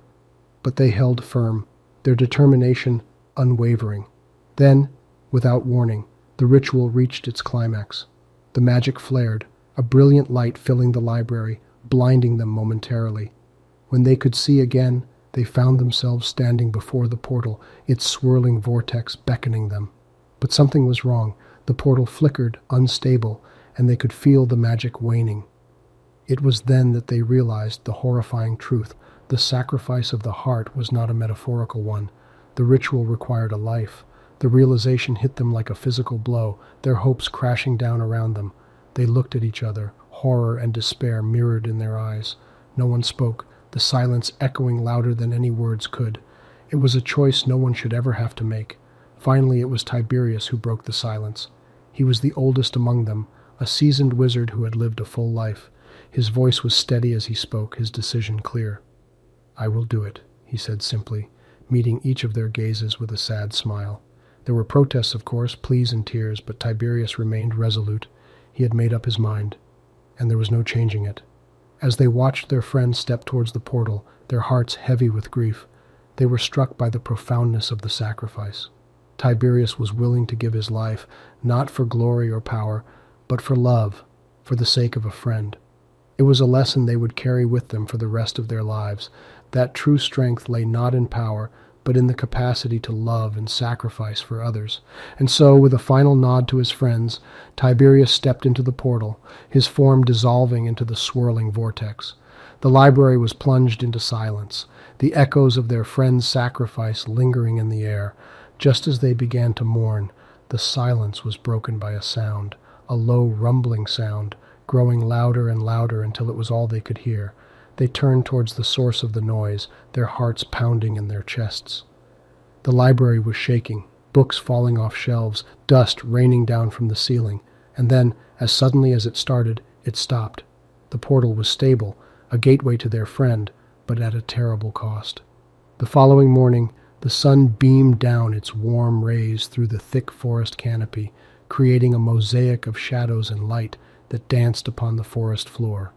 It had rained the previous night, and the earth was damp and fragrant with the musky scent of wet soil, leaves, and moss. The air was still cool, and the day promised to be bright and clear. Ava woke up first. She unzipped her tent and emerged, stretching and yawning. She always loved the mornings in the forest, the quietude, the smell of the earth, the chirping of the birds. It was as if the world was slowly awakening, shedding off its nocturnal cloak to embrace the day. But this morning was different. There was a tension in the air, an unease that couldn't be shrugged off. It didn't take her long to realize why. The fire, which should have been smoldering embers by now, was out, completely, as if it had been doused with water. A cold feeling settled in her stomach as she scanned the clearing. There was no sign of disturbance. Everything was as they had left it the previous night. She walked over to the fire pit and squatted next to it, her brow furrowed. The ashes were cold and damp. She touched them, rubbed them between her fingers. This wasn't right. This wasn't right at all. Ava looked around again, her heartbeat increasing. Suddenly, she felt very vulnerable, exposed. A shiver ran down her spine as a dreadful thought entered her mind. They were not alone in this forest.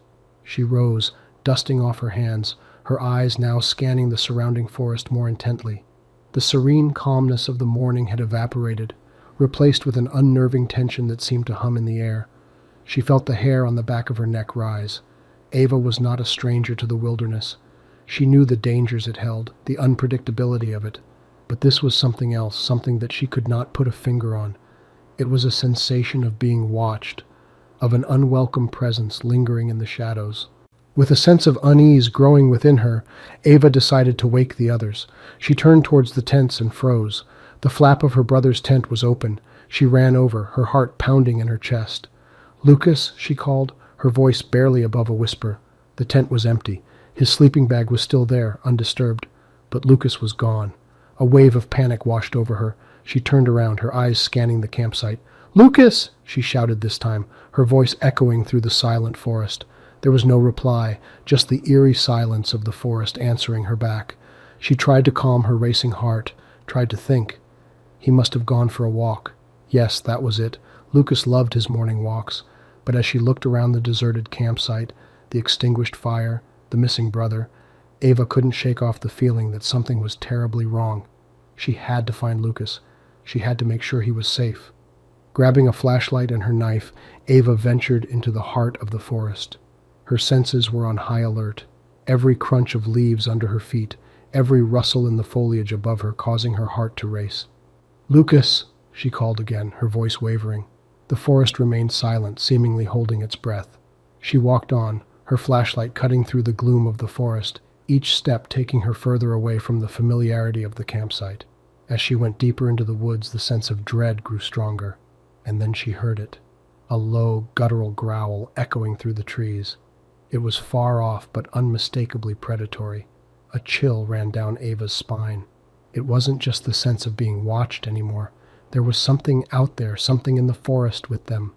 As the sound of the growl faded, Ava found herself standing still, her heart pounding in her ears. She had to find Lucas. But where could he have gone? And why would he venture out alone, knowing the dangers? As Ava grappled with these questions, she noticed something on the ground, a set of footprints, fresh and deep. They led further into the forest, away from their camp. With a sinking feeling, she realized they were Lucas's. A mix of fear and determination filled her. She had to find her brother, and fast. Ignoring the growing terror in her heart, she followed the footprints deeper into the foreboding darkness. Ava's progress was slow, the darkness of the forest hampering her speed. She traced the footprints, stopping every now and then to ensure she was still on the right path. The forest was eerily quiet, the only sound her own labored breathing and the crunch of leaves under her boots. It was then she saw it, a figure hunched over in the distance. A sense of relief washed over her. "Lucas!" she called out, quickening her pace, but as she neared, a paralyzing fear gripped her. The figure was much larger than Lucas, and it was covered in fur. Ava froze in place, her flashlight illuminating the creature. It was hunched over something, its back turned to Ava. Its growl was low and menacing, echoing through the silent forest. With a sudden rush of adrenaline, Ava grabbed her knife, her grip firm despite her trembling hands. She had to get the creature away from Lucas. She had to save her brother. She took a deep breath, summoning every ounce of courage she had. Then, with a wild yell, she lunged at the creature. It turned towards her, its eyes gleaming in the darkness. The creature was more massive up close than Ava had anticipated. Its fur was dark and matted, its eyes glowing with an eerie red light. It rose to its full height, towering over Ava, its growl deep and threatening. Ava froze for a moment, taken aback by the sheer size of the creature, but then she remembered Lucas. She remembered why she was there. With renewed determination, she tightened her grip on the knife and charged at the creature. The beast didn't move, its red eyes watching her calmly. It was only when Ava was a mere few feet away that it swiped at her with a massive paw. Ava ducked, narrowly avoiding the blow. She quickly regained her balance and lunged, plunging the knife into the creature's side. The beast roared in pain and anger, swiping at Ava again.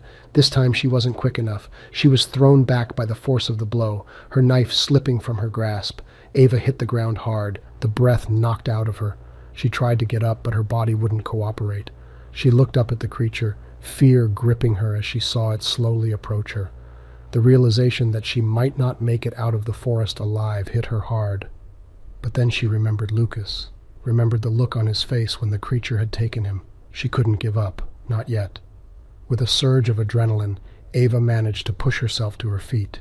She could feel a sharp pain in her side, but she ignored it. There was no time for pain, not when Lucas's life was on the line. She scanned the ground for her knife, spotting it a few feet away. She made a dash for it, but the creature was quicker. It stepped on the knife, effectively pinning it to the ground. Ava skidded to a halt, her heart pounding in her chest. The creature turned towards her, its red eyes glowing menacingly. Ava knew she didn't stand a chance against it without a weapon, but she refused to just stand there and wait for the end. She picked up a large rock from the ground and threw it at the creature. It hit the beast right in the eye. The creature roared in pain, rearing back and swiping blindly at the air. Seizing the opportunity, Ava ran towards the knife, managing to dislodge it from under the creature's foot. The creature was quick to recover, though, and it lunged at Ava just as she picked up the knife. Ava turned just in time, raising the knife in defense. The creature impaled itself on the blade, its momentum carrying it forward. Ava was pushed back by the force, falling to the ground with the creature on top of her. The forest fell silent. Ava pushed the creature off her, gasping for breath. She looked at the creature, its red eyes now dim. She had done it. She had defeated the creature. But there was no time to celebrate. She had to find Lucas. With newfound hope, Ava picked herself up and followed the creature's tracks deeper into the forest. With the adrenaline slowly leaving her body, Ava felt her injuries more acutely. A sharp pain throbbed from her side where the creature had clawed at her, and her limbs felt heavy. She knew she had to find help soon, or she might not make it. As Ava moved further into the dense forest, she came across a small clearing, and there at the edge of it was Lucas. He was lying on the ground, unmoving. Ava's heart pounded in her chest as she rushed over to him. "Lucas!" She fell to her knees beside him, her hand shaking as she checked for a pulse. It was there, faint and slow, but still there. Lucas was alive. Ava let out a sigh of relief, feeling tears prick at the corners of her eyes. She quickly wiped them away, knowing that now was not the time for tears. Lucas needed her help. She looked around the clearing, her eyes landing on a small creek nearby. She knew she needed to clean Lucas's wounds to prevent infection. Dragging him towards the creek took every ounce of strength Ava had left. Once there, she used her torn shirt to clean his injuries. It was a painstaking process, and more than once she had to stop to catch her breath. Once she was done, Ava sat back on her heels, exhaustion washing over her. She looked at Lucas, his face pale under the moonlight. He needed medical attention, and he needed it soon. But they were miles away from the nearest town, and Ava didn't think she could carry Lucas all the way there. A sense of despair washed over her. She had come so far, had fought so hard, only to lose him now. As she sat there, staring at Lucas's unconscious form, a thought occurred to her. The creature had been drawn to them because of the artifact. Could it be that the artifact also held the key to saving Lucas? With that thought in mind, Ava reached into her pocket and pulled out the artifact. It was a small, golden orb, glowing faintly under the moonlight. As she held it in her hands, she felt a strange sense of warmth emanating from it. "I don't know if you can help us," Ava said softly, looking at the orb. "But right now, you're all we've got." As if in response, the orb started to glow brighter, its light enveloping Ava and Lucas. A feeling of calm washed over Ava as she held on to Lucas, praying for a miracle. And then, everything went black. When Ava woke, it was daylight. She squinted against the sun streaming through the trees, momentarily disoriented. Her side ached and her entire body felt heavy, but when she tried to move, she found she could. The pain was less intense, more manageable. Beside her, Lucas still lay unconscious. Ava turned to him, reaching out to feel his forehead. It was cool to the touch, his skin less pale than before. His breathing was steady, his pulse stronger. He seemed better. But how? Then she remembered the artifact and the strange light it had emitted. She looked around, searching for the small golden orb, and found it a few feet away. It was no longer glowing, just a simple piece of gold now, but she could still feel a faint warmth when she picked it up. Had the artifact healed them? Was that even possible? Ava shook her head, pushing the thought away. It didn't matter how or why. What mattered was that they were alive, but they weren't safe yet. They still needed to find their way back to civilization. Pushing herself to her feet, Ava looked around, trying to figure out their location. The forest was dense, the foliage thick.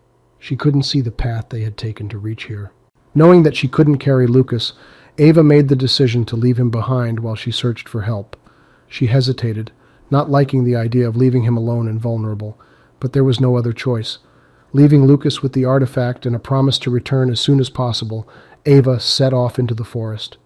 Her steps were shaky at first, but as she moved, her strength returned. She kept moving, focusing on putting one foot in front of the other. The forest seemed endless, the trees stretching as far as she could see. She moved in what she hoped was the direction of the nearest town, praying that she was right. As she walked, Ava couldn't help but think about their journey so far. They had faced challenges and dangers, had been pushed to their limits, but they had also learned valuable lessons. The most important one, Ava realized, was that no matter how dire the circumstances, there was always a way out. You just needed to be brave enough to find it. With renewed determination, Ava picked up her pace. She would find help. She would save Lucas. They would get out of this forest alive. And then, just when she was starting to lose hope, Ava saw it, a small cabin in the distance. Smoke was rising from the chimney, and she could hear the faint sound of a dog barking. Relief washed over her. They were saved. As she started towards the cabin, a strange feeling overcame her.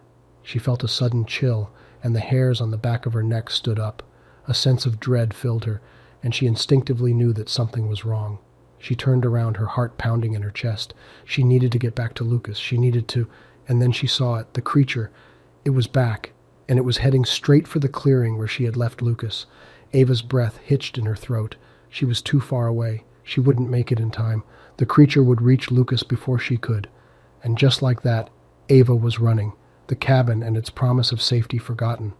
All that mattered was getting back to Lucas. She had to save him. She had to. Despite the pain in her side and the fatigue that had begun to creep back in, Ava forced herself to run faster. Branches whipped against her face, leaving stinging welts, but she barely noticed. All she could think about was Lucas, defenseless and alone.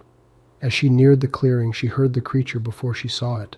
A low growl echoed through the forest, followed by a pained cry. Lucas. Ava's heart pounded in her chest, terror seizing her. But when she burst into the clearing, the sight that greeted her wasn't what she expected. The creature was there, yes, but so was Lucas, standing on unsteady feet, the artifact clutched tightly in his hand. It was glowing again, a bright, blinding light that made the creature recoil. Seeing Ava, Lucas shouted, "Stay back!" Ava skidded to a halt, watching in disbelief as Lucas moved to stand between her and the creature. The artifact was glowing brighter now, the light pulsating. The creature growled, its eyes on the orb, but it didn't move closer. Instead, it suddenly turned and fled into the forest. Ava stared after it, stunned. Then she turned to Lucas. "How did you—" Lucas shook his head, looking just as confused. "I don't know. I woke up and it was here. I knew I had to protect you."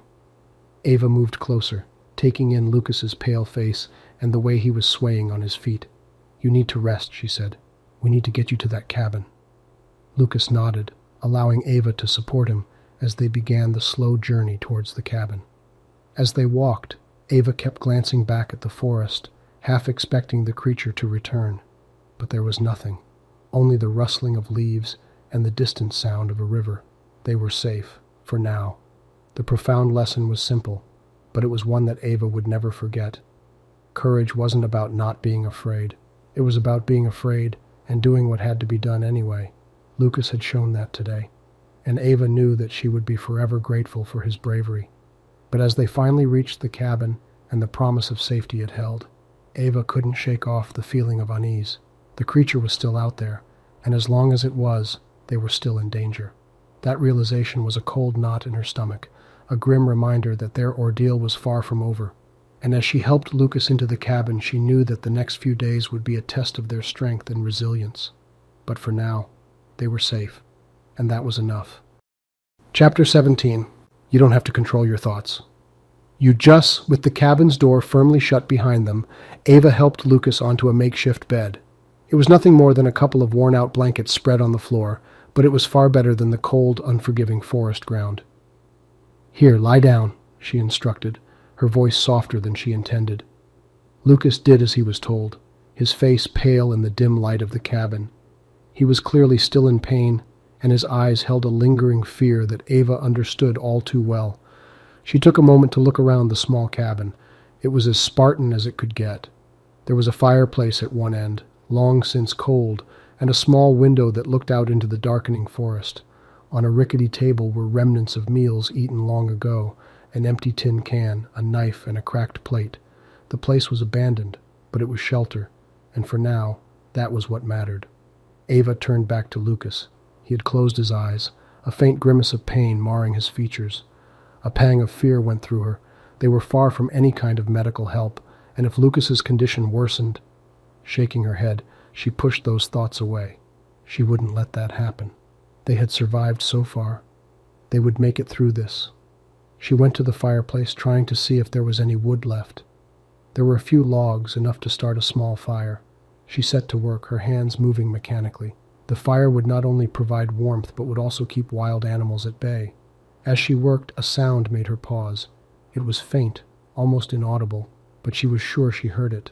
A low growl, eerily similar to the creature that had attacked them.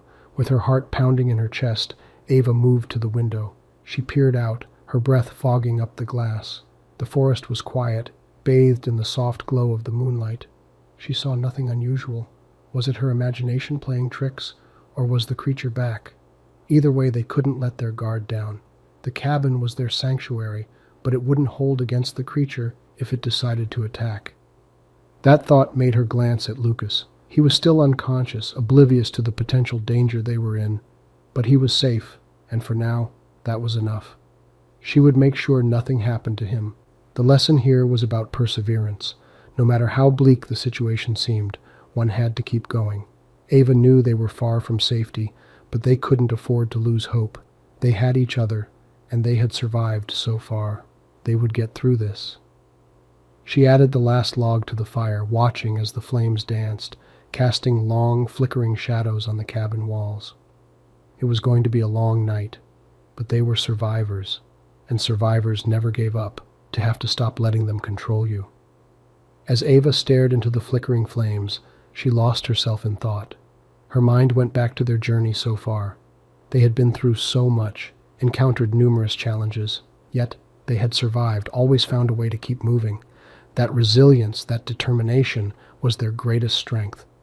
From the corner of her eye, she noticed Lucas stirring. His brows were furrowed, the pain evident on his face. She quickly moved to his side, her heart beating faster. "Lucas?" she called out softly, not wanting to startle him. His eyelids fluttered open, his gaze searching the room before settling on her. "Where are we?" he managed to ask, his voice rough. "In a cabin," Ava replied, trying to sound reassuring. "You need to rest, Lucas. We're safe here, for now." Lucas nodded, but Ava could see the worry in his eyes. It mirrored her own concerns. They were far from the city, from any form of help, yet they had no other choice but to press on. Throughout the night, Ava stayed by Lucas's side, watching over him as he slipped in and out of consciousness. Her mind buzzed with countless what-ifs, but she pushed them away, focusing instead on the sound of Lucas's steady breathing. It was the one thing that reassured her, reminded her that they were still alive, still fighting. The moon had shifted its position in the sky, casting long, eerie shadows across the forest floor. It was in that quiet solitude that Ava felt a strange sense of calm. Even in the midst of chaos and uncertainty, they had found a moment of peace. It was fleeting, she knew, but it was theirs. The lesson here was about finding solace amidst turmoil. It was about learning to appreciate the moments of respite, however temporary, because it was in these moments that one found the strength to carry on. Just when Ava thought the night would pass without incident, she heard it again. The low growl, closer this time. The creature was back. Fear coiled in her stomach, her heart pounding against her ribcage. The peace of the night had been shattered. They were in danger once again. After a tense confrontation with the creature, Ava found herself in a new predicament, trapped in an underground cavern. As she brushed the dust off her clothes, she looked around, her eyes adjusting to the dim light provided by the glowing fungi on the cavern's ceiling. The eerie blue light painted the surroundings in an alien aura. Huge stalagmites rose from the ground, their jagged edges pointing menacingly towards the ceiling, while stalactites hung precariously from above, looking like they could plunge any moment. Ava felt a wave of despair crash over her, but as the initial shock wore off, She reminded herself that she had been in worse situations before, and each time she had found a way out. This would be no different. Determined, she began to explore the cavern. Her fingers gently grazed the walls, the rough texture of the stones a stark reminder of her predicament. The cool dampness of the cavern sent a chill down her spine, causing her to wrap her cloak tighter around herself. As she moved deeper into the cavern, she noticed peculiar carvings on the walls. They were too complex to be naturally occurring formations. She traced the patterns, a sense of curiosity seeping in. They were symbols, possibly a language, but not one she was familiar with. Feeling the weight of her situation, Ava sighed, looking longingly at the small circle of light far above her. The portal that had promised freedom was now out of her reach. She sat down, resting her back against the cold wall of the cavern. She thought about the profound words of her mentor, who once told her, "Every obstacle presents an opportunity to improve our condition." Though she felt like all hope was lost, she clung to those words. Maybe there was a way out. Maybe this obstacle was an opportunity in disguise. She stared at the symbols again, squinting in the dim light. Suddenly she realized that they weren't just random symbols. They formed a map of the cavern she was trapped in. And there, towards the far right of the map, was a passage that led upward, possibly an exit. A surge of adrenaline shot through Ava. She hastily stood up and, with newfound determination, began following the directions laid out by the carvings. But as she advanced deeper into the darkness, following the path indicated by the map, she noticed an unsettling detail. The symbols on the walls started to change. They were no longer directions, but warnings. Warnings of a beast that lurked in the depths of the cavern. The same beast she had seen before she fell. A chill ran down her spine. She could hear a distant growl, echoing through the cavern. The beast was near. Before she could decide whether to turn back or go forward, the ground shook beneath her feet, and she heard a deep, terrifying roar that echoed around the cavern. The monster was closer than she thought, and it was coming her way. The reverberation of the beast's roar echoed ominously through the cavern, each echo amplifying Ava's fear. A sense of dread washed over her as she realized the danger she was in. She felt her heartbeat quicken, adrenaline surging through her veins. Should she run or hide? She glanced at the map once more, considering her options. She was in the center of the labyrinthine cavern now. She could either backtrack and potentially find another route, or push forward, hoping to evade the creature and find the exit. Making a snap decision, she decided to push forward. She took a deep breath, gathered her courage, and quickened her pace, her footfalls echoing in the ominous silence. Every shadow seemed to take the form of the beast.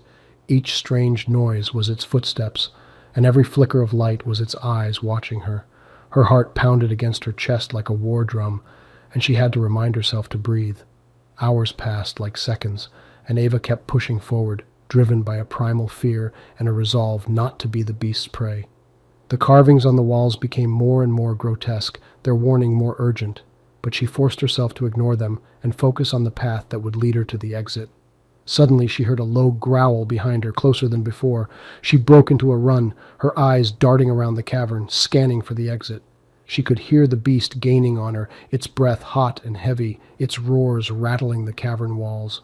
Just when she thought she was done for, she saw it, the exit, a narrow fissure in the cavern wall that the map had promised. She sprinted towards it, her heart pounding, her breath hitching. The growls behind her were now deafening, and she knew the creature was right behind her. Summoning every bit of strength she had left, Ava lunged towards the fissure, throwing herself through the narrow opening. She rolled onto the ground outside, gasping for breath, her body aching from the exertion. She turned to look back at the cavern, half expecting the beast to emerge, but the fissure was too narrow for it, and all she saw were two glowing eyes staring back at her before they retreated into the darkness. As Ava stood, dusting herself off and looking at the wide expanse of a new, unexplored world before her, she felt a strange sense of exhilaration mixed with relief. She was out. She was free. But as she looked back at the fissure, she knew that the ordeal was far from over. She had escaped the cavern, but the beast was still out there, in the dark, waiting. In the quiet that followed, Ava found herself reflecting on the lesson she had learned from her harrowing experience. Courage wasn't the absence of fear. It was the decision to move forward despite the fear. As she stared into the unexplored wilderness before her, she resolved to remember this lesson, but the feeling of triumph was short-lived. As she took her first steps into the unknown, the ground beneath her trembled. A strange sound filled the air, growing louder by the second. It was a rumbling, a rolling thunder, but there wasn't a cloud in the sky. The last thing Ava saw before everything went dark was a massive shadow descending from the sky. Ava awoke to a pounding headache. Her vision was blurred, and as she pushed herself up, she felt a surge of nausea. She quickly clamped a hand over her mouth, swallowed hard, and took deep breaths until the wave of sickness passed. "Where am I?" she asked herself. A few fleeting memories of the terrifying chase through the cavern flickered in her mind. Then the rumbling sound, the descending shadow, and everything went black. Looking around, Ava found herself in a strange environment. It was darker than the cavern, with an eerie green glow illuminating the surroundings. The ground was soft and squishy under her, and a strong, musty odor filled the air. As her eyes adjusted, she realized she was sitting on a massive leaf, the veins of the leaf as wide as rivers. This wasn't the wilderness she had expected to step into. She was in a different place altogether, a place where everything was magnified 100-fold. The vegetation was massive, the insects buzzing around were the size of birds, and the sound of running water was a thunderous roar in the distance. It took a few moments for the terrifying realization to sink in. Ava had been shrunken down. She was in a world of giants. Feeling her heart pounding in her chest, Ava surveyed her new surroundings. She could see towering plants stretching into the distance, their massive stalks and leaves dwarfing her. Among them, enormous creatures moved, creatures that Ava would have previously dismissed as harmless insects. Now, they were the size of prehistoric beasts. She felt an unexpected gust of wind as a butterfly, now gargantuan, fluttered past her. Its wings, as large as billboards, caused the vegetation to sway. Ava clung to the leaf beneath her, fear threatening to consume her. Ava quickly realized that being small in a world of giants had its disadvantages. Her every move needed to be calculated, every step taken with extreme caution. She was no longer at the top of the food chain. She was now potential prey for any creature that crossed her path. In the distance, Ava noticed what looked like a massive, towering tree. She squinted, realizing that it wasn't a tree at all. It was her backpack. She had dropped it during the chase through the cavern. If she could get to it, maybe she could find something to help her. Gathering her courage, Ava leapt from her leaf and started her journey towards the backpack. She had to dodge giant ants and spiders, hide from titanic birds that were interested in her, and leap over colossal, deadly mushrooms. Each step was a battle for survival, and Ava felt exhaustion creeping in. Yet she couldn't afford to rest. Every second she spent in this giant world increased her chances of being discovered and devoured. Finally, after what felt like an eternity, Ava reached the backpack. Scaling its fabric was no easy task. She had to grab hold of the threads, using them like a rock climber might use crevices and outcroppings.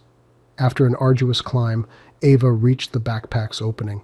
She pulled the zipper open with great effort and fell inside the giant bag. The bag was an absolute mess. Ava rummaged through the contents, desperate to find something, anything that could help her. The giant pencil? No. The oversized eraser? Nope. Then she saw it, a gleaming glint of metal in the corner of the bag. It was her pocket mirror. She grabbed it and held it up. It was now the size of a large shield. Ava recalled something from her physics class about how light could be manipulated and magnified through lenses and mirrors. She wondered if this could be her ticket back to normalcy. If she could somehow channel the right amount of light through the mirror, it could reverse the beam's effects and bring her back to her normal size. But just as Ava was about to position the mirror, a shadow loomed over her. She turned to see a colossal spider peering into the backpack, its 8 eyes gleaming hungrily. With no time to waste, Ava quickly picked up the giant pencil beside her. Brandishing it like a sword, she jabbed at the spider. It hissed and recoiled, but it didn't retreat. Instead, it seemed to grow angrier, its fangs bared menacingly. Ava gulped, fear gripping her, but she didn't allow it to break her resolve. Just as the spider lunged at her, Ava raised the mirror shield. The bright light from outside refracted off the mirror and hit the spider. There was a high-pitched sound, a blinding flash, and the next thing Ava knew, the spider was shrinking. It became smaller and smaller until it was no bigger than a normal-sized spider. Ava watched in amazement as it scurried away in confusion and fear. Panting with relief, Ava turned back to the mirror. If the mirror could shrink the spider, it could surely return her to her original size. She carefully positioned the mirror so that the sunlight could hit it at the perfect angle. Ava closed her eyes and hoped for the best. When she opened them, she was met with another bright flash of light. When her vision cleared, Ava found herself standing on the school ground, back to her normal size. She looked around, dumbfounded. Everything seemed normal. The students were walking about, chatting and laughing. It was as if nothing had happened. With a sigh of relief, Ava picked up her backpack, which was once again the right size. She glanced at the pocket mirror in her hand, the instrument of her incredible journey. She tucked it back into her pocket, vowing never to take it out again. As Ava walked away, she left the reader with a profound lesson. Our size and place in the universe might seem insignificant in the grand scheme of things, but our will to survive, our ability to think and adapt, is what makes us truly immense. The world is full of challenges, each one bigger than the last, but if we hold on to our courage and use our brains, we can overcome them. No matter how small we might seem, we each hold a universe of potential within us. Just as this thought crossed her mind, Ava heard a soft whirring sound. She turned around to see the science professor fiddling with the ray again, pointing it at a small rock this time. With a gulp, Ava quickened her pace. As she walked away, the rock started growing in size. Ava went home. She had decided not to tell anyone about her adventure, partly because she was not sure they would believe her, and partly because she herself was still processing what had happened. The pocket mirror lay heavy in her bag, a tangible reminder of her extraordinary journey. She found her parents in the kitchen, preparing dinner. They greeted her with smiles, asking about her day. Ava responded with a vague answer, not mentioning the events of the afternoon. Instead, she retreated to her room, claiming exhaustion. In the privacy of her room, Ava pulled out the pocket mirror. It looked as innocent as any other mirror. She tentatively picked it up, half expecting to be sucked into a different world again. But nothing happened. It was just a mirror. Ava felt a strange mixture of relief and disappointment. Her adventure had been terrifying, yes, but it had also been exciting. It had made her feel alive, in a way that her everyday life never had. She put the mirror away and lay down, the events of the day replaying in her mind. The profound lesson from this section is the duality of fear and thrill. Often the things that scare us the most are the ones that make us feel the most alive. Every adventure comes with its fair share of fear, but it's up to us to decide whether to let that fear hold us back or push us forward. Just as she was about to drift off to sleep, there was a knock on the door. It was her younger brother Timmy, holding an object that made Ava's heart skip a beat. "Look what I found in Dad's study," he said, holding up a pocket mirror identical to Ava's. Ava bolted upright, the drowsiness from earlier forgotten. She reached out to take the mirror from Timmy, her mind racing with possibilities. It was the same size, the same design, and held the same weight as the one she had hidden in her bag. Her heart pounded in her chest as she held the two mirrors side by side. The similarities were uncanny. Timmy watched her with curiosity. "Cool, huh? Dad said he found it in an antique shop. He doesn't remember buying two, though." This information sent a shiver down Ava's spine. Could there be more of these mirrors? And why was her dad involved?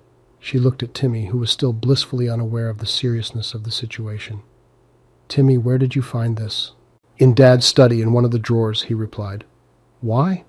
"No reason," Ava said quickly, tucking the second mirror in her bag alongside the first. She stood up, her mind whirling with thoughts. "Timmy, promise me you won't touch any more mirrors you find, okay?" Timmy looked at her oddly but nodded.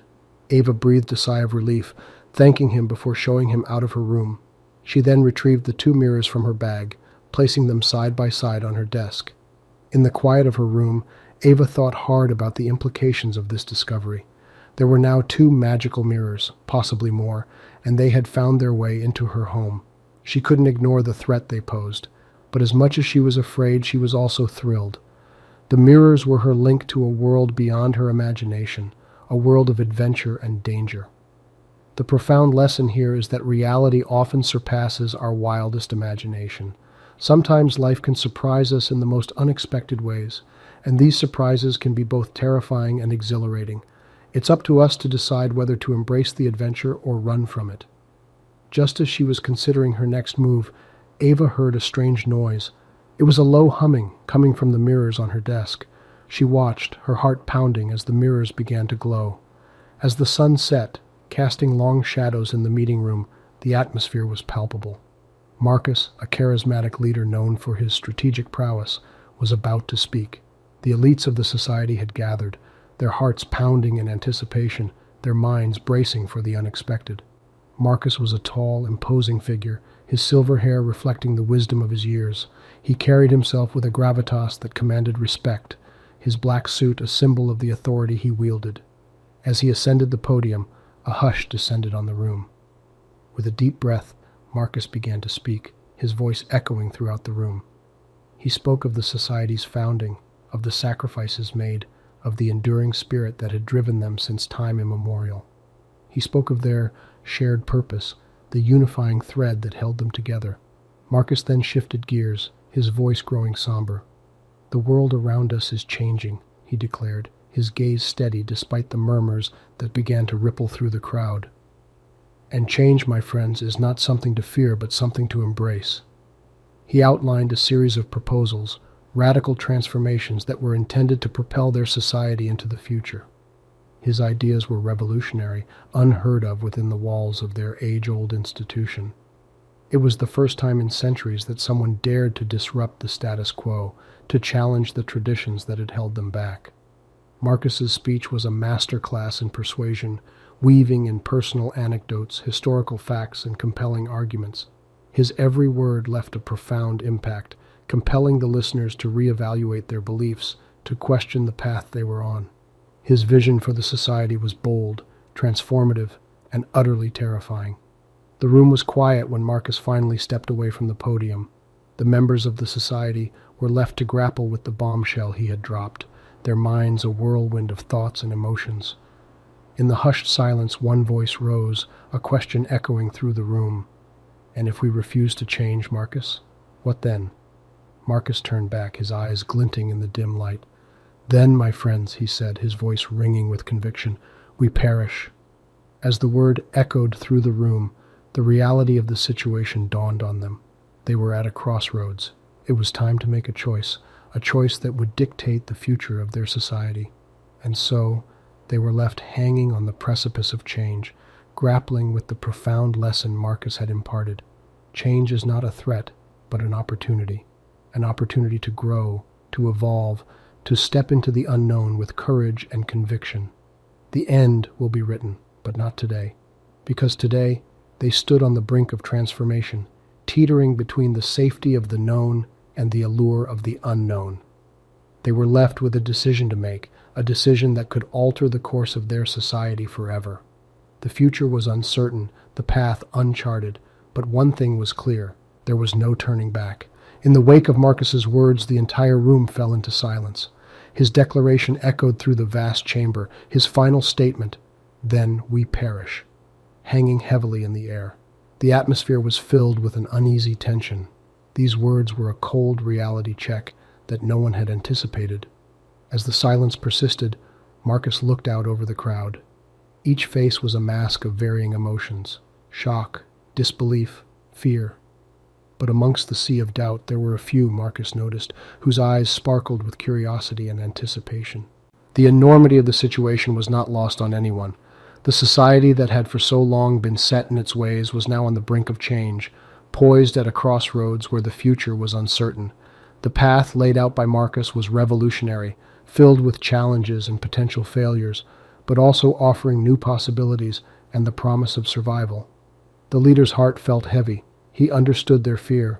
Change was daunting, especially when it threatened to upend centuries of traditions, yet he also knew that their survival depended on their ability to adapt and evolve. The world outside was not the same as it had been when their society was formed. As it changed, so must they.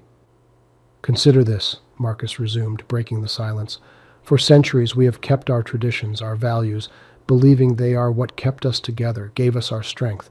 But perhaps it's not the traditions themselves that are our strength, but our ability to uphold them, to adapt them in the face of change. His voice carried a profound sense of purpose, resonating with the attendees. It was as if a spell had been cast, keeping everyone hanging on to his every word. This was the first of many smaller lessons that Marcus planned to impart. The strength of their society lay not in their traditions, but in their unity and adaptability. Marcus continued, "The values we hold dear, the ones we fought to protect, they need not be lost in the face of change. Rather, they can guide us, serve as our compass, as we navigate the unknown path ahead." Marcus paused, his gaze sweeping over the attendees one more time, marking the expressions on their faces. Their initial shock had subsided, replaced now with a mix of contemplation and understanding. They were beginning to see the picture Marcus was painting.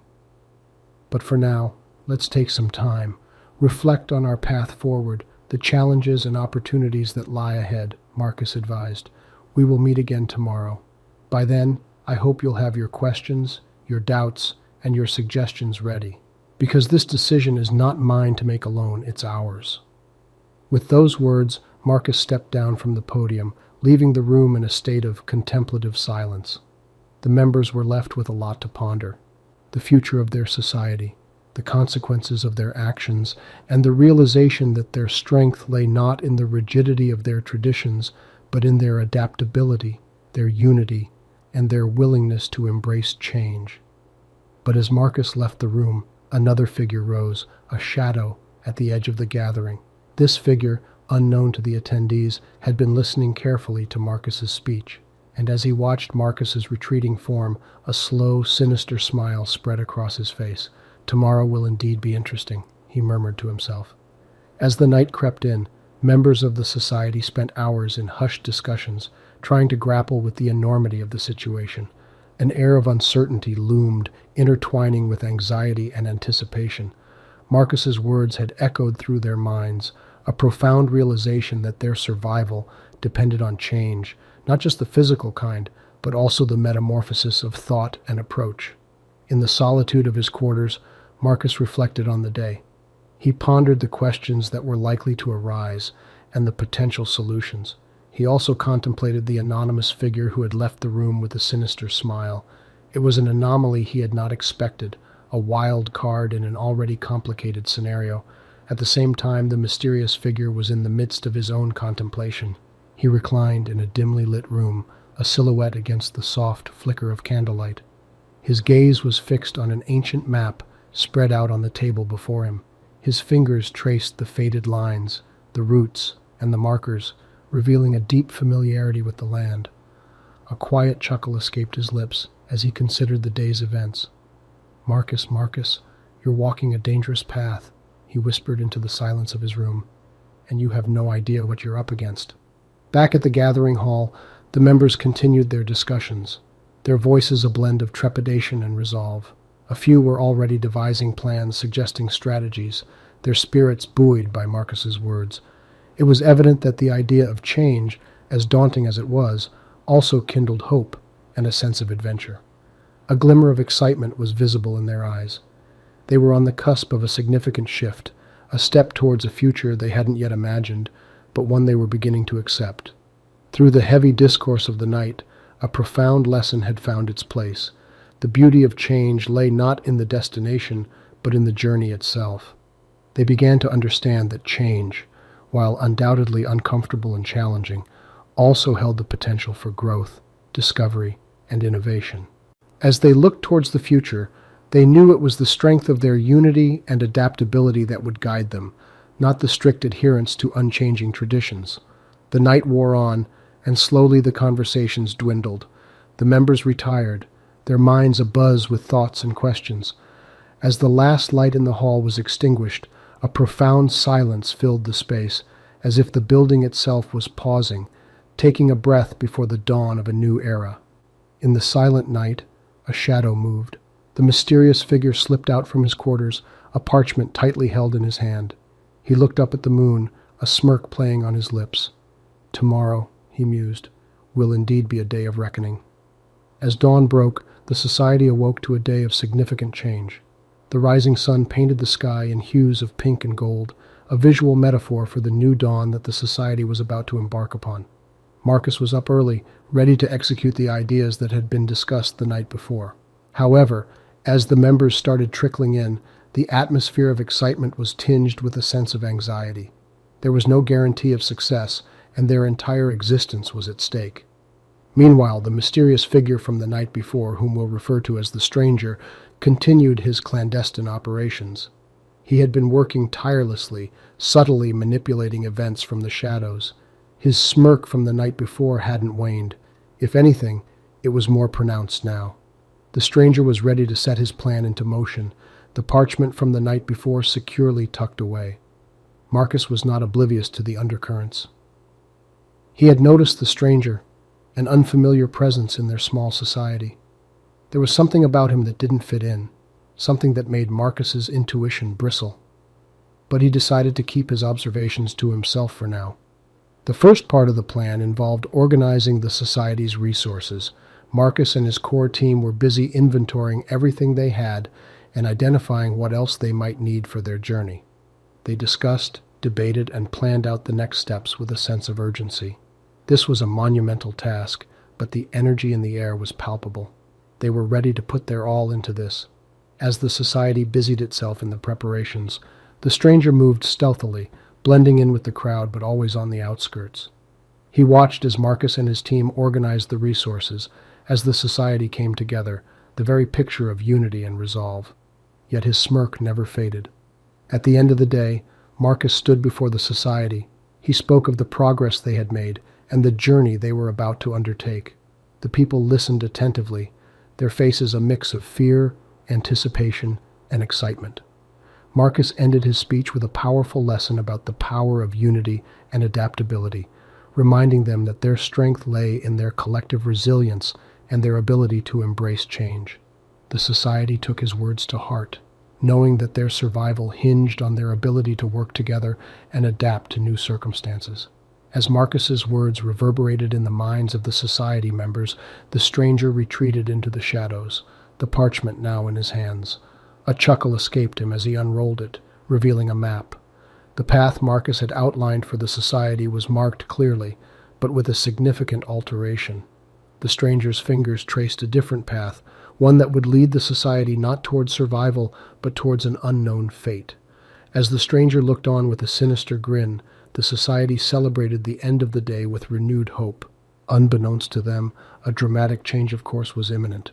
Would they embark on the path towards survival, or would they be led astray by the Stranger? Chapter 18. A Dawn of Understanding.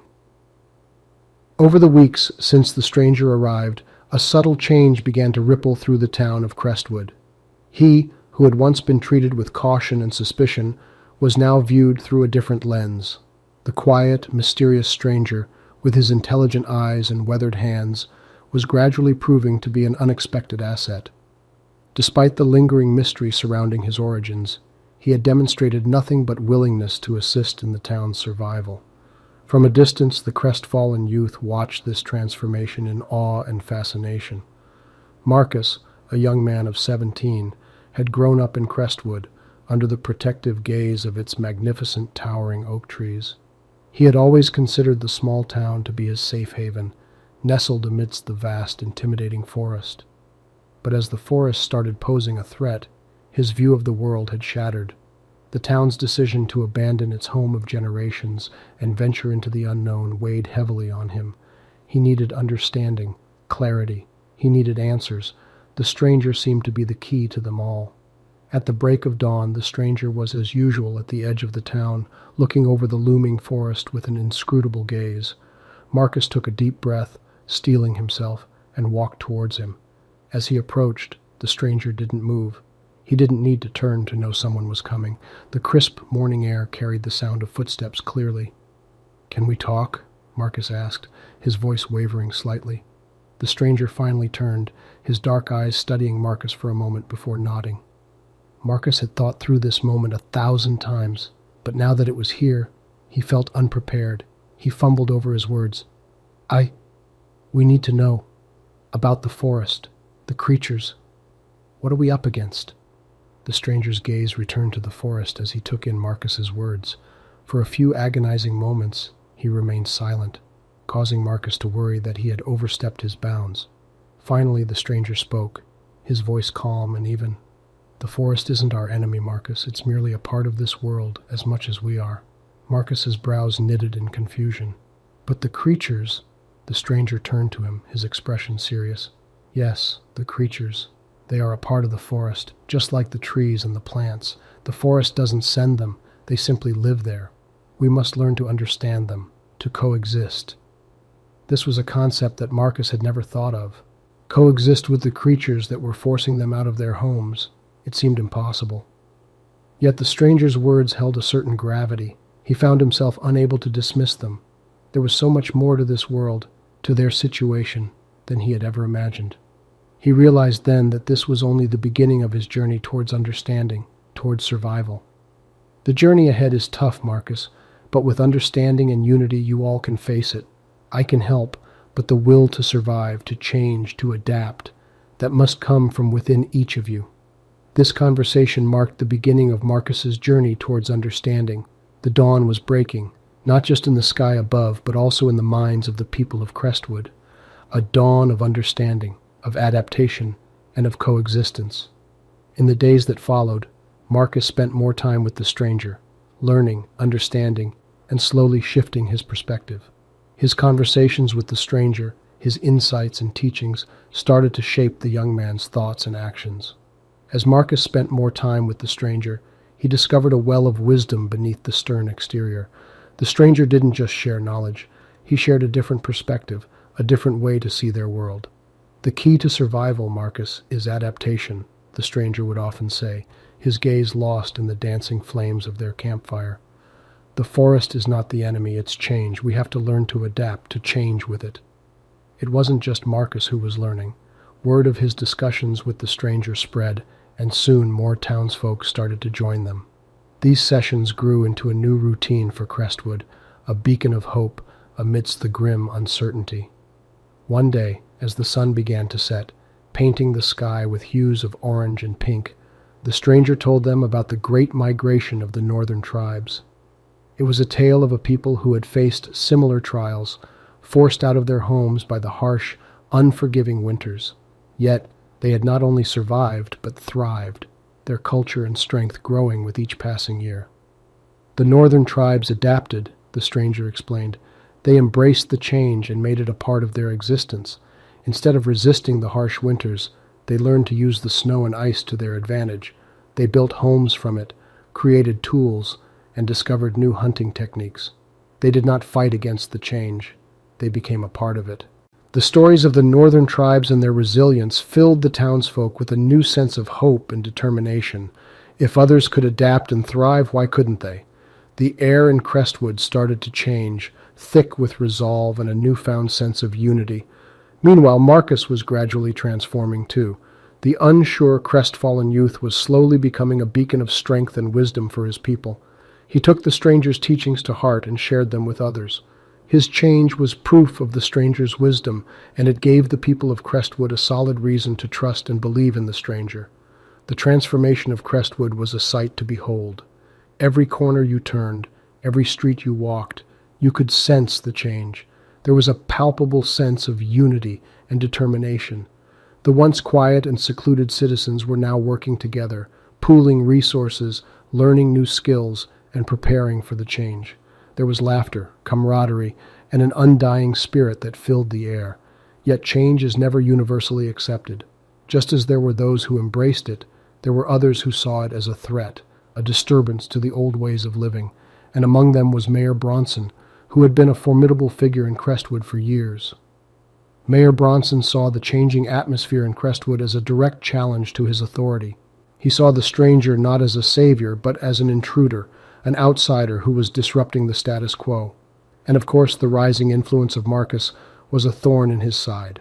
The young man who was once a mere village boy was now becoming a symbol of hope for the townsfolk. This shift in power did not sit well with the mayor. One evening, as the sky turned from bright orange to a somber gray, Mayor Bronson decided to confront the stranger and Marcus. As the townsfolk gathered around the fire, he walked in, flanked by his entourage. He pointed at the stranger and bellowed, "Who are you to dictate our lives? Who are you to challenge the traditions of Crestwood? Marcus stood up, ready to defend the stranger, but the latter raised his hand, signaling him to sit. The stranger then turned to Mayor Bronson, his face calm and composed. He didn't reply immediately, but looked at the mayor for a long moment before speaking. The stranger's gaze was unflinching, and his calmness radiated a sense of authority. "I'm not here to dictate or to challenge your traditions," he began, his voice smooth and steady, cutting through the tense silence. "I'm here to help you see the possibilities, the opportunities that you've been blind to." Mayor Bronson sneered. "And why should we trust you, an outsider?" At this, Marcus could no longer hold his peace. He stood, his youthful face flushed with passion and conviction. "We trust him because he has shown us hope," he declared, his voice carrying over the crowd. "We've been stuck in our ways, Mayor, unable to see beyond our small world. But the stranger has shown us that there's more to life than just surviving." The crowd around them murmured in agreement. Their expressions mirrored their changing allegiances. They were no longer just the mayor's constituents. They were becoming a community ready for change. The stranger stood quietly, allowing Marcus to speak. It was a lesson in leadership, to let others voice their thoughts and become a part of the change, rather than imposing his own. This night marked a significant turn in the story of Crestwood. The confrontation between the old and the new, the established and the evolving, set the stage for the revolution that was to come. The confrontation ended with Mayor Bronson storming off, leaving the townsfolk with the stranger and Marcus. A sense of unity filled the air, but everyone knew this was just the beginning. There were more battles to be fought, more challenges to be faced. The following morning, as the sun cast long shadows across Crestwood, Marcus found the stranger on the outskirts of town, watching the sunrise. "What happens next?" he asked, his eyes filled with both anticipation and anxiety. The stranger turned to him, a calm smile on his face. "Change, Marcus. Change is what happens next." "But how do we do it?" Marcus implored. "How do we fight against years of tradition and fear?" "The same way you eat an elephant, Marcus," the stranger replied cryptically. Marcus frowned, confused. "I don't understand." "One bite at a time," the stranger clarified. "You don't overcome something as monumental as fear and tradition in one fell swoop. You do it step by step, bit by bit. That's how change happens." His words hit Marcus like a bolt of lightning, igniting a spark within him. He realized that the monumental task of changing Crestwood's future wasn't something that had to be done all at once. It could be broken down into smaller, manageable parts. Armed with this newfound wisdom, Marcus felt a surge of courage. He was ready to take on the challenge, ready to bring about the change that Crestwood needed. The stranger had not just given him hope.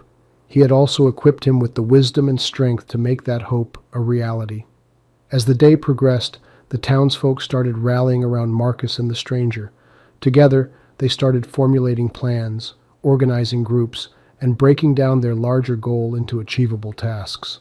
Their first step was to establish communication with the nearby towns, a feat no one from Crestwood had ever attempted before. But just as they were about to send their first envoy, a commotion at the town gates drew everyone's attention. The mayor had returned, and he wasn't alone. Mayor Bronson stood at the gates, a smug look on his face. Beside him was a group of armed men, their stern faces devoid of any emotion. "Did you really think you could overthrow me that easily?" Mayor Bronson sneered. "Meet my enforcers. Let's see how your change stands up to them." As the enforcers stepped forward, the townsfolk gasped in surprise and fear. The threat of violence was a stark contrast to their peaceful revolution. Marcus looked at the stranger, uncertainty in his eyes. How would they face this new challenge? Would their vision for change be crushed even before it took flight? The sun had just begun to lower itself toward the horizon, casting long shadows across Crestwood. As Marcus and the townsfolk gathered in the square, the atmosphere was thick with tension, anticipation, and fear. Mayor Bronson had demanded their presence, and the sight of his enforcers, arrayed like a row of threatening statues, sent an unspoken threat to the villagers.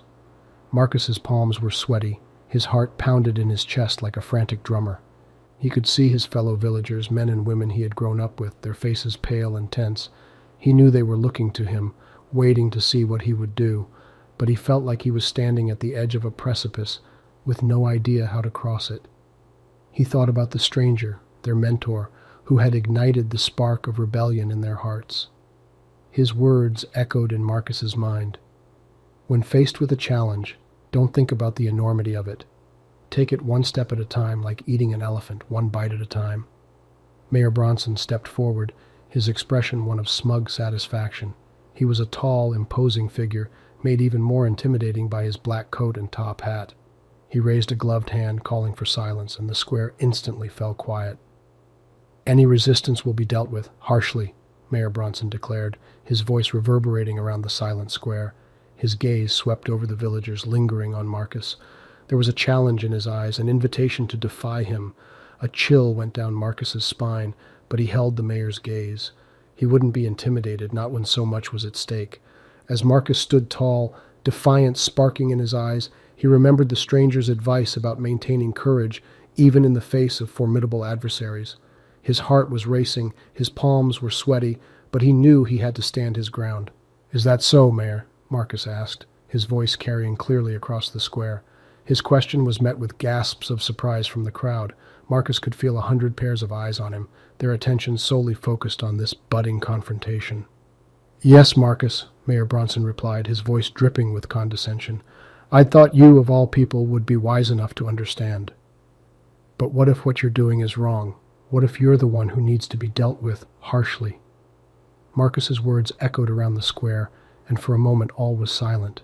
He had thrown the gauntlet, openly challenging the mayor's authority. There was no turning back now. Bronson's face turned a shade darker, his eyes narrowing into dangerous slits. The enforcers shifted restlessly, their hands itching towards the weapons at their sides.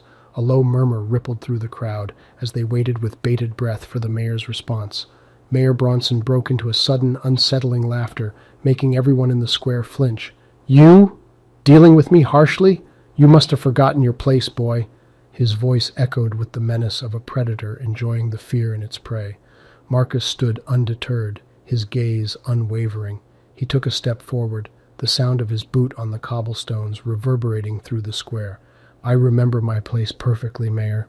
I am one of the people you've sworn to protect, not exploit." His statement, brave and earnest, hung in the air. The crowd watched with awe, and then a slow, scattered applause broke out among them. Bronson's face turned livid as he barked orders to his enforcers to quiet the crowd.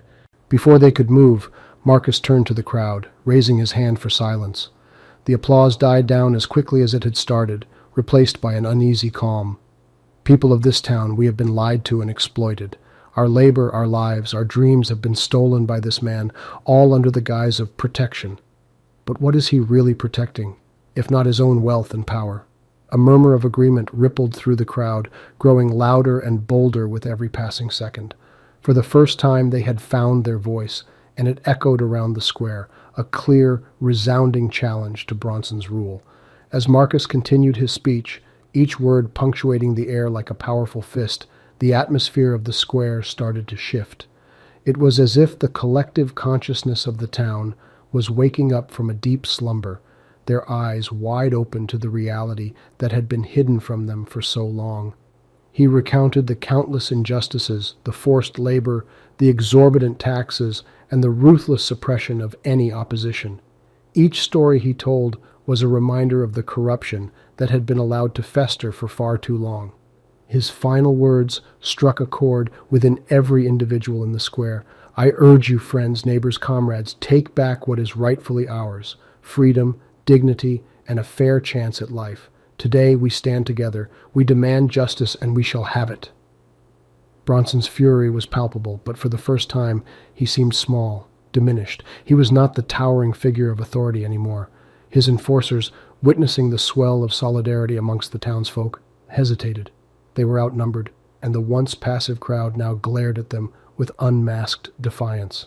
The mayor took a step back, but his obstinacy was still firmly in place. "You will regret this, boy. You and everyone who supports you." "Regret standing for what's right? I don't think so," Marcus retorted, looking straight into Bronson's eyes. The square, which had erupted in cheers just a moment ago, fell silent again. All eyes were on the two men facing each other, representing two very different ideologies. The confrontation was cut short by the distant sound of horses. Everyone in the square turned towards the source of the noise. A group of riders was rapidly approaching from the east. The crowd parted, allowing the riders to gallop into the square. They were cloaked figures, their faces concealed under hoods. One of them, a woman with piercing blue eyes, dismounted and approached Marcus. "I've heard your call for justice, young man, and we're here to help," she announced. Her voice was calm, authoritative, and seemed to resonate with an aura of respect. She removed her hood, revealing a face that was hardened by years of strife and struggle. "Ava!" A few people from the crowd gasped in recognition. It was the legendary freedom fighter, Ava Grant. Her name was well known across the kingdom as a symbol of resistance and rebellion. Bronson paled at the sight of her. "Arrest her!" he commanded his enforcers, but they hesitated. With Eva's presence, the odds seemed to have tipped against them. Eva's appearance seemed to add fuel to the fire that Marcus had ignited. The crowd, initially stirred by Marcus's words, was now ablaze with an unstoppable determination. They were not just spectators anymore. They were participants in a revolution that had been waiting to happen. "What's your next move, Mayor Bronson?" Eva asked, a slight smirk playing on her lips. "Are you going to continue supporting the oppression of your own people, or are you finally going to do what's right?" The silence that followed was stifling. Everyone awaited Bronson's response. The mayor looked around the square, his face red with rage, yet the fear in his eyes was unmistakable. He knew that he was cornered. Bronson was a shrewd man, and he recognized the power dynamics had shifted. He glanced at his enforcers, who stood uncertainly around him, their previous arrogance replaced by an air of hesitation. He knew he was standing on a precipice, his reign teetering on the edge of a cliff. One wrong move could send him spiraling into a fall he would never recover from. I will step down," Bronson finally blurted out. The words tasted bitter in his mouth. The crowd erupted into a frenzy of cheers, their victorious roars echoing off the cobblestone streets. Eva's eyes gleamed with victory, but she was far from letting her guard down. "And what of the excess taxes? The money that you have wrongly taken from the hard-working people of this town?" she asked, her voice rising above the cheers. I will return them. I will return everything," Bronson stammered, his face a ghastly shade of white. Marcus watched the scene unfold, a sense of vindication washing over him. He knew that they had won a significant battle today, but the war was far from over. His gaze met Eva's, and he saw a similar resolve reflected in her eyes. "Today, we have shown that the people have the power to demand justice and enforce change," Eva addressed the crowd once Bronson's confession was over. "Let this be a lesson for every oppressor out there. The people will not stay silent. They will rise, and they will fight." The crowd erupted into cheers once again. Today was not just a victory for their small town, but a beacon of hope for every other place living under tyranny. As Marcus watched the people celebrate their newfound freedom, he knew his journey was not over. There were many more towns out there, countless other Bronsons who needed to be dethroned, and he knew he couldn't rest until he had spread this flame of rebellion to every corner of the kingdom. In the wake of Bronson's fall from power, the town had entered a period of transition. It was a moment of rebirth and rejuvenation, of building anew on the ruins of the old. People who had once lived in the shadow of fear now walked with their heads held high, but the path to progress was not without its bumps, and both Eva and Marcus knew they had their work cut out for them. "Eva, we need to ensure the funds Bronson promised are indeed returned to the people, but that's not enough. We need to establish a fair system so nothing like this happens again," Marcus said, his brow furrowed in deep thought. They sat in the room that had once served as Bronson's extravagant office. The grandeur of the room was now tempered by the aura of justice that the two of them carried. Eva nodded in agreement. "You're right, Marcus. This victory is just the beginning. We must now work towards making a system that truly serves the people." In the ensuing days, Marcus and Eva set about the task with zeal. Marcus used his knowledge of law and governance, accumulated over the years from his extensive travels, to help establish a new administrative system. He drafted new tax laws, ensuring they were fair and did not overburden the common man. Eva, with her profound understanding of the people's needs, acted as the voice of the people, ensuring their concerns were addressed. With each passing day, the people's faith in their new leaders solidified. The wounds of Bronson's tyranny began to heal, replaced by the promise of a brighter tomorrow. Despite the progress they were making, Marcus could not shake off a sense of unease. There were times when he would catch a glimpse of a suspicious figure lurking in the shadows, or hear the rustle of whispers in the dead of the night. It seemed like they were being watched. "Something's not right, Eva," he voiced his concerns one night as they were winding up the day's work. "I can't shake the feeling that we're being watched. We should be prepared for anything." Eva gave him a look of concern. "We've made many enemies, Marcus, but we have also won the hearts of the people. We should be vigilant, yes, but we cannot live in fear." Eva's words were not without wisdom. They were leaders now, and their actions would shape the morale of the town. They had to exude strength, courage, and determination, even in the face of lurking threats. Days turned into weeks, and their diligent efforts started to bear fruit. The infrastructure of the town was improving, and people's lives were slowly getting better. Yet, the feeling of being watched never left Marcus. It was a gnawing feeling at the back of his mind, a foreboding sensation that something wasn't right. Meanwhile, Eva was working on establishing schools. She believed that education was the key to truly empowering the people. With Marcus's help, she managed to get the town's first school up and running. It was a small start, but a significant one. Education will break the cycle of fear and oppression.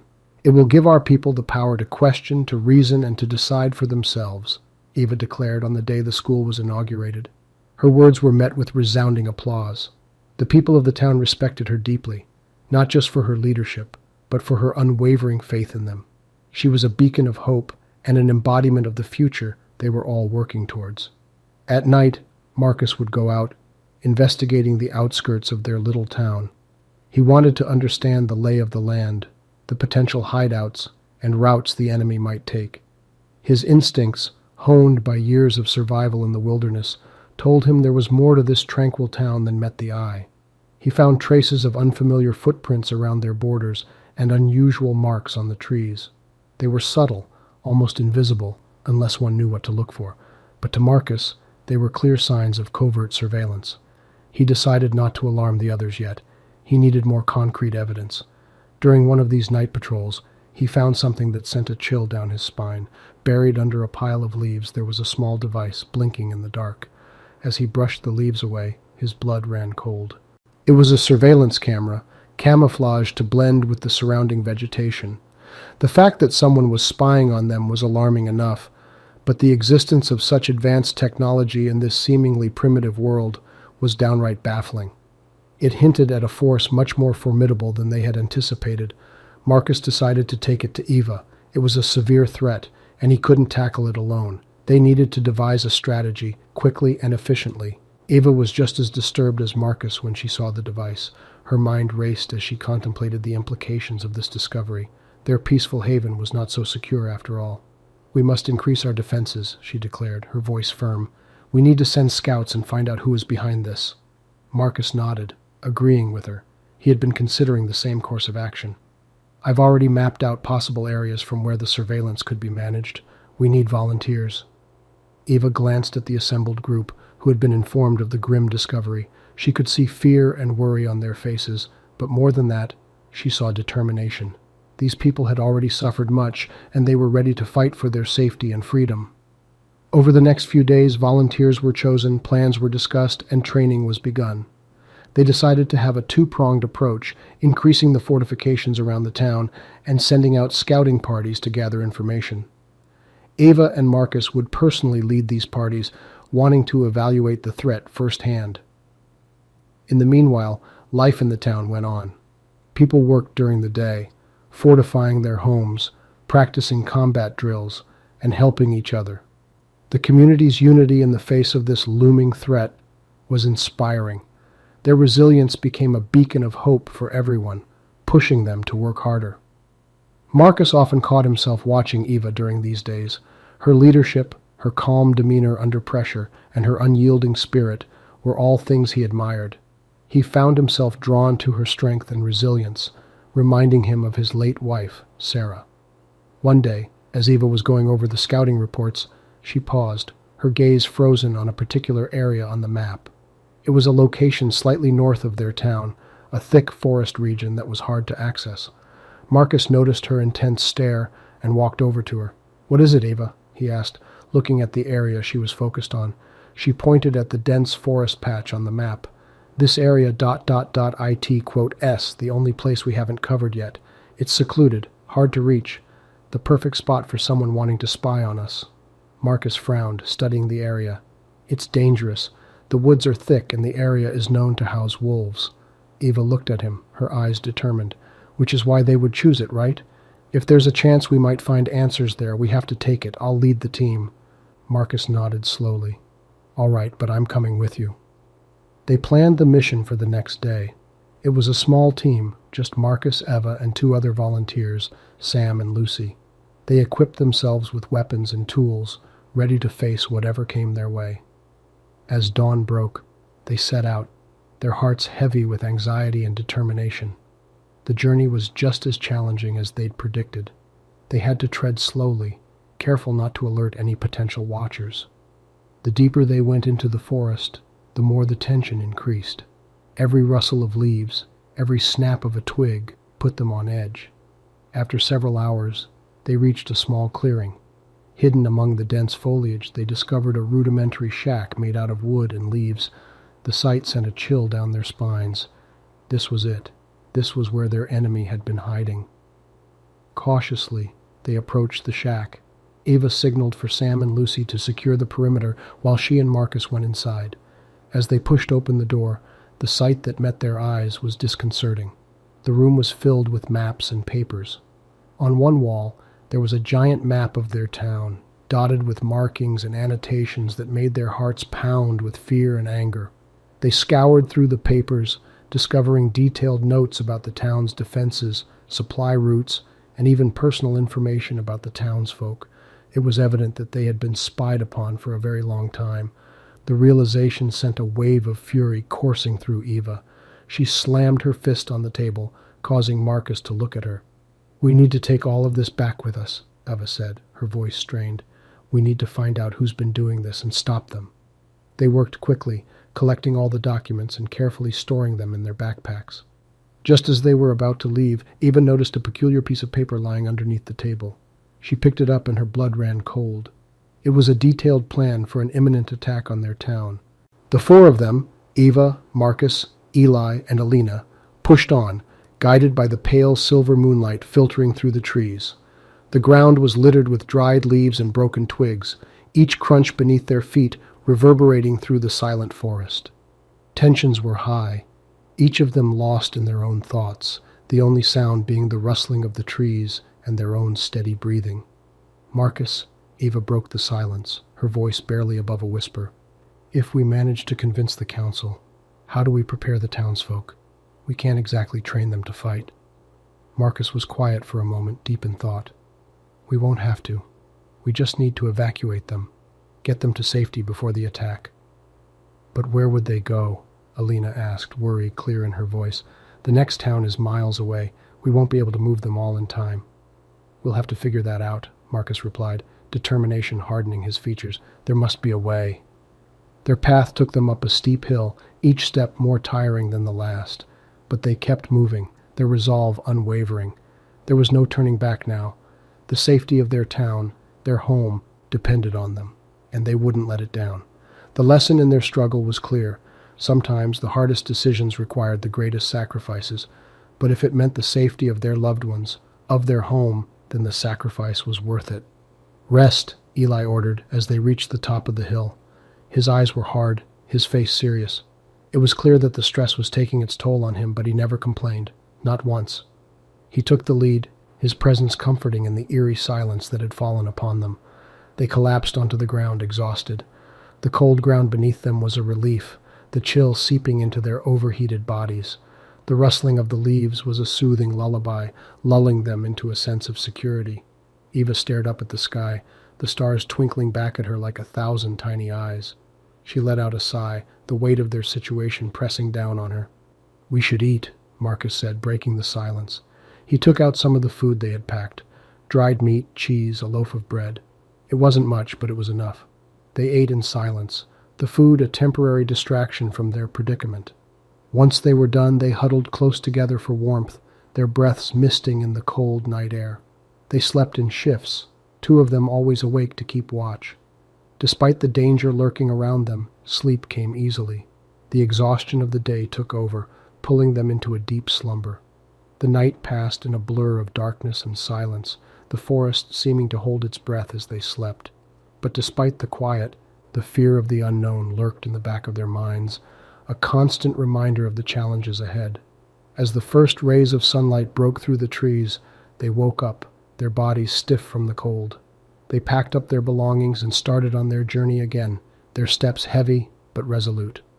"The only thing we have to fear is fear itself," Eli murmured, his eyes trained on the path ahead. His words echoed in the silence, a profound lesson they all needed to hear. The weight of their task was heavy, but they had to keep moving, keep pushing forward, for their town, for their people, for their home. The group marched on, their determination undying. They moved through the lush forest, their eyes sharp, their bodies alert for any danger. The wildlife watched silently as they passed, their presence a reminder of the normalcy that had been taken from them. Eli led the way, his footsteps firm. There was a strength to him, a resolve that gave the others hope. He was their rock, their beacon in the storm, and they trusted him implicitly. Marcus followed close behind, his own strength adding to the group's. He was their protector, their shield, always ready to fight, to defend. His loyalty was unwavering, his dedication to their cause absolute. And then there was Eva. She was the heart of the group, the soul. Her kindness, her compassion, it held them together, gave them a reason to fight, a reason to survive. She was their beacon of hope, their light in the darkness. As the sun began to set, they came to a stop. They had made good progress, covered a lot of ground. They set up camp, their movements routine, efficient. They ate in silence, the events of the day weighing on them. "Tomorrow we reach the river," Eli said, breaking the silence. His words echoed around them, a reminder of the journey still ahead. The night was calm, peaceful. The stars twinkled above them, a beacon of hope in the endless dark. They took turns keeping watch, the safety of the group their top priority. As the night deepened, a strange sound echoed through the forest. It was low, menacing, a growl that sent chills down their spine. They stood up, their bodies tensed, their hands reaching for their weapons. The noise grew louder, closer. They stood back to back, their eyes scanning the darkness. The wait was agonizing, the suspense unbearable, and then out of nowhere a huge creature lunged at them from the shadows. It was massive, its eyes glowing in the dark, its teeth bared in a snarl. They fought back, their attacks coordinated, their determination unwavering. The fight was brutal, their opponent stronger than they had anticipated, but they were relentless, their will to survive stronger than their fear. And then, just when they thought they had won, another creature emerged from the shadows. This one was bigger, stronger. They barely had time to react before it attacked, its movements fast, its attacks deadly. Chapter 19. The trio of Eli, Marcus, and Eva engaged in a life-or-death battle with a fearsome creature. The moon provided the only source of light, casting long, daunting shadows that added an additional layer of trepidation to the already tense situation. "Marcus, to your left!" Eli yelled. Marcus swiftly pivoted, parrying the claws of the creature with his sword, but the creature was quick, and a swipe of its massive paw sent Marcus flying back. Eli charged forward, thrusting his sword toward the creature. The blade found its mark, plunging deep into the creature's side. It let out a guttural roar, lashing out with its massive tail, and sent Eli sprawling onto the ground. Eva, who had been casting healing spells on her companions and providing cover, now took a front role. Her staff glowed brightly as she invoked a spell of light, momentarily blinding the creature. Eli, taking advantage of the creature's momentary blindness, struggled to his feet. He locked eyes with Eva, nodded, and then charged forward. He leaped onto the creature's back, drove his sword into its neck. The beast let out one final roar before collapsing onto the forest floor, dead. Eva rushed to Marcus's side, casting a healing spell to mend his injuries. Eli joined them, concern etched on his face. "I'm fine," Marcus insisted, wincing as he sat up. "Thanks to both of you." They set up camp nearby, taking turns to keep watch. They were in hostile territory, and they couldn't afford to let their guard down. The fire burned bright, keeping away the chill of the night and any creatures lurking in the shadows. As Eli took the first watch, Marcus and Eva found some rest. Eli, a seasoned adventurer, couldn't help but reflect on the journey that had led them to this point. The quest had been a long and treacherous one, full of surprises and life-altering experiences. He glanced at his companions, sleeping peacefully by the fire. Marcus, a brave warrior with a kind heart, and Eva, the brilliant mage who never failed to impress him with her resilience and intellect. They were different in many ways, but united by a common cause and shared experiences. He thought about the friendships they had formed, the trials they had overcome together, and the shared vision that guided them. It reminded him of a saying he had once heard from an old mentor: "In the face of adversity, true bonds are formed." Eli's thoughts were interrupted by a rustling in the nearby bushes. Instantly alert, he gripped his sword and turned his attention to the source of the noise. But it was just a small animal, frightened by the fire and dashing away into the darkness. He sighed, feeling a sudden sense of exhaustion. The adrenaline from the battle had worn off, and now the weight of the journey seemed to settle on his shoulders. He stoked the fire, ensuring that it would keep them safe for a little longer, and then settled down for the rest of his watch, lost in thought. His watch ended without any further interruptions. As he gently woke Marcus for his shift, Eli was overcome with a sense of camaraderie. They were three strangers who had become so much more to each other in the face of adversity. He slept peacefully, knowing Marcus would keep them safe. As Marcus sat by the fire, his thoughts drifted to the journey ahead. He was a warrior, trained to fight and protect, but the quest they were on had demanded so much more from him. He had had to dig deep within himself, finding courage and resilience he didn't know he possessed. He looked over at Ava, her peaceful face illuminated by the flickering firelight. She had proven herself to be a formidable mage, saving them from countless dangerous situations with her quick thinking and magical prowess. He admired her, not just for her magical abilities, but for her strength of character. He was reminded of something his father used to tell him: courage is not the absence of fear, but the triumph over it. This journey had taught him that bravery was not about not being scared, but about facing those fears and pushing through. And he knew in the battles to come, he would need to keep that lesson close. His watch passed uneventfully, and he woke Ava for the last shift before dawn. As he settled into his sleep, he felt a deep sense of respect for his companions, and a burning determination to see their mission through to the end. As Ava settled in for her watch, she wrapped her cloak around her and peered into the darkness. She was deep in thought, reflecting on how much they'd grown and learned from each other. Looking at the sleeping figures of Eli and Marcus, she realized how much they had come to mean to her. Just a few weeks ago, they were three strangers, thrown together by a twist of fate and a shared mission. But now, they were a team, a family of sorts. They had faced countless challenges together, each time coming out stronger and more united. Her mind drifted to the battles they had won, the close calls, and the losses they'd endured. They had laughed together, cried together, and everything in between. Ava felt a profound sense of gratitude for both of them. They were more than her companions. They were her brothers in arms. She remembered the words of her mentor. True strength is not just in magic, Eva. It's in the connections you make, the people you help, and the lives you touch. That's the real magic. As she sat there watching over her companions, she realized the depth of those words. She was their mage, their protector, but they were her strength, her courage. She was not alone, and for the first time in her life she felt truly powerful. As dawn broke, she gently woke Eli and Marcus. They had a long journey ahead, and while the road would be challenging, she knew they could face anything as long as they were together. As they journeyed on through the rugged landscape, their path brought them to a small, isolated village. The village was nestled between the harsh cliffs on one side and a dense forest on the other. It looked like it was stuck in time, with its rustic houses and narrow cobblestone paths. It was a stark contrast to the bustling cities and advanced magic technology they had witnessed earlier in their journey. Eli, Eva, and Marcus decided to halt there for the night. They found a local inn where they could rest and replenish their supplies. But this quiet hamlet held more than meets the eye. As they settled down for a meal in the inn's warm and cozy dining area, they couldn't help but notice the gloomy expressions on the villagers' faces. The laughter and joy you would typically expect in such a close-knit community seemed absent.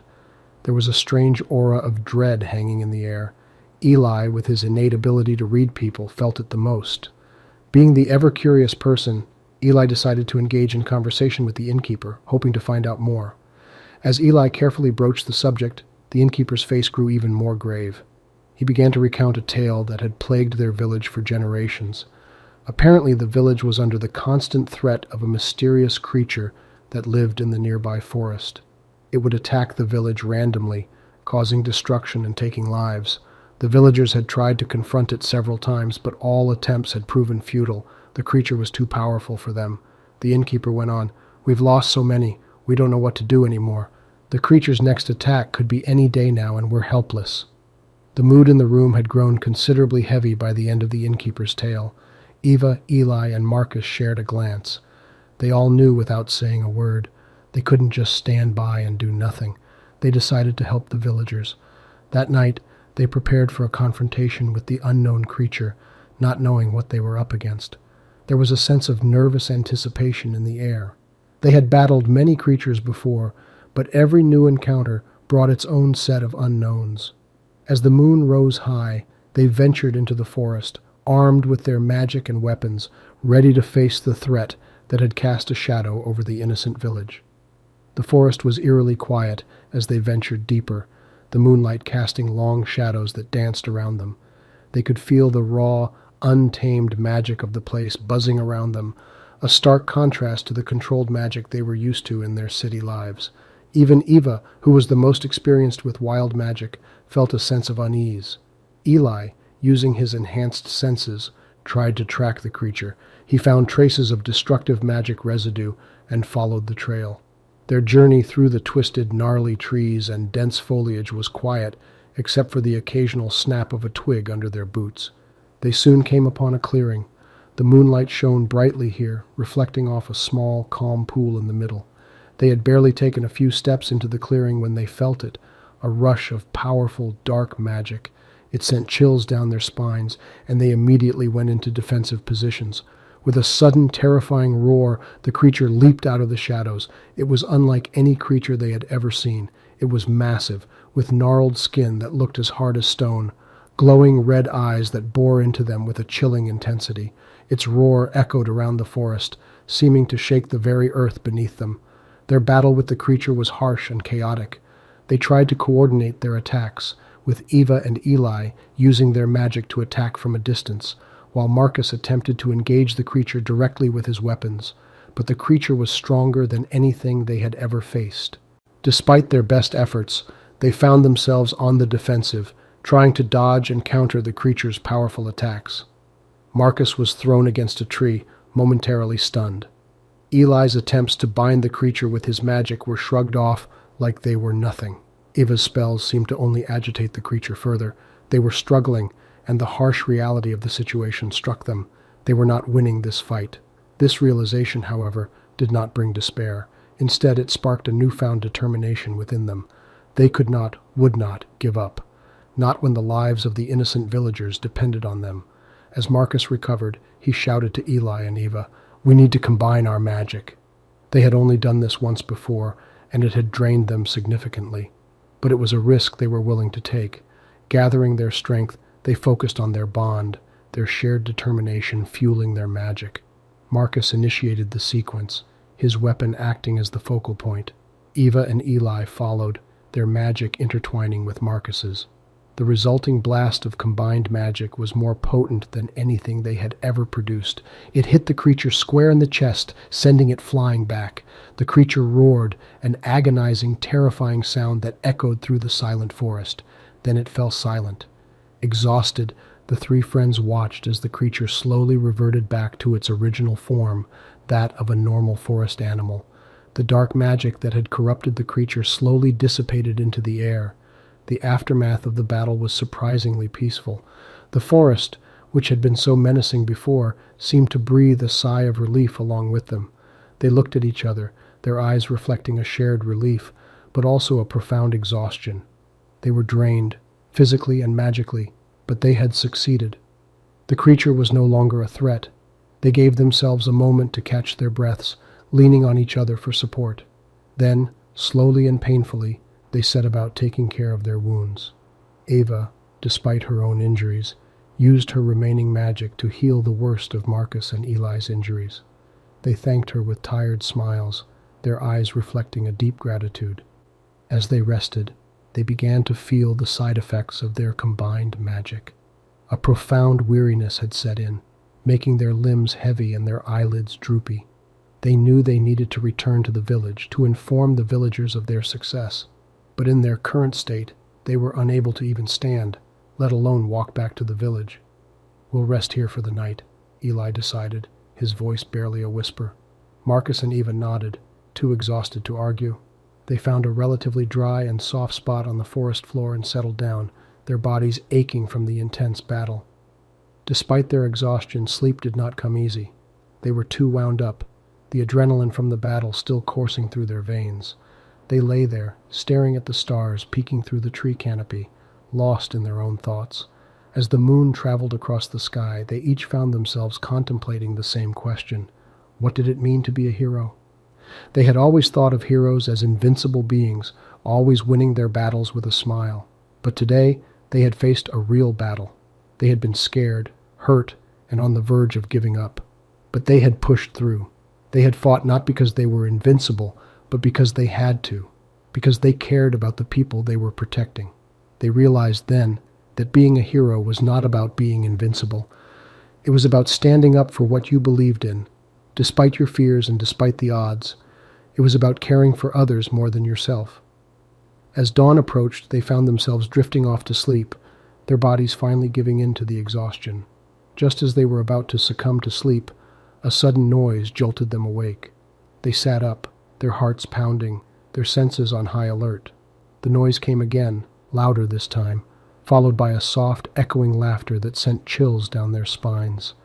A new, unknown magic filled the air, stronger and darker than anything they had ever felt.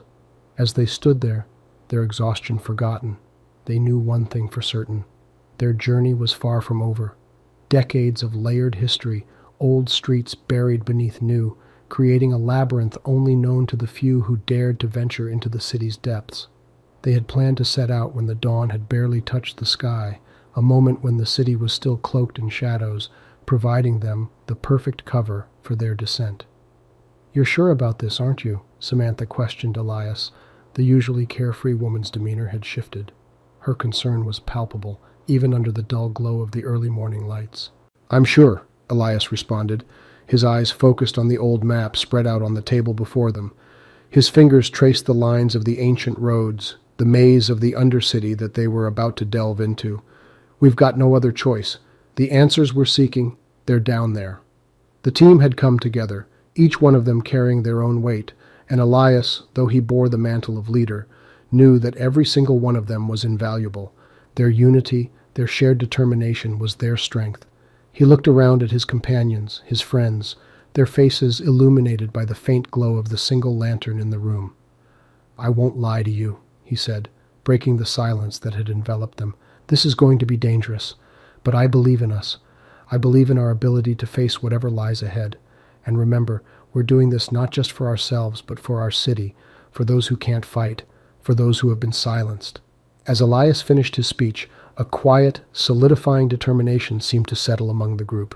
There was no fanfare, no grand declaration of bravery, only a shared understanding of the weight they bore on their shoulders.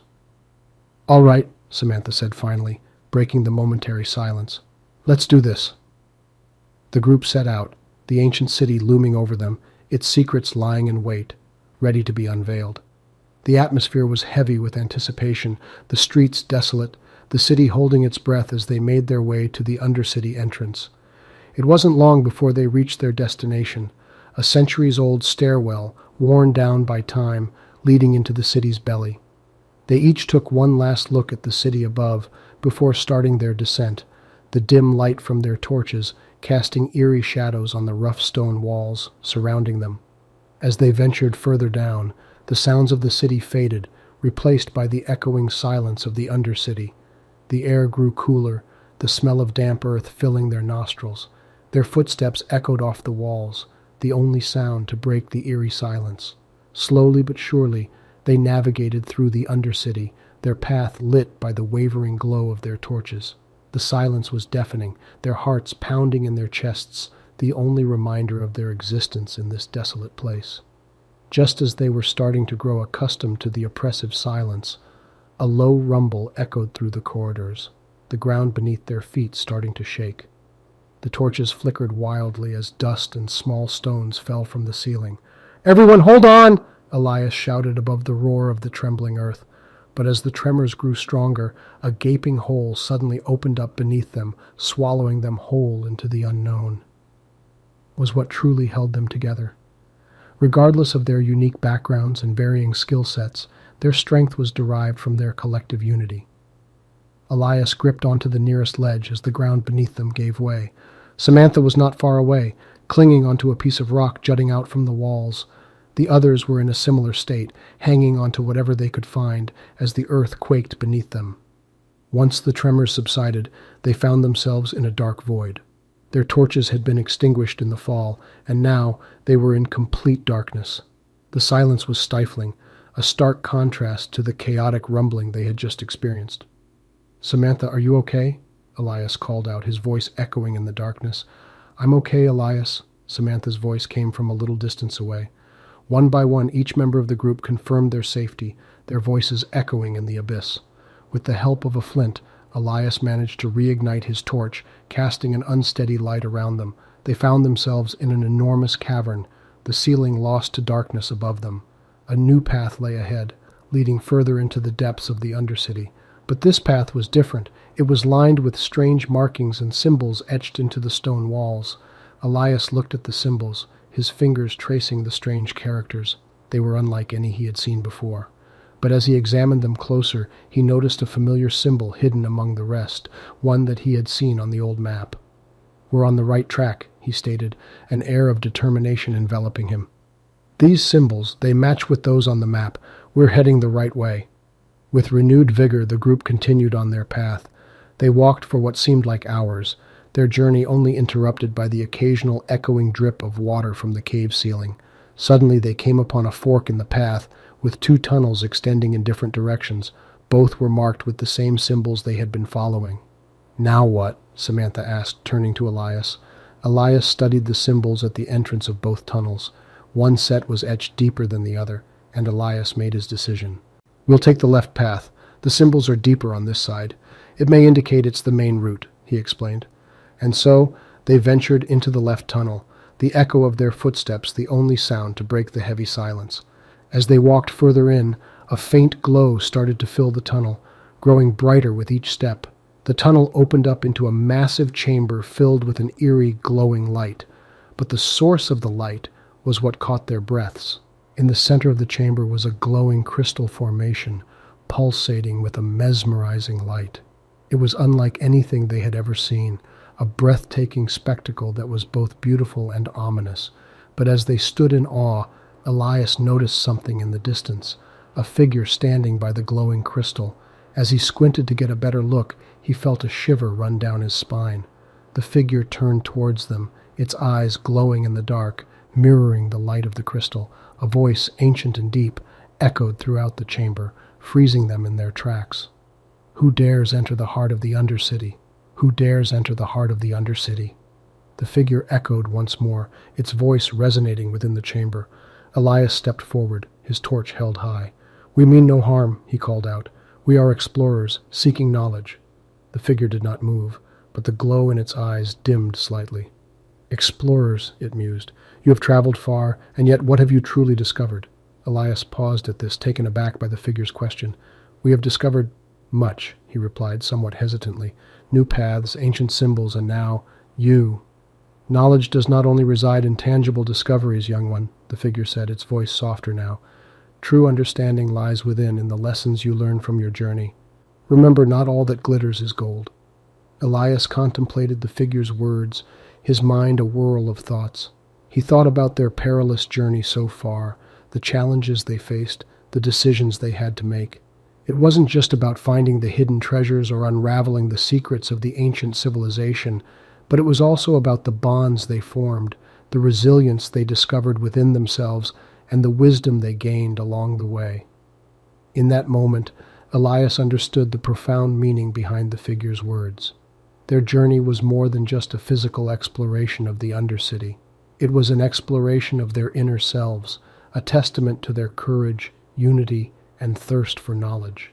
The figure seemed to sense Elias's understanding. It raised its hand, revealing a key glowing with the same light as the crystal. "Your journey does not end here," it said. "The final path awaits." Elias took the key, feeling a surge of energy coursing through him. As he turned back to his companions, he could see the same realization reflected in their eyes. With a renewed sense of purpose, they ventured deeper into the Undercity, ready to face whatever lay ahead. The mysterious figure disappeared, leaving behind the glowing crystal as the only source of light. Just as they were about to step into the unknown, the ground beneath them suddenly began to tremble, and a loud rumbling echoed throughout the chamber. They turned around, their eyes wide in alarm as they saw the tunnel they had entered from start to collapse. "The way back! It's closing!" Samantha yelled, panic evident in her voice. Indeed, their path back was disappearing, leaving them with no choice but to move forward. But what lay ahead? What awaited them deeper in the heart of the Undercity? And as the echo of the collapsing tunnel faded away, the explorers braced themselves for the final leg of their journey, their hearts filled with both trepidation and anticipation. The explorers stood on the edge of a precipice, looking down into the abyss. The light from the crystal in Elias's hand only revealed a limited area around them, beyond which was an impenetrable darkness. They were at a crossroads, quite literally so, as they now faced two options: to ascend and face the risk of the collapsing tunnel, or to descend into the unknown darkness. "Are we really doing this?" asked Samantha, her voice wavering. The image of the tunnel collapsing behind them was still fresh in their minds, the dread of it very real. Elias looked at his companions, their faces lit by the glow of the crystal. Their expressions reflected fear, uncertainty, and anticipation, feelings he was well acquainted with at this moment. But there was no turning back now. The decision had already been made when the tunnel behind them collapsed. "Yes, we're doing this," he said, nodding his head. "Together." With the glow of the crystal in his hand illuminating the way, Elias took the first step into the darkness. As he descended, the cold, damp air became more intense, causing a shiver to run down his spine. The ground beneath his feet was uneven, and loose rocks rolled down the slope with every step he took. The explorers followed him one by one, their steps careful and measured. The silence around them was profound, the only sound being their footfalls and the distant echo of dripping water. As they ventured deeper, they found that the path was narrowing, the walls of the tunnel closing in on them. The air felt heavy, almost suffocating, but they pressed on, each step taking them further away from what was known and closer to the unexplored. The darkness was unnerving, but the explorers found comfort in their unity. They stayed close, their combined strength and willpower helping them face the unknown. This unity was not only their greatest strength, but also their most precious discovery during this journey. They were not just descending into the physical depths of the world, but also into the depths of their fears and uncertainties.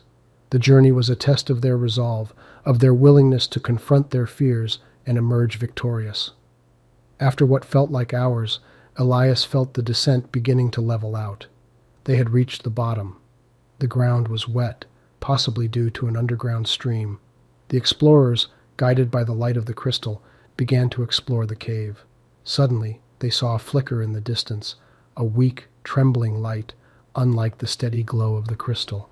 As they approached it, they saw the source of the light, another crystal much larger than the one Elias held, embedded in the wall of the cave. "It's magnificent," murmured Samantha, staring in awe. The crystal was larger than any they had ever seen. It radiated an intense light that illuminated the entire cave. But it was not just the sight of the crystal that took their breath away. It was the realization of what it represented. This crystal was a symbol of hope in the face of adversity, a beacon of light in the depths of darkness. The lesson was clear. There is always light to be found, no matter how deep you descend into the darkness. You just have to have the courage to keep going, to keep exploring, to keep believing. As the explorers basked in the glow of the crystal, they did not notice the ground beneath them beginning to shake. Suddenly the ground split open, and Elias was thrown into the abyss. "Elias!" The rest of the team screamed in unison as their leader disappeared into the gaping hole. The abyss stared back at them with an unwavering darkness. The only proof that Elias had fallen into it was the fading echo of his astonished shout. Samantha, Kyle, and James stood, petrified at the edge, staring into the unfathomable depth that swallowed their friend whole. Elias, their fearless leader who always seemed to know the way, was gone. and what was left in his wake was a void, both physically in front of them and emotionally within them. Grief wrapped its cold arms around Samantha as she stared at the spot where Elias had just stood, a ghostly echo of her companion who had led them fearlessly through their quest. Her heart pounded in her chest like a frantic bird trapped in a cage. "Elias!" she choked out, her voice bouncing around the hollow cavern. Next to her, Kyle's face had gone deathly pale. He had been the last one to grasp Elias's hand, and now he stood there, frozen in time, staring at his empty hand as if he could still feel Elias's grip. His eyes, wide with horror, stared at the void, mirroring the abyss itself. As for James, he was silent. He always was. But the shock was evident in his widened eyes and the way his hands trembled. He stumbled back, shaking his head as if to deny the reality before them. There was an eerie silence after Samantha's echo faded away. The cavern seemed to hold its breath, mourning the loss of a brave soul.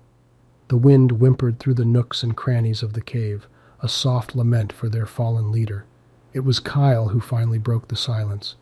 "We need to find a way down there," he said, his voice shaky but determined. His eyes met Samantha's, and for a moment they were no longer teenagers lost in a strange realm. They were soldiers on a mission, brave and resolute. They were Elias's companions. "But how?" Samantha asked, her voice barely above a whisper. The question hung in the air like a ghost. The abyss was vast, the bottom unseen. It was a monstrous black hole that had swallowed Elias and now sat there, waiting to consume them too. James looked at them, his usually stoic face reflecting the same fear and uncertainty. "We need to think like Elias would," he said quietly, his gaze shifting back to the abyss. Those words hit them like a thunderbolt. Think like Elias. He was always the problem solver, the strategist, the one who found the path when there was none. He had brought them through countless challenges, his indomitable spirit leading the way. Could they really think like him? Could they carry on his legacy? Bolstered by the memory of their leader, the trio began brainstorming solutions. They searched their surroundings, scavenging for materials they could use. From the dense undergrowth, they pulled out sturdy vines, testing their strength and resilience. Samantha suggested using these as makeshift ropes, an idea that Elias himself would have endorsed. However, their plan was not without risks.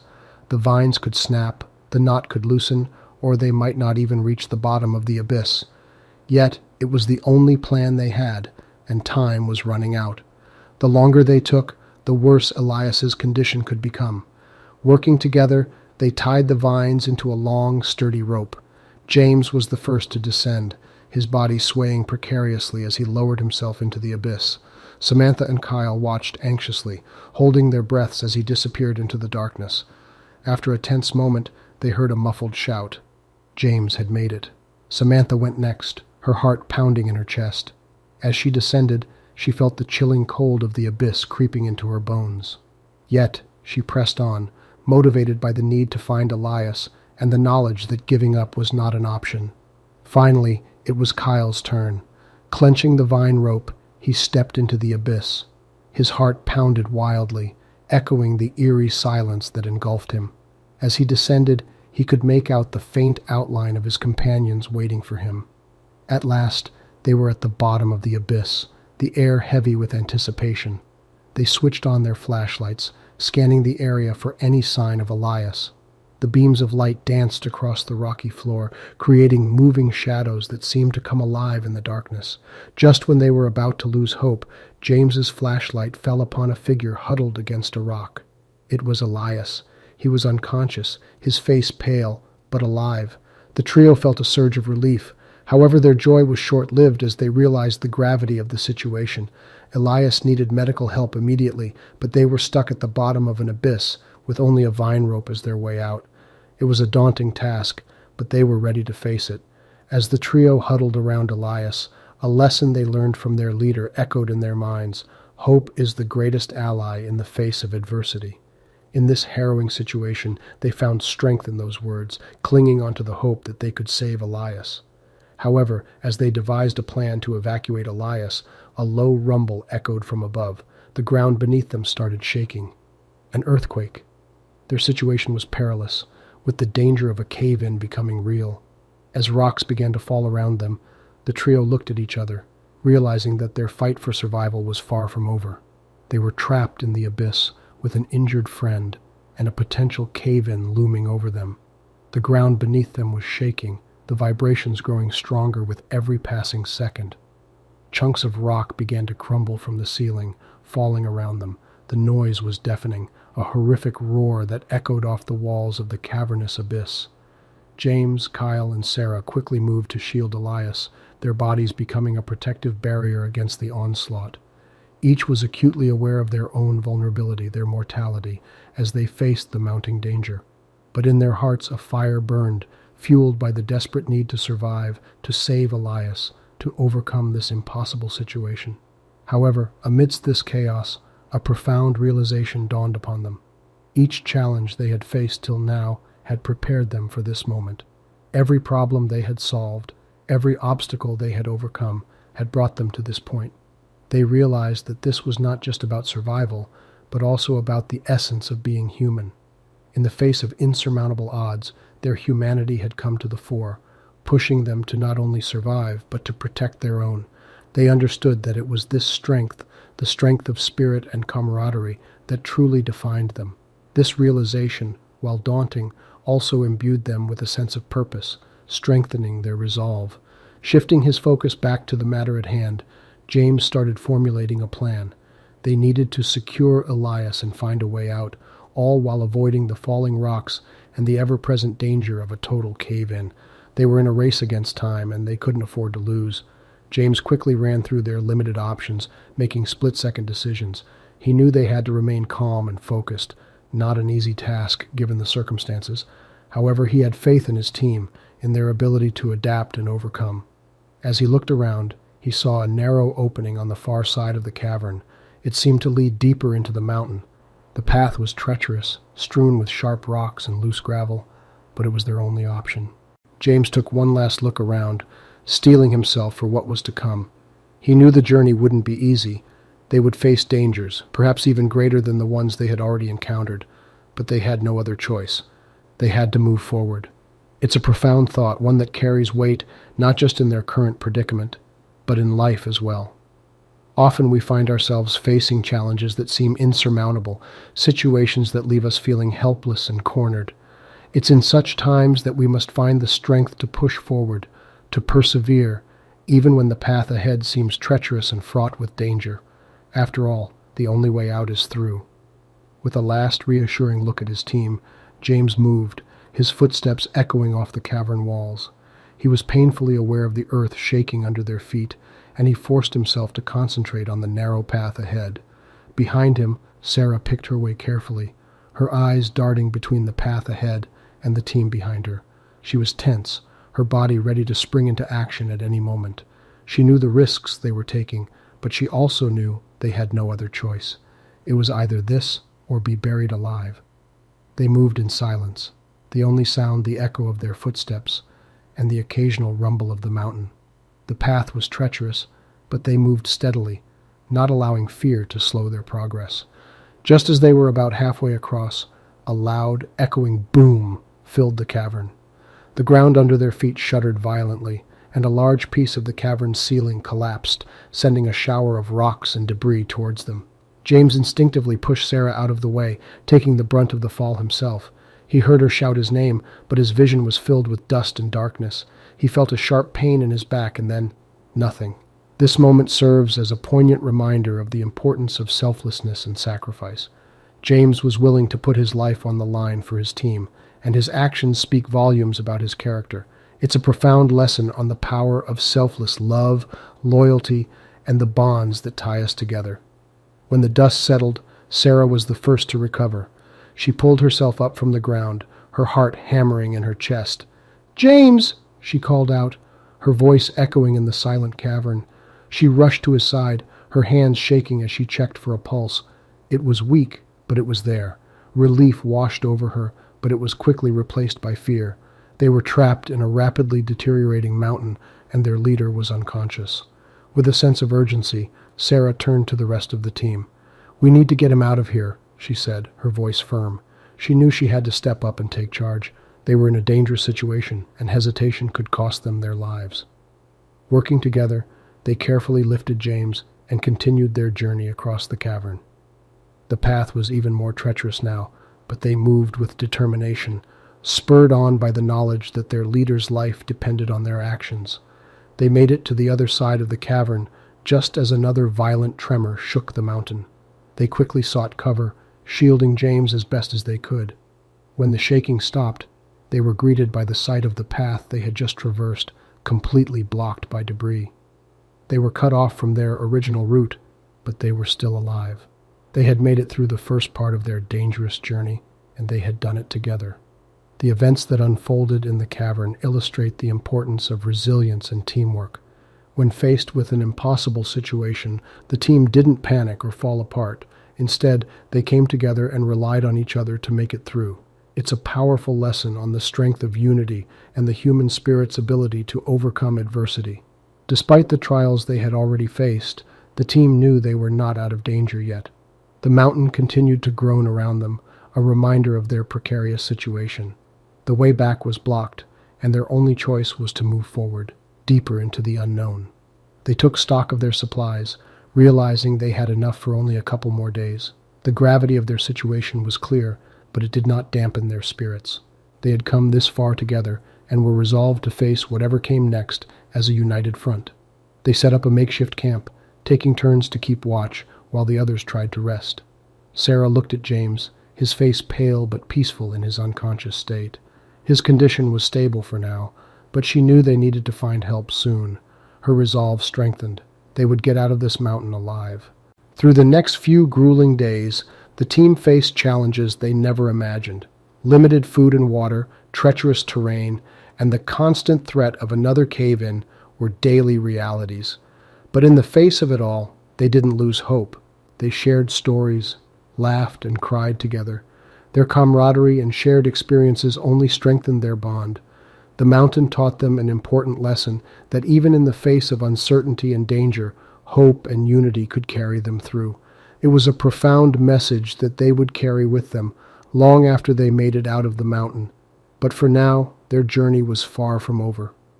As they turned in for the night, an ominous rumble echoed through the caverns, a grim reminder that the worst might be yet to come. Would they be able to make it out alive, or was this mountain going to be their final resting place?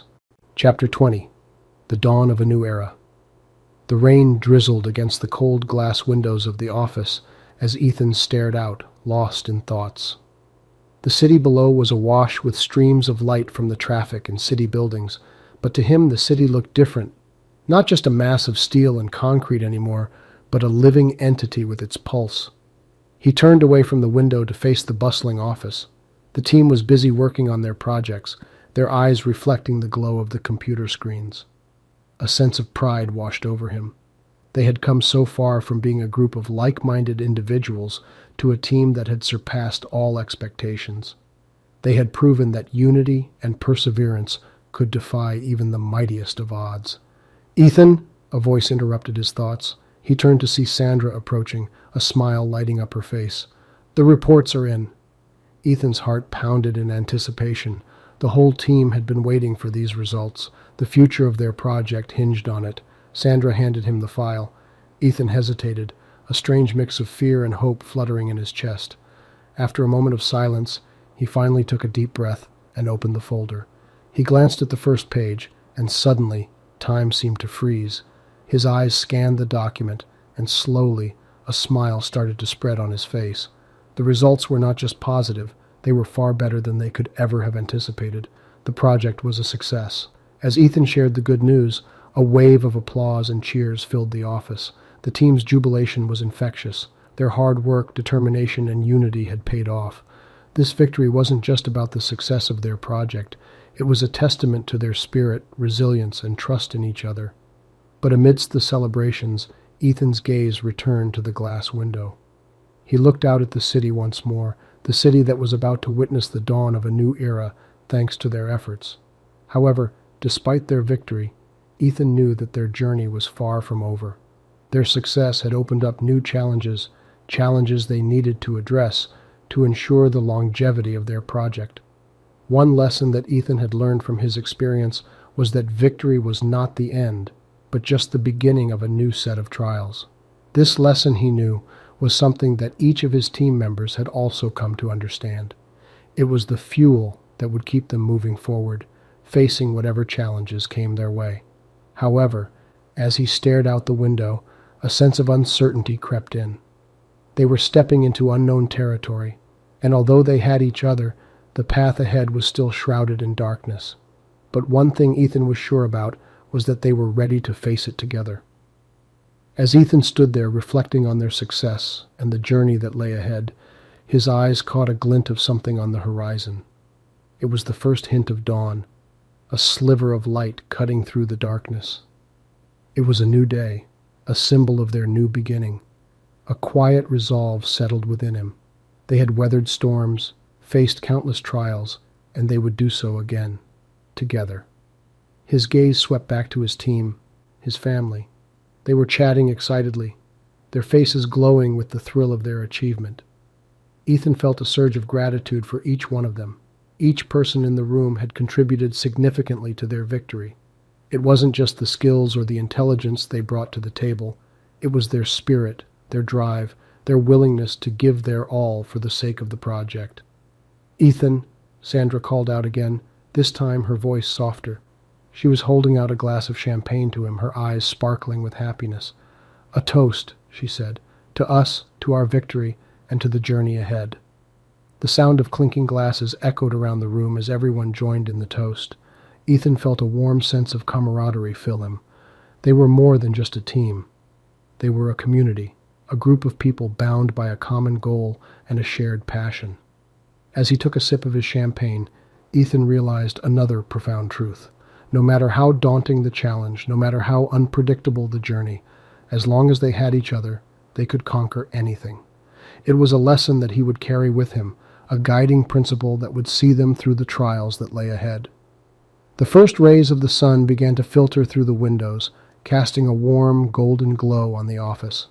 The cityscape outside seemed to bask in the light, its steel and concrete structures glinting brightly. It was the dawn of a new era, the start of a new chapter in their lives. The celebrations carried on into the early hours of the day, laughter and cheers filling the office. As the first rays of the sun painted the sky in hues of orange and pink, the excitement slowly started to ebb, replaced by a profound sense of satisfaction and anticipation for what was to come. As the members of his team started to trickle out of the office, each one wishing him well and sharing a parting toast, Ethan was left alone in the room, the echo of their laughter and the faint scent of champagne his only company.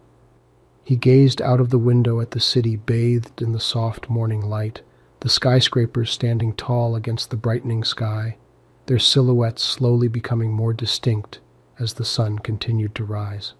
Despite the victory they had just achieved, Ethan knew that the journey was far from over. There were new challenges to face, new horizons to explore, but he also knew that whatever the future held, they were prepared to face it. Their victory had proved that they had the skill, the determination, and most importantly, the unity to overcome any obstacle that came their way. In this moment of quiet reflection, Ethan was struck by a profound realization. The journey was not about the destination, but about the steps they took to get there. Each trial they faced, each challenge they overcame, was a stepping stone on the path to success. The real victory was not in achieving their goal, but in the process of striving towards it. It was a lesson that Ethan vowed to remember. It was not the outcome, but the journey that truly mattered. And as long as they approached each challenge with determination, unity, and a belief in their abilities, they could not truly fail. With that thought in mind, Ethan turned away from the window, his gaze falling on the empty office. The room was quiet now, the celebrations of the night a distant memory, but the spirit of victory lingered, a testament to their success and a promise of the achievements yet to come. As Ethan moved around the office, he began to clear the remnants of their celebrations, a sense of peace washing over him. Every empty bottle, every discarded streamer was a tangible reminder of their victory, of the joy they had shared. The office, now silent and serene, was a stark contrast to the frenzy of activity that had been there a few hours before, and yet it felt right. It felt like a new beginning, a clean slate. Just then, Ethan's phone buzzed, breaking the silence. He picked it up and was greeted by the smiling faces of his family, his wife, and his children on a video call. Their joyful voices filled the office as they congratulated him on his success. They had been with him every step of the way, their unwavering support a source of strength in his most challenging moments. And now they shared in his victory, their pride and joy reflecting in their eyes. As Ethan talked to his family, he felt a profound sense of gratitude. He was grateful for the team he had, for the support of his family, and for the opportunities that had led him to this point. He realized that every step of his journey, every challenge he had faced, had led him to this moment, and he wouldn't trade it for anything. But even as he celebrated his success, Ethan knew that he had a responsibility. He had a responsibility to his team, to lead them with integrity and honesty. He had a responsibility to his family, to be a role model for his children. And he had a responsibility to himself, to continue learning, growing, and striving for success. The challenges they had overcome were not the end, but the beginning. A new journey lay ahead, filled with new opportunities and challenges.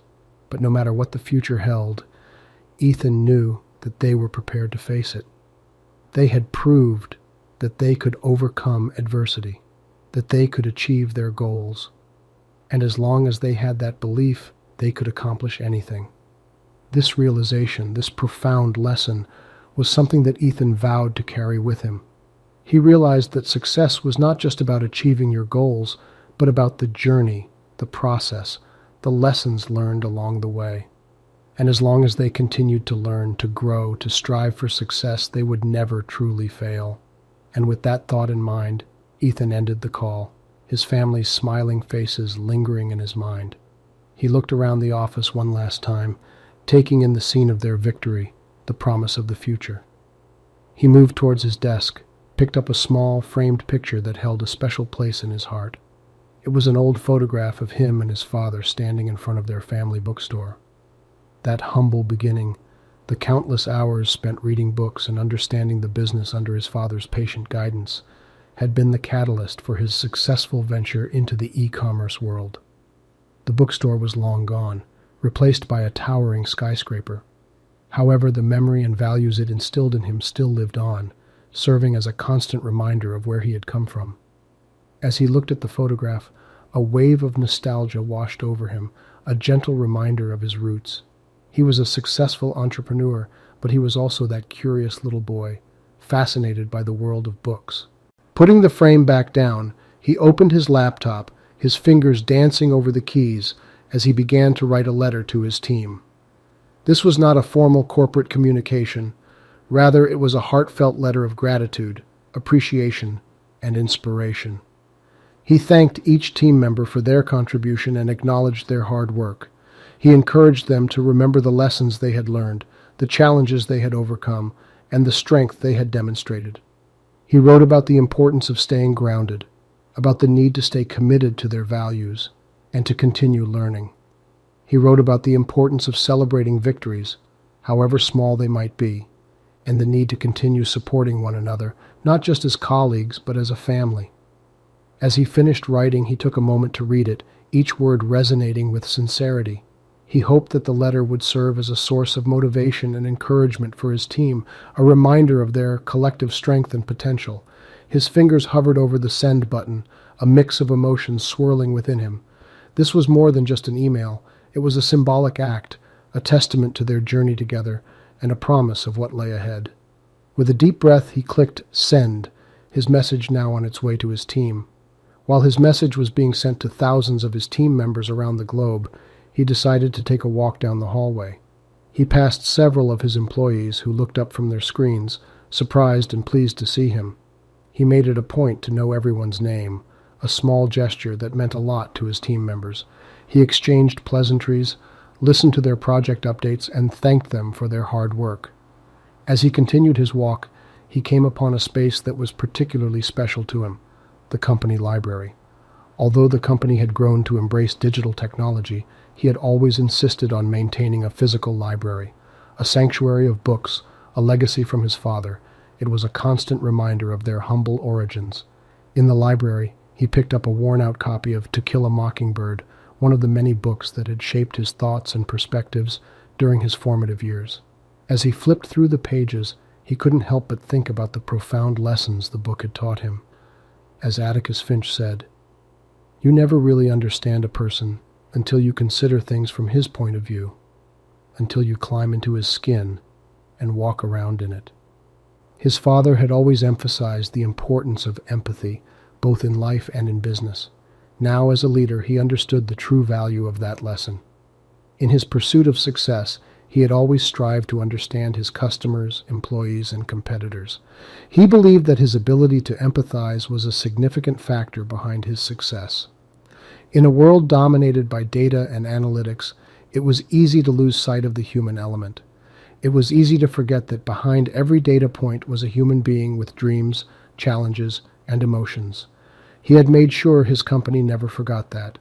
His father's lessons and Atticus Finch's wisdom converged in his mind, strengthening his resolve to continue steering his company with empathy and understanding at its core.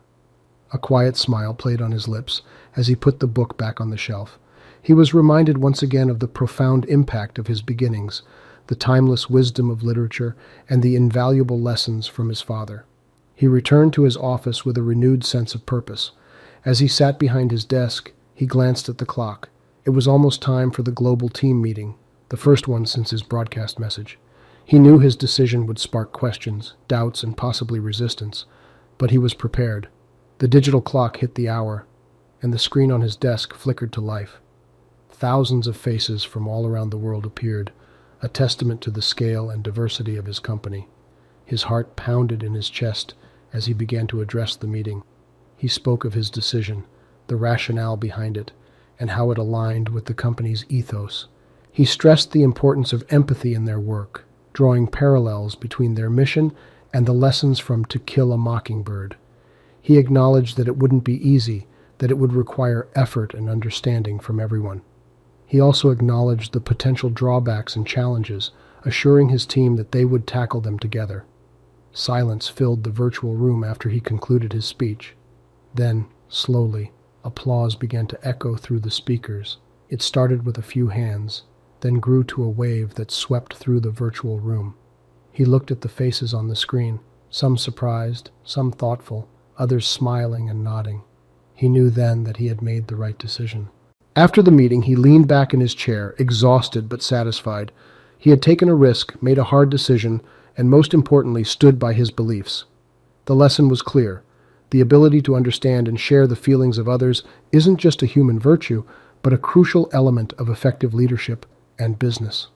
As he gazed out of his office window at the city lights, he couldn't help but wonder what the future would bring. His decision would undoubtedly set off a chain of events, challenges, and victories alike. But whatever came their way, he knew they were ready to face it. A few days later, he was walking through the busy corridors of his company, watching his employees at work. Everywhere he looked, he saw the tangible effects of his decision. In the design department, he saw teams discussing not just about color palettes and visuals, but also about how to make their products more user-friendly and accessible for all. In the coding department, developers weren't just squashing bugs or optimizing algorithms. They were also considering how their technology would affect society and the world at large. In the marketing department, the conversation was about not just catchy taglines and campaign strategies, but also about corporate responsibility and ethical branding. He saw evidence of empathy in action. His employees were engaged, enthusiastic, and inspired. This wasn't just about doing a job anymore. It was about making a difference, about creating something meaningful and beneficial. A profound sense of pride swelled within him as he watched his company transform. He had planted a seed of change, and it was beautiful to see it grow. Back in his office, he found a letter on his desk. The handwriting was familiar. It was from Harper Lee, the author of To Kill a Mockingbird. She had heard about his decision and its impact on his company, and had decided to write him a personal note. As he read her heartfelt words of appreciation and encouragement, he realized the magnitude of what he had done. He hadn't just changed the course of his company, he had sent ripples of change out into the world. He realized that even the most significant changes start with a single brave decision. But there was still one last thing he needed to do. He called his team together for a meeting. His employees filed into the room, curious to know what their boss had to say. They had been noticing the changes in their working environment, and overall, they were responding positively to the new, value-driven approach. He started off by expressing his gratitude for their cooperation and dedication. He explained his decision to them in detail and his reason behind it. He didn't sugarcoat anything. He admitted that this new path would be challenging and that they might face resistance from stakeholders or competitors. But, he added, that's what made it worth pursuing. He saw nods of agreement, smiles, even tears. The room was filled with a sense of unity and purpose. He realized he had been worried about their reactions unnecessarily. They were all here because they believed in what they were doing. They were here because they wanted to be a part of something bigger than themselves. They were here to make a difference. One by one, they shared their thoughts and feelings about the changes. They expressed their support for his decision and offered their ideas on how they could implement it even better. They were not just his employees now, they were his partners in this mission. The profound lesson he learnt that day was about the power of a united purpose. He learnt that when people believe in what they are doing, when they know that their work is contributing to a greater cause, they become unstoppable. They don't just do their jobs, they put their heart and soul into it, and that makes all the difference. At the end of the meeting, he felt a weight lifting off his shoulders. He realized he was no longer alone in this journey. He had a team, a family, that shared his vision and was ready to stand by him. But just as everyone was about to leave, his phone buzzed. He glanced at it and his heart skipped a beat. It was a news alert. "The stock market has crashed," it read. John's heart pounded in his chest as he stared at the screen of his computer.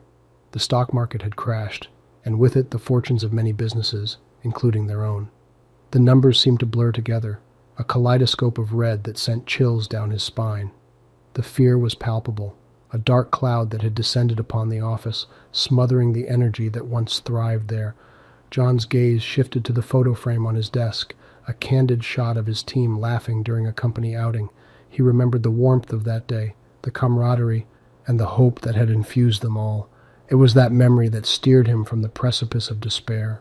"Stay strong," he whispered to himself, pushing away from his desk. A leader is defined not by how they revel in success, but how they navigate through the storm, and this was a storm unlike any other they had faced before. The conference room was a simmering pot of anxiety as he stepped in. The chatter ceased immediately, every eye in the room focusing on him. He cleared his throat, his gaze scanning the faces before him. "We have a situation," he began, his voice echoing across the silent room. He relayed the news of the crash, the stark reality of their predicament laid bare. The room fell eerily silent once again, the air heavy with dread. Questions followed, thrown at him like rapid fire, and John did his best to answer with as much certainty as he could muster. There was fear in the eyes of his team, but there was determination as well. This was a test, a cruel and unforgiving one, but they were a team. They had weathered storms before. This would be no different. Returning to his cabin, John was all too aware of the gravity of the situation. The question was not just about the survival of the company, but about the livelihoods of all those who were a part of it. And yet, amid the fear and the uncertainty, he found himself grounded, resolved. Turning his attention to the financial reports, John began to formulate a plan. He pored over the data, sifting through the statistics and analytics, his mind working overtime. The night stretched into the early hours of the morning, but fatigue was an afterthought. A spark of an idea slowly began to form, a risky venture, but it was a chance they had to take. As dawn began to break, John felt a glimmer of hope. It wasn't much, but it was a start. After a quick shower and a strong cup of coffee, John walked into the office again, his heart set on his newfound plan. The office was quieter now, the fear of the previous day seeping into the walls. Still, work had to be done, and John was more determined than ever to not let despair claim their spirits. He called a meeting, gathering his team once again in the conference room. As he outlined his plan, he saw the uncertainty in their eyes. It was a gamble, a Hail Mary, but it was better than doing nothing at all.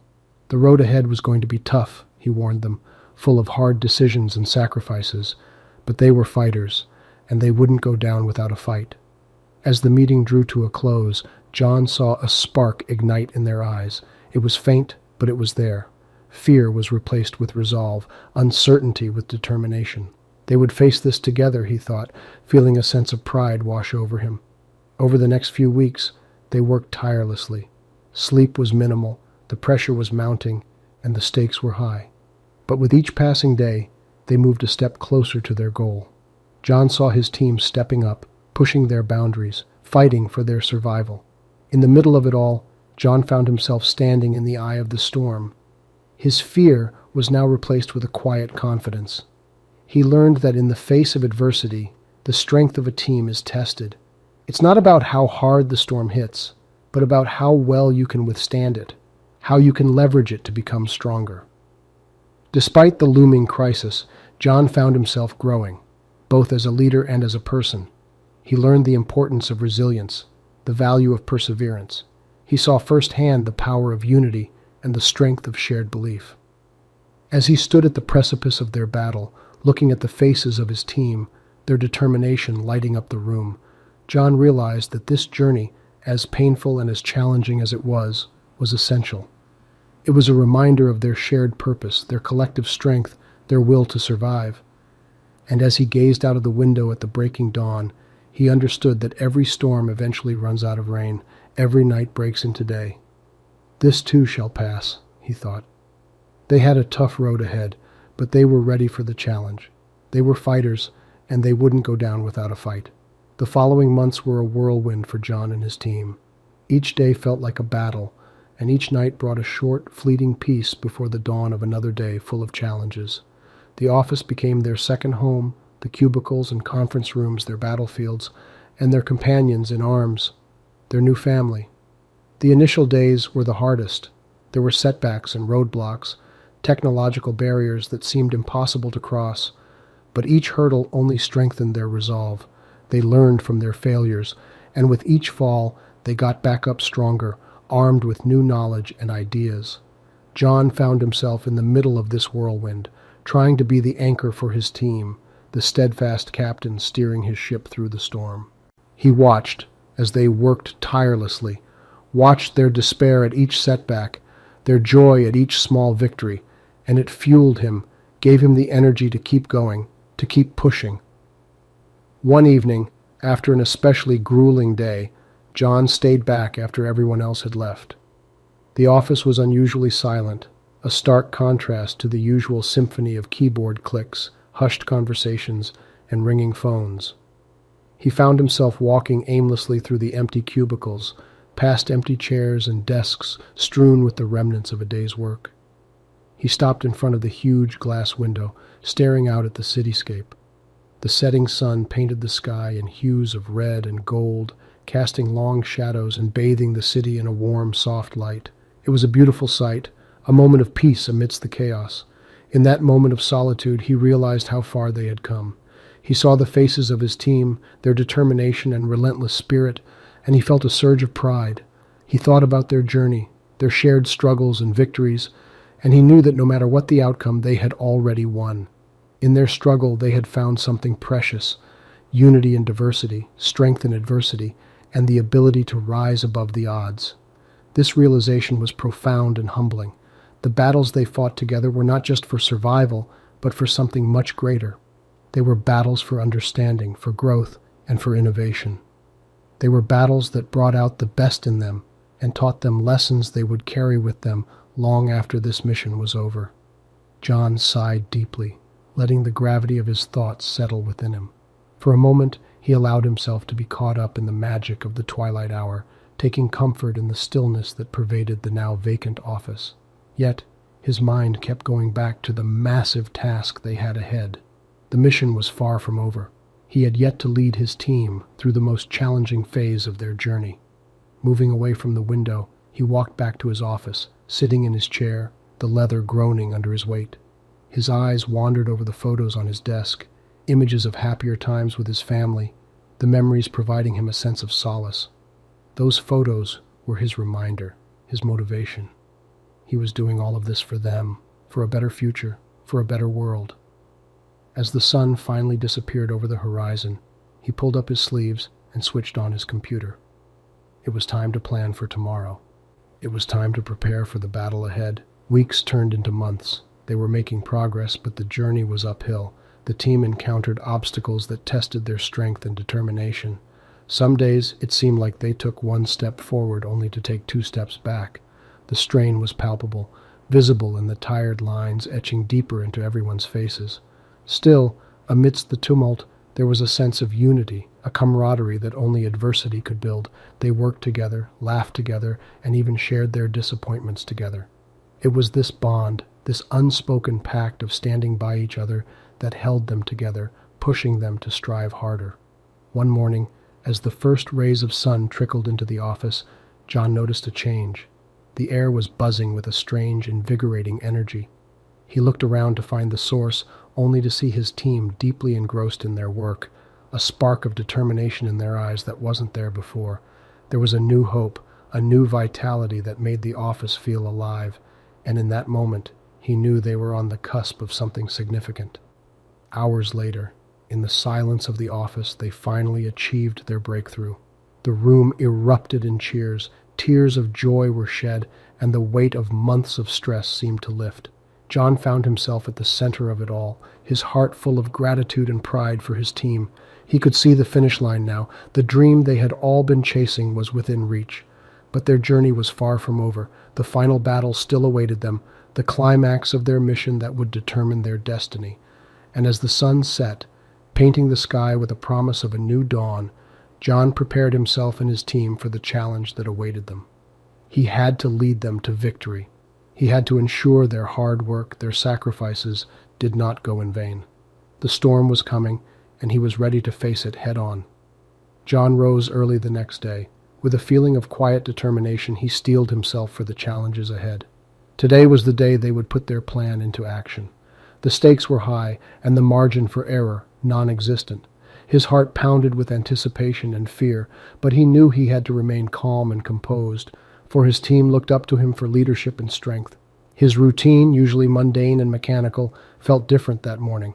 The coffee tasted stronger, the cool breeze more invigorating, and even the city seemed to stand in hushed anticipation. With one last look at his reflection in the mirror, he made a silent promise to himself. Today, he would fight with everything he had. The office was already bustling with activity when John arrived. The team, though weary from months of relentless work, radiated an air of excitement and resolve. The shared sense of purpose was electrifying. This was the day they had been preparing for, and everyone was ready to give it their all. The morning was spent in hurried preparations. Every detail was checked and double-checked. Plans were reviewed, strategies were discussed, and potential outcomes anticipated. The atmosphere was tense, yet the team worked with an efficiency and synergy that had been honed over the past months. As the hours passed, John felt a growing sense of pride. He watched his team, once a disparate group of individuals, now work together with unwavering focus and unyielding resolve. They had become a unit, each member as essential as the other. They had weathered storms together, and now they were ready to face their biggest challenge yet. John called for a final team meeting. As they gathered around, he could see the anticipation and nervousness in their eyes. He knew he had to instill confidence and rally their spirits. He addressed the team, his words echoing in the silent room. Today we face our greatest challenge. Today we make our mark. Remember, it's not about one person. It's about all of us together. We're a team, and together we can achieve the impossible. As the day wore on, the tension escalated. The clock was ticking, and every passing minute brought them closer to their moment of reckoning. The office was a flurry of activity, as each team member performed their tasks with an almost frenzied concentration. John spent his day overseeing the operation, ensuring that every cog in their intricate machinery worked smoothly. He walked around the office, helping where he could, resolving issues, and offering encouragement. Despite the weight on his shoulders, he carried himself with an air of confidence, and this unspoken strength seemed to buoy the spirits of his team. In the midst of the chaos, John received a call from Martha. Her words of encouragement and her unwavering faith in him gave him an added boost of determination. As he listened to her voice, he was reminded of all the sacrifices they had made to reach this point, and of all the dreams that rested on the success of their mission. It was not just about him or his team anymore. It was about all the lives that they would impact with their success. As dusk settled, the office lights burned bright. The team was making their final preparations, and John could feel the building anticipation. This was it. The day they had worked for was finally here. Just as the clock struck midnight, they initiated their plan. John took one last look around the office. The faces around him, usually so lively and jovial, were stern and focused. The room was silent save for the hum of the computers and the low murmurs of his team. It was time to put their months of hard work to the test. As their plan rolled into action, each moment was filled with an acute sense of anticipation. John, at the helm of operations, kept an eye on every movement, every decision taken. His focus was unerring. The result of their months-long endeavor hung in the balance, and there was no room for mistakes. The minutes turned into hours, and as they watched the progress of their operation, there was a sense of cautious optimism. The plan was working. The steps they had so meticulously chalked out were falling into place. In the middle of this intense vigil, John's phone buzzed. It was Martha. Her voice, filled with anxious anticipation, echoed his own feelings. She offered words of support, which he took to heart. He realized how far they had come, how their lives had changed, and the potential future that lay before them. He thought about their journey, the ups and downs, the failures, and the triumphs. And amidst this reflection, a profound lesson came to him, that the value of perseverance is incomparable. Despite the numerous challenges they faced, their relentless drive had brought them to this momentous day. Their journey reminded him that sometimes the process is as valuable, if not more, than the result itself. "Stay strong, John. We're almost there," Martha said, her voice a gentle whisper in the charged silence of the room. John took a deep breath, and his gaze fell on his team, all working tirelessly, the weight of their collective hopes and dreams fueling their determination. "Thank you, Martha. We'll make it," he responded, his voice filled with resolve. Yet even as the hope surged within him, there was a prickling sense of foreboding that he couldn't shake off. In the complex world of cybersecurity, nothing was ever entirely predictable. Just as he was about to return to his screen, the room plunged into darkness. A sense of panic was immediate in the darkness. The hum of the machines had died out. The only source of light was the glow of their emergency exit signs, casting an eerie green hue over the room. "What happened?" one of the team members yelled out, his voice echoing in the sudden silence. John's heart pounded in his chest. This was the foreboding feeling he had been sensing. He took a moment to gather himself, drawing on years of experience and leadership. This was not the time to panic. "We've lost power," he responded calmly, trying to inject a sense of order amidst the confusion. "I need everyone to stay calm. Our backup generators should kick in any moment now." As if on cue, the backup generators whirred into life, the machines hummed again, and the room was bathed in a soft, fluorescent light. There was a collective sigh of relief from the team, but John knew better. The blackout wasn't a mere power failure, it was a deliberate move. He moved towards his workstation, his eyes on the screen. As the system rebooted, he tried to trace the origin of the power cut, and then he saw it, an infiltration into their system, a hacking attempt. He felt a chill run down his spine. The realization dawned on him that their operation had been compromised, and they were under attack. A profound thought hit him in that moment. In their quest to secure their own systems, they had not considered the extent of the enemy's resources. Their ambition had perhaps made them overlook the fact that every fortress, no matter how strong, has a weak point. It was a humbling realization, and one that he would carry forward. But there was no time to dwell on the lesson. They were at war, and their fortress was under siege. It was time to defend it. Suddenly, an alert popped up on his screen, the sign of a new incoming message. The sender was unknown, and the subject line read, "Checkmate." John's fingers hovered over the keyboard, a sense of dread filling the air around him. His heart pounded in his chest as he opened the email. The message was concise and alarming. "You've lost." John stared at the screen, a sense of despair washing over him. He had devoted his entire career to this mission, and now it all seemed to be crumbling before his eyes. The room around him felt still as he pondered the implications of the situation. There was a profound realization in that moment. In every battle, defeat is a possibility. It's how one responds to defeat that defines their character. John refused to let this be the end. With renewed determination, he began to devise a plan. His fingers started typing rapidly, issuing commands to his team and outlining the emergency protocols. "Initiate lockdown sequence. Secure all classified data. We are under attack," he messaged across the network. But even as he sent the instructions, he knew that their enemy was steps ahead of them. The power outage, the system infiltration, the threatening email, it all pointed to a well-executed and planned attack. John's heart pounded in his chest as he considered their options. Time was running out, and they needed to act fast. Just as he was about to give his next command, the room plunged into darkness again. This time, even the backup generators didn't come back on. The sudden silence was eerie and filled with foreboding. But then something unexpected happened.